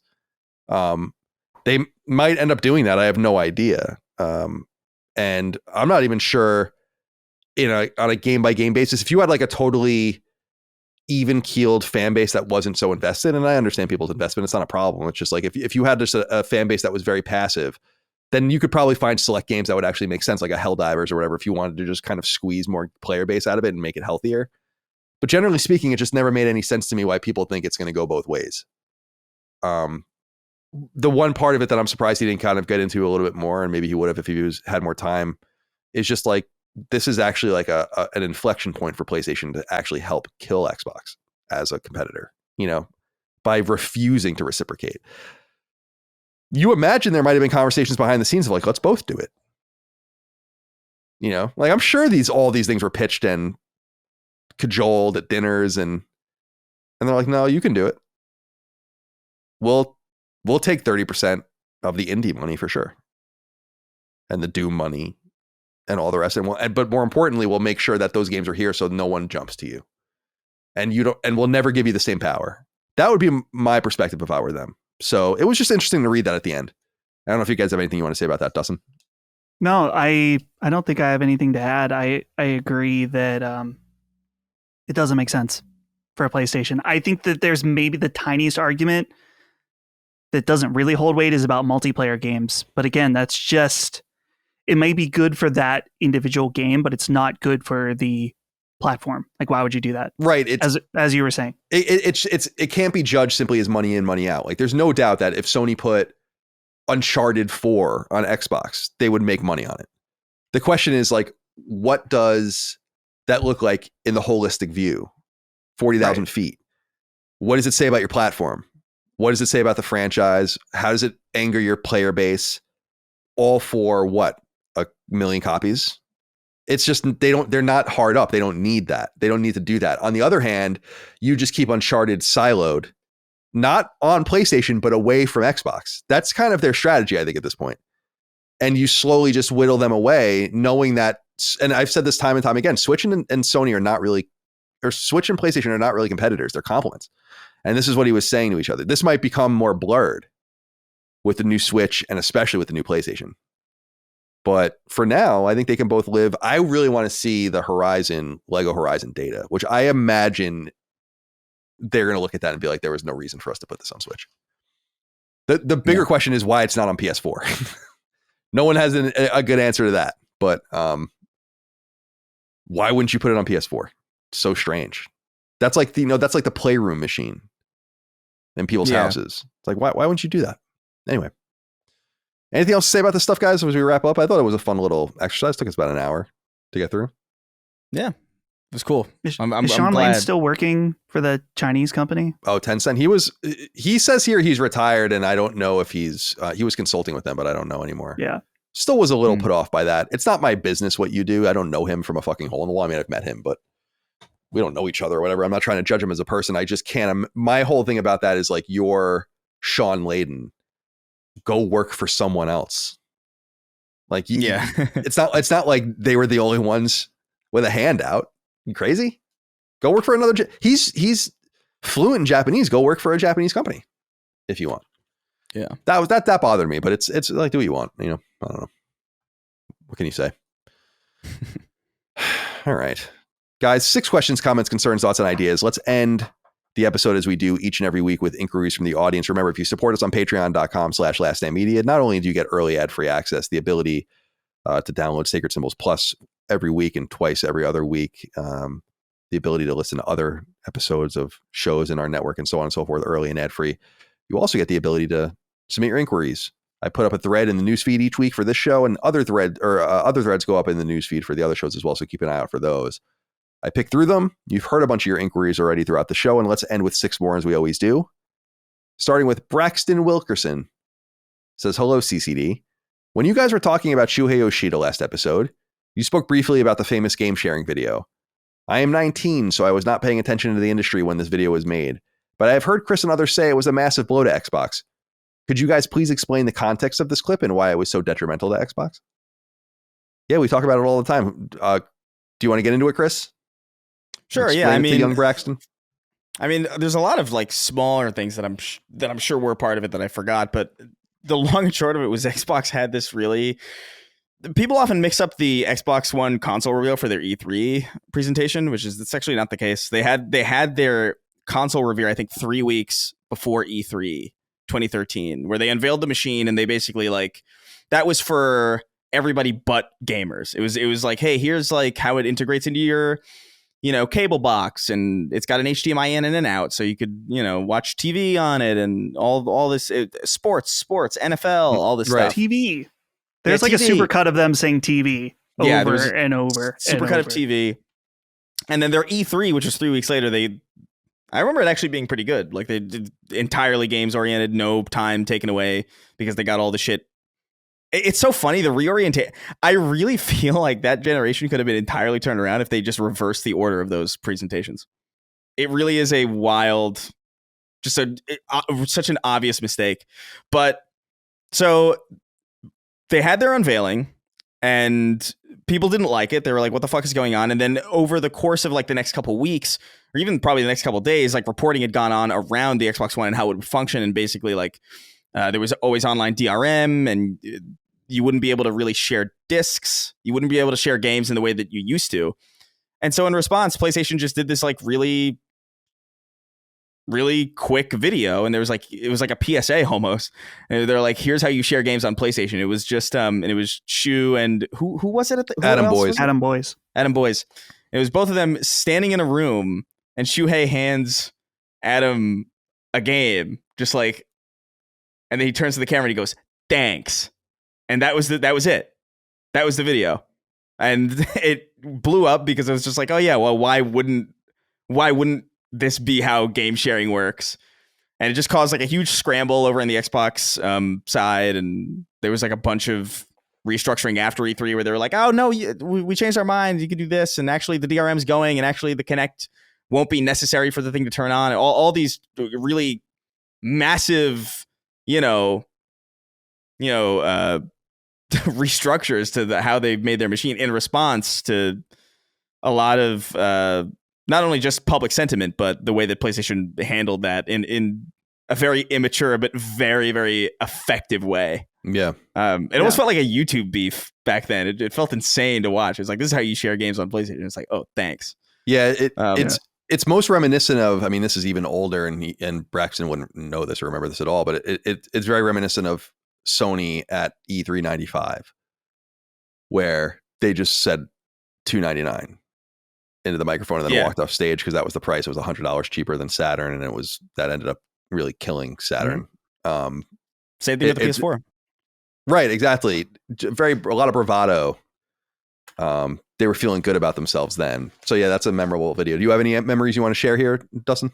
Yeah. Well, I mean, Chris covered the main points beautifully, but I think it's important too to understand some of the other contextual things too, where the Xbox One was revealed to be online only. Mm-hmm. And who was the guy that was the head that everyone hates? Don Matrick. Don Matrick. He was being interviewed about, well, what if people don't have online, like soldiers overseas? And he's like, oh, well, we have a console that doesn't require online. It's called Xbox 360. It just came off so douchey. So snide. Like, oh, well, you don't have online? Well, we have something for you. It's our old shit from 2006. You can have that. So there's that. But I highly recommend that our friend here, Braxton here, go and watch at least parts of that PlayStation E3, because it's either before or right after they played that video, there's this whole section of the presentation where like you can share your discs with anyone. And I'm wondering how much of it that they had kind of scrambled to put together to just rub salt in the wound, because people are going fucking nuts when they're saying you can share your disc with your friend, and the crowd goes insane because of how mad people were about Xbox. The other thing too about this specific E3 conference, Xbox, I believe, went the day before, and it was revealed that the Xbox One was $499, and you had to buy the Kinect with it. Yeah, and I think the Kinect it was bundled in, had to be plugged in. Yeah, I think initially, Right. it was like the console wouldn't turn on without a Kinect, and that's why it was bundled in, which is fucking crazy. So many insane decisions. So when Sony revealed that the price was $399 for PS4, it was like a mic drop moment where everyone was losing their shit because it was $100 less. And this might have been known beforehand, but PS4 is noticeably more powerful than Xbox One as well. So you're spending $100 more, including this camera that people were initially intrigued by the idea of Kinect and sold very well on Xbox 360, but ended up being, I would say, a gimmick overall. And then you're coming in with your next console. It's less powerful. You focused on TV for an entire presentation. You're telling people you can't share their games, and then saying it's $499, $100 more than the competition. Yeah, it was just that presentation in particular, Sony knew they were going to win, and they took the opportunity to rub it in as much as possible. Yeah. And it's a very fun watch to go back. It was a very meaningful year. I mean, that was interesting that year. And I've said it before, but I remember being in the office at IGN for the original Xbox tease or reveal before E3. And I remember saying at my desk, like, they are like, what the fuck are they doing? And someone, I won't say who it was, but someone was like, you're such a fucking fanboy.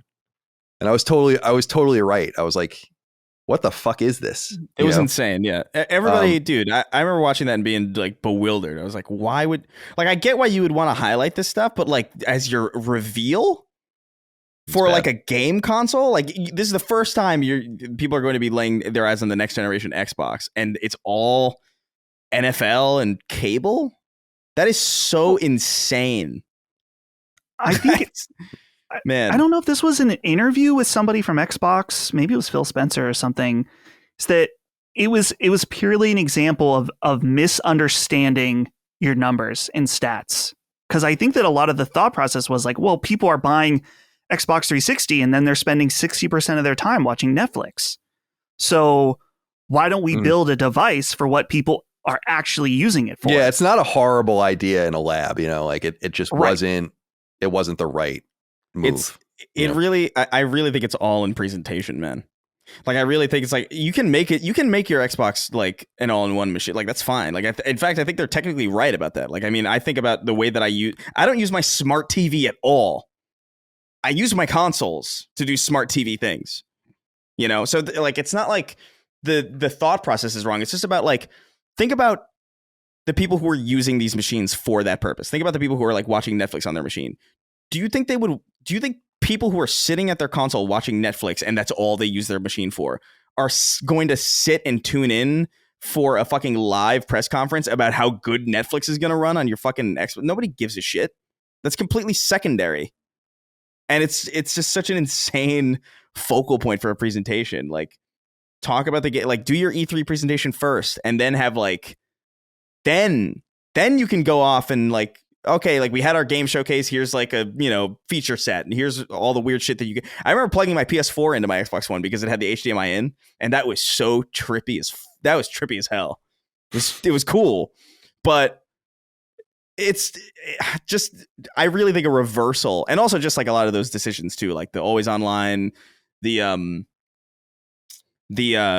bundled and Kinect especially is fucking egregious. Like I don't understand why you would have just like it would have been such an easy call to just be like, no, let's make this optional and like bump the price $100 off this thing. Like, what are we doing? But I don't think their like instincts are they're at least like their focus wasn't necessarily wrong. They do end up Microsoft has a curse of being like right way too early about certain things. Like they were right about like digital distribution. They were right about a lot of these things. But like no one's ready to hear that so directly in 2013 when like the internet sucks. Nobody's really downloading their games to the degree that like they will be. So no one's really on board with this. They just have bad communication, and they still have it.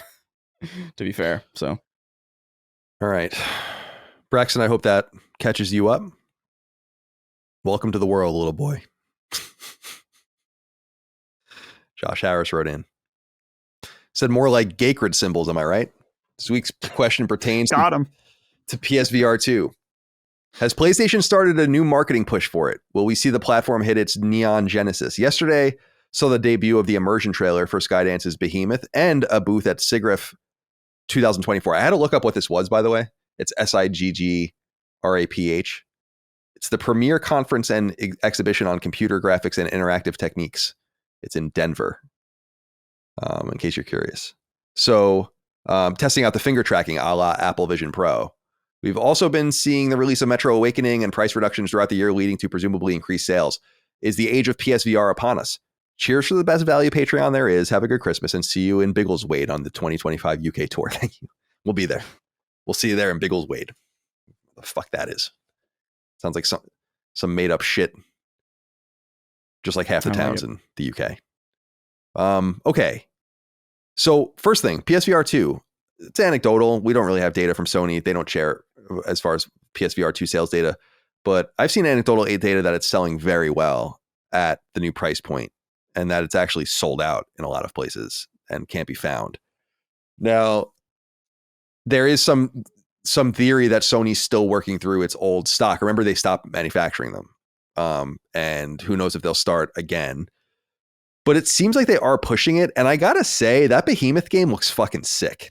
I mean, there's just no denying it. I think I'm going to check it out this holiday season and really try it out because it does seem to be like a very high quality game. Who knows if it is or not. And there are a few other games I want to play too. Like I'd like to play the Moss sequel and a few others. So I really do think I'm going to get into it this holiday season.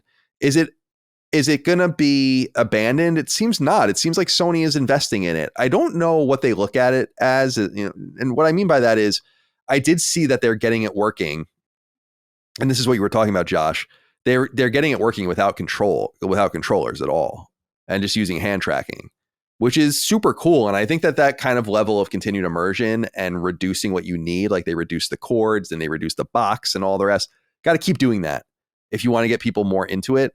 But I was reading a story it was sourcing Matt Piscatella, the guy from Circana, the North American sales tracking firm.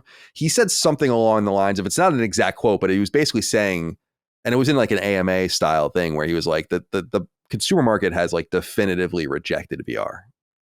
And it does kind of feel like that, like it's a niche thing and it's always going to be this very small niche thing. And it's surprising to see companies like Meta, I was going to say Facebook, but Meta and Sony investing in something that's so small. And so I guess what I'm getting at is I wonder with the controllerless tracking and all of that, if it's kind of like a skunk works to say like, well, we can kind of sell some of these things. People will put games on them and we can kind of fuck around with it. And maybe we'll learn things that we can kind of get into other things or technologies that we integrate to other technologies and so on and so forth. Because it does seem like they're still just messing with it.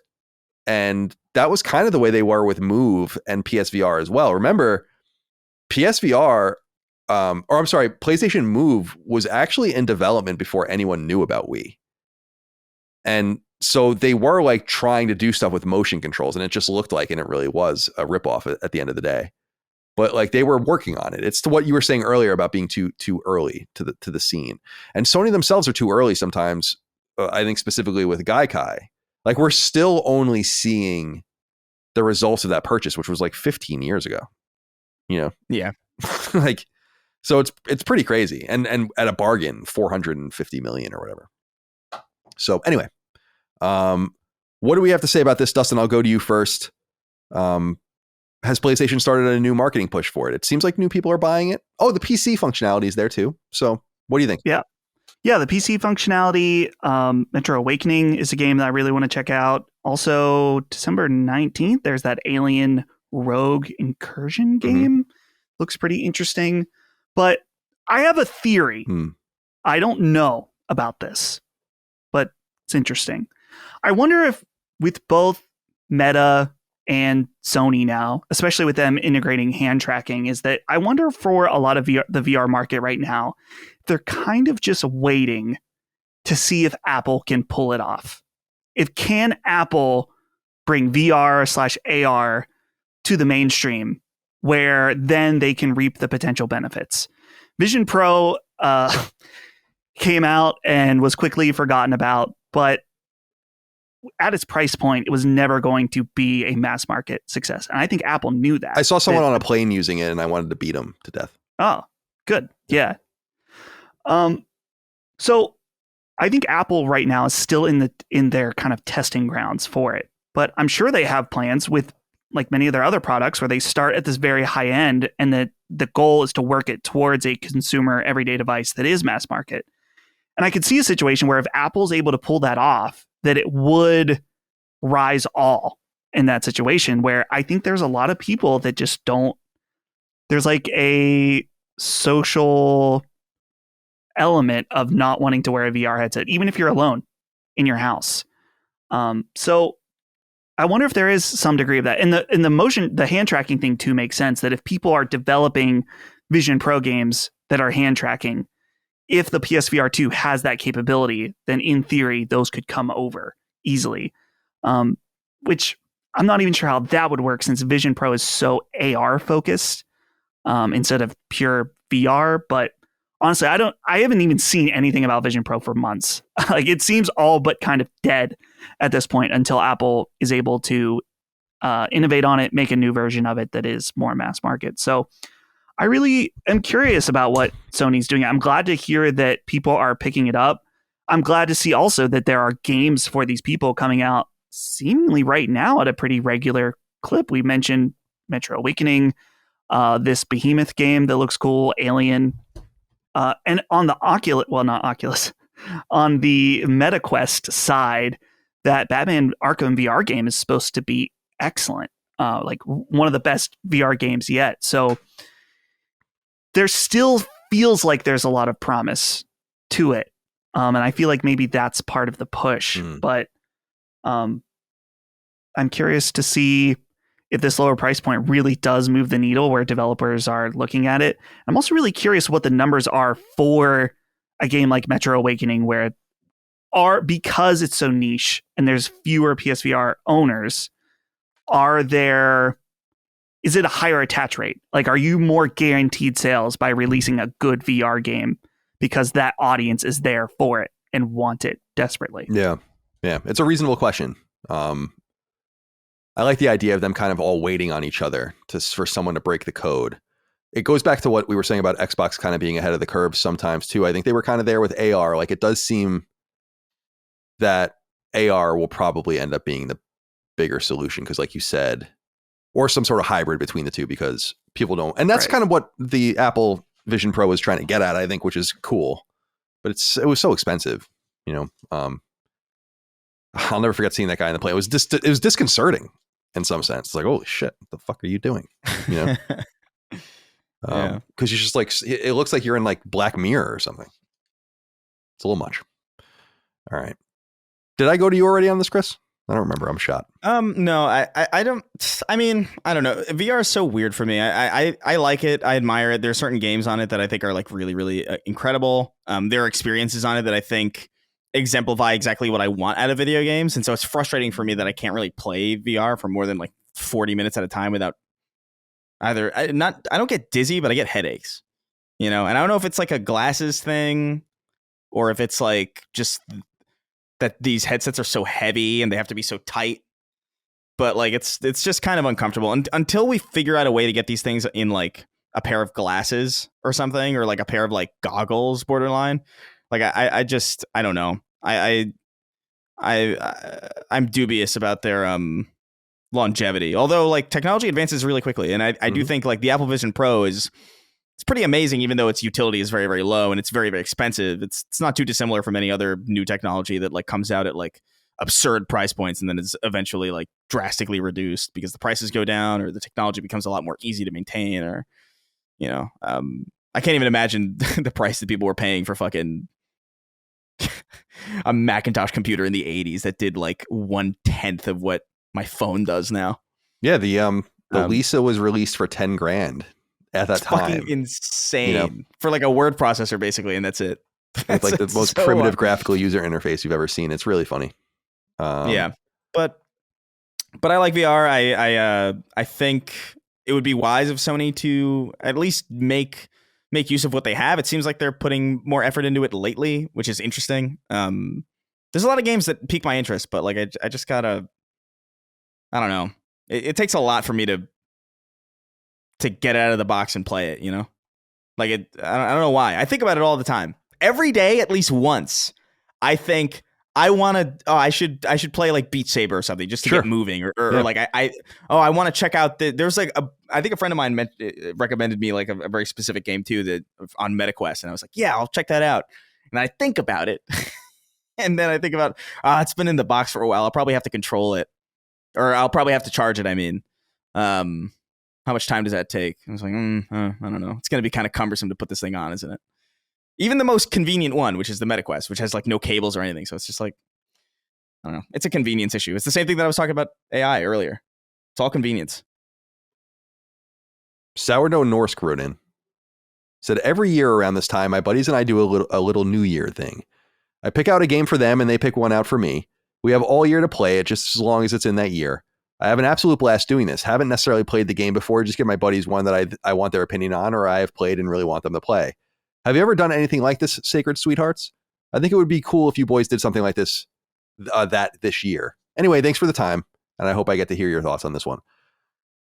I try to, now, this comes with a certain level of social responsibility, in my opinion. Like, I never recommend people things that I want them to play. I recommend things that I think they would like. And those are two different things. I would love everyone to play Mega Man 3. Like, that would be wonderful. Everyone just understood it like I did and can see it in your sleep. But in reality, that's not for everyone. There are games that I encounter that will remind me of people, though, and I try to keep that powder dry. So I'm not like the boy who cried wolf. So that, let me give you an example. I explained this to my mom recently. I was like, I never ask anyone for anything, and I have no expectations of anyone. That way, if I really need you, or like I'm really in trouble and I need help, you like listen to me, because you're like, oh shit, Colin never fucking says anything. Right. And it's the same thing with games. If I play like a game and I'm like, oh my God, like I think Chris would really like this. I don't even remember the last game I played like that, or that I was like, I think it might have been Immortals of Avium. Actually, was one of the last ones I really tried to press you on. I'm like, oh, you really should play this. Like, and he was right, by the way. But generally it's like, no, I want that to be the exception to the rule, because everyone kind of knows what they're interested in. They don't need me to sell them on games.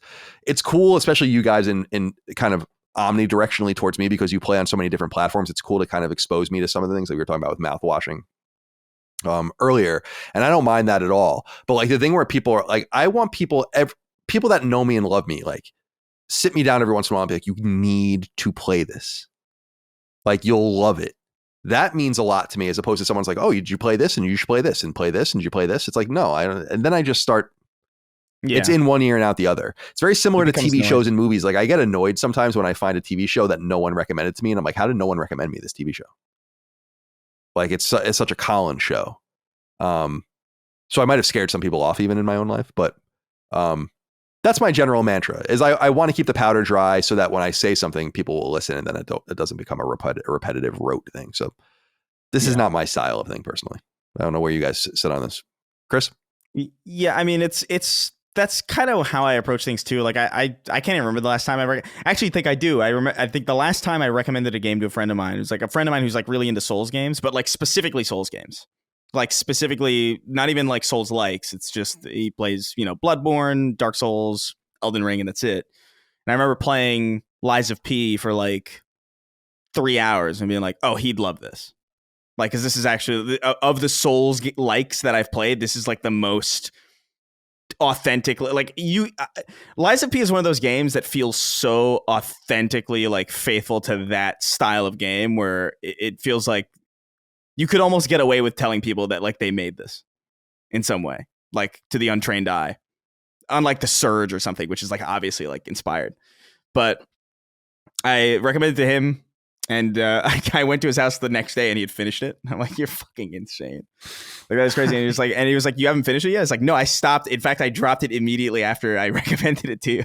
Because I just know, I know what people are going to like generally. And I try not to, like you, I try to keep the powder dry so that if I do have something, that's why I recommended mouthwashing, actually. It's like, I know for a fact you would like it. So when it does come to PlayStation, I want you to keep your eye out for it because I think it really is a Colin game. I will. I never say that. I never say that about. I probably count like on one hand how many times I've recommended a game to friends. I think Dustin had something similar where like I think he pointed me in the direction of Echo Point Nova, which is which is exactly totally right. It's a very my kind of game, and so it helps to just be restrained.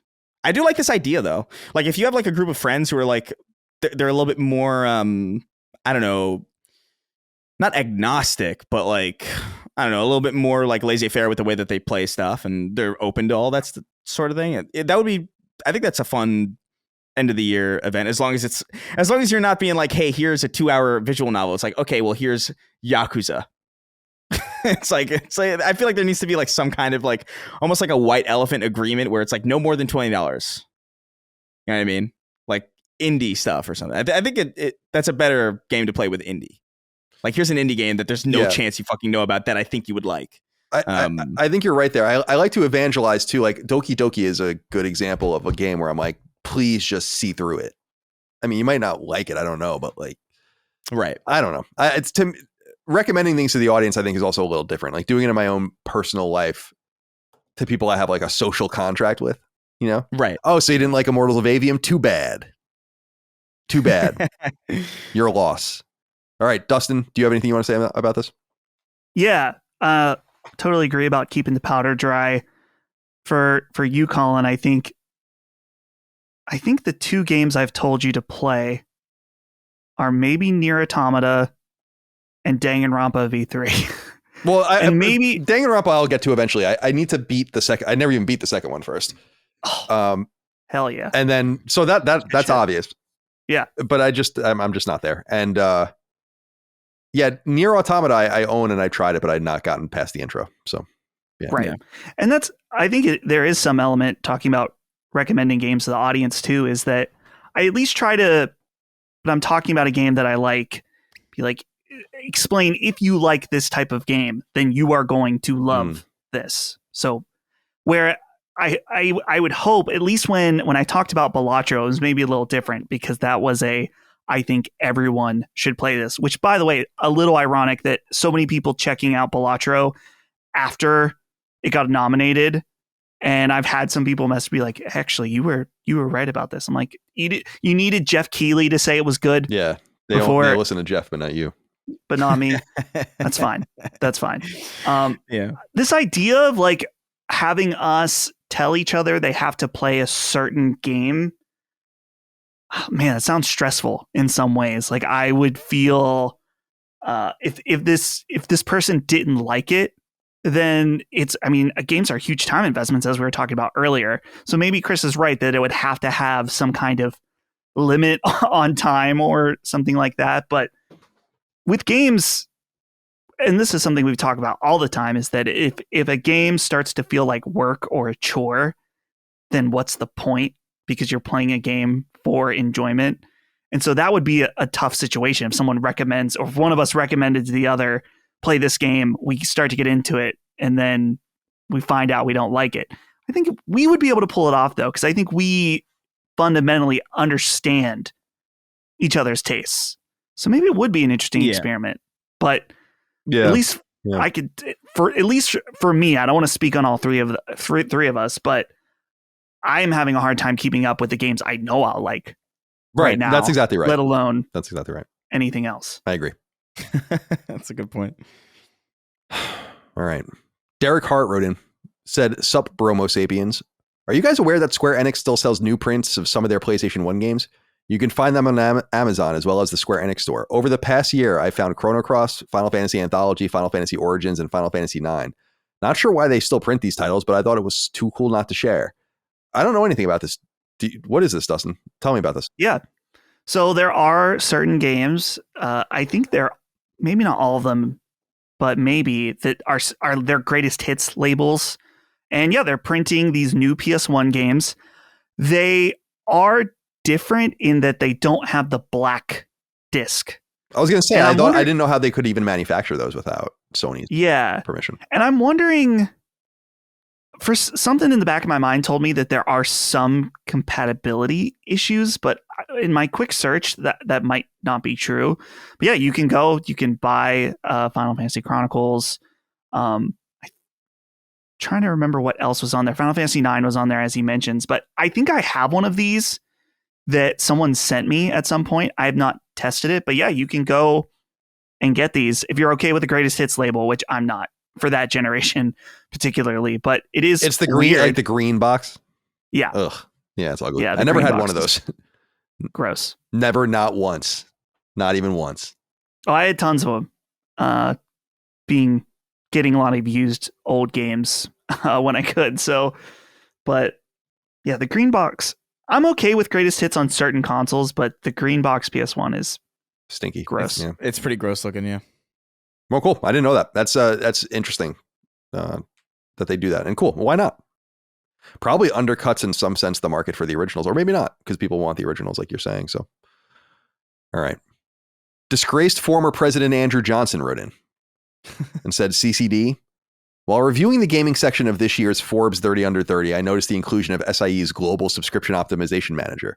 What precisely do you think this title suggests? Is there really a 28-year-old bachelor's grad managing the implementation and marketing strategies for PS Plus and based on the write-up seasonal sales campaigns? I'll be the first to admit I know nothing about this woman and she may be incredibly good at her job. I also have stayed as far away from corporate workplaces as possible, so maybe I'm just ignorant of jargony job titles. Maybe I'm just becoming an old man, but it was shocking to me to see a fair amount of very young people in seemingly senior positions within several large gaming orgs, Riot, Meta, Epic, Amazon, 2K. Does this suggest that there is a large talent pool in these young demographics, and or does it suggest that people in their 30s and 40s are leaving the games industry for more stable pastures before they reach managerial positions?" Well, this is an interesting question. I don't know this person that you're particularly talking about, but I wanted to say a few things. First of all, Forbes 30 Under 30. Forbes 30 Under 30 is nonsense. I don't know how it works now, but I know from my personal interaction with people that were over the years on the list or nominated for it, that it's like a thing that's jockeyed for behind the scenes, that like you can submit yourself for it and like kind of convince people to vote for you and send letters in and do all this kind of weird shit. So it's like a very vanity driven thing that really is not at all influenced by any sort of reality. And you should know that when you're reading the Forbes 30 Under 30. At least that was my experience at the time. Again, like I was specifically asked by a couple of people to like, can you vote for me and send this thing in and all this kind of stuff. So it's like a, I'm not crazy about it because I feel like it's a thing that people promote about themselves and it's cool, but I don't know exactly what it really means. So don't overestimate like the status of the people you're reading about in these things, I guess is what I'm saying. They're not like fucking key executives at these companies.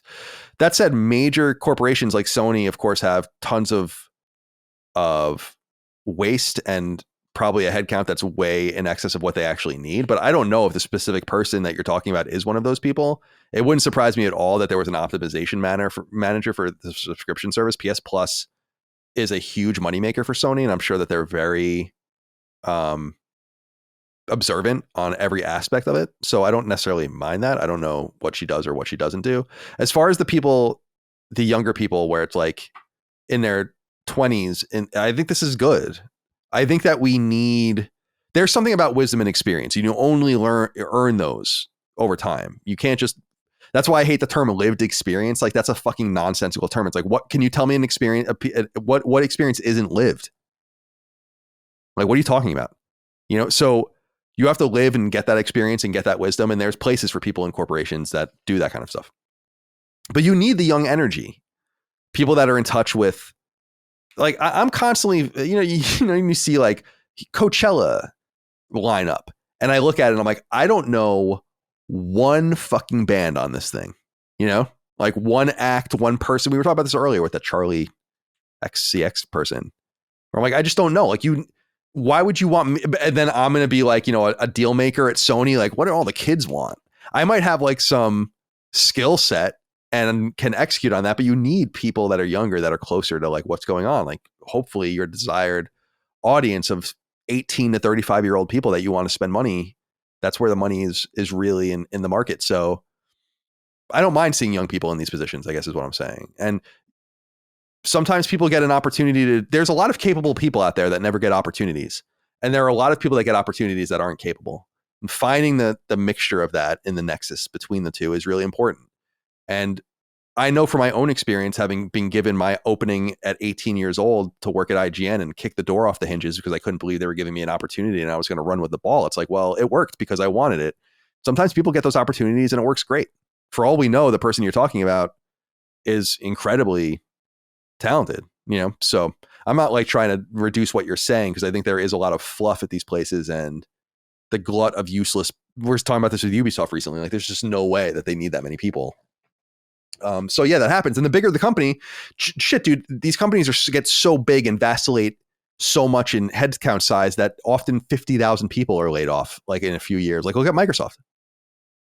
And it's not an insult against Microsoft. Everyone's truncating, but like their headcounts are just all over the place. So of course there's like, when your company is big enough to lay off thousands of people at a time and nothing changes,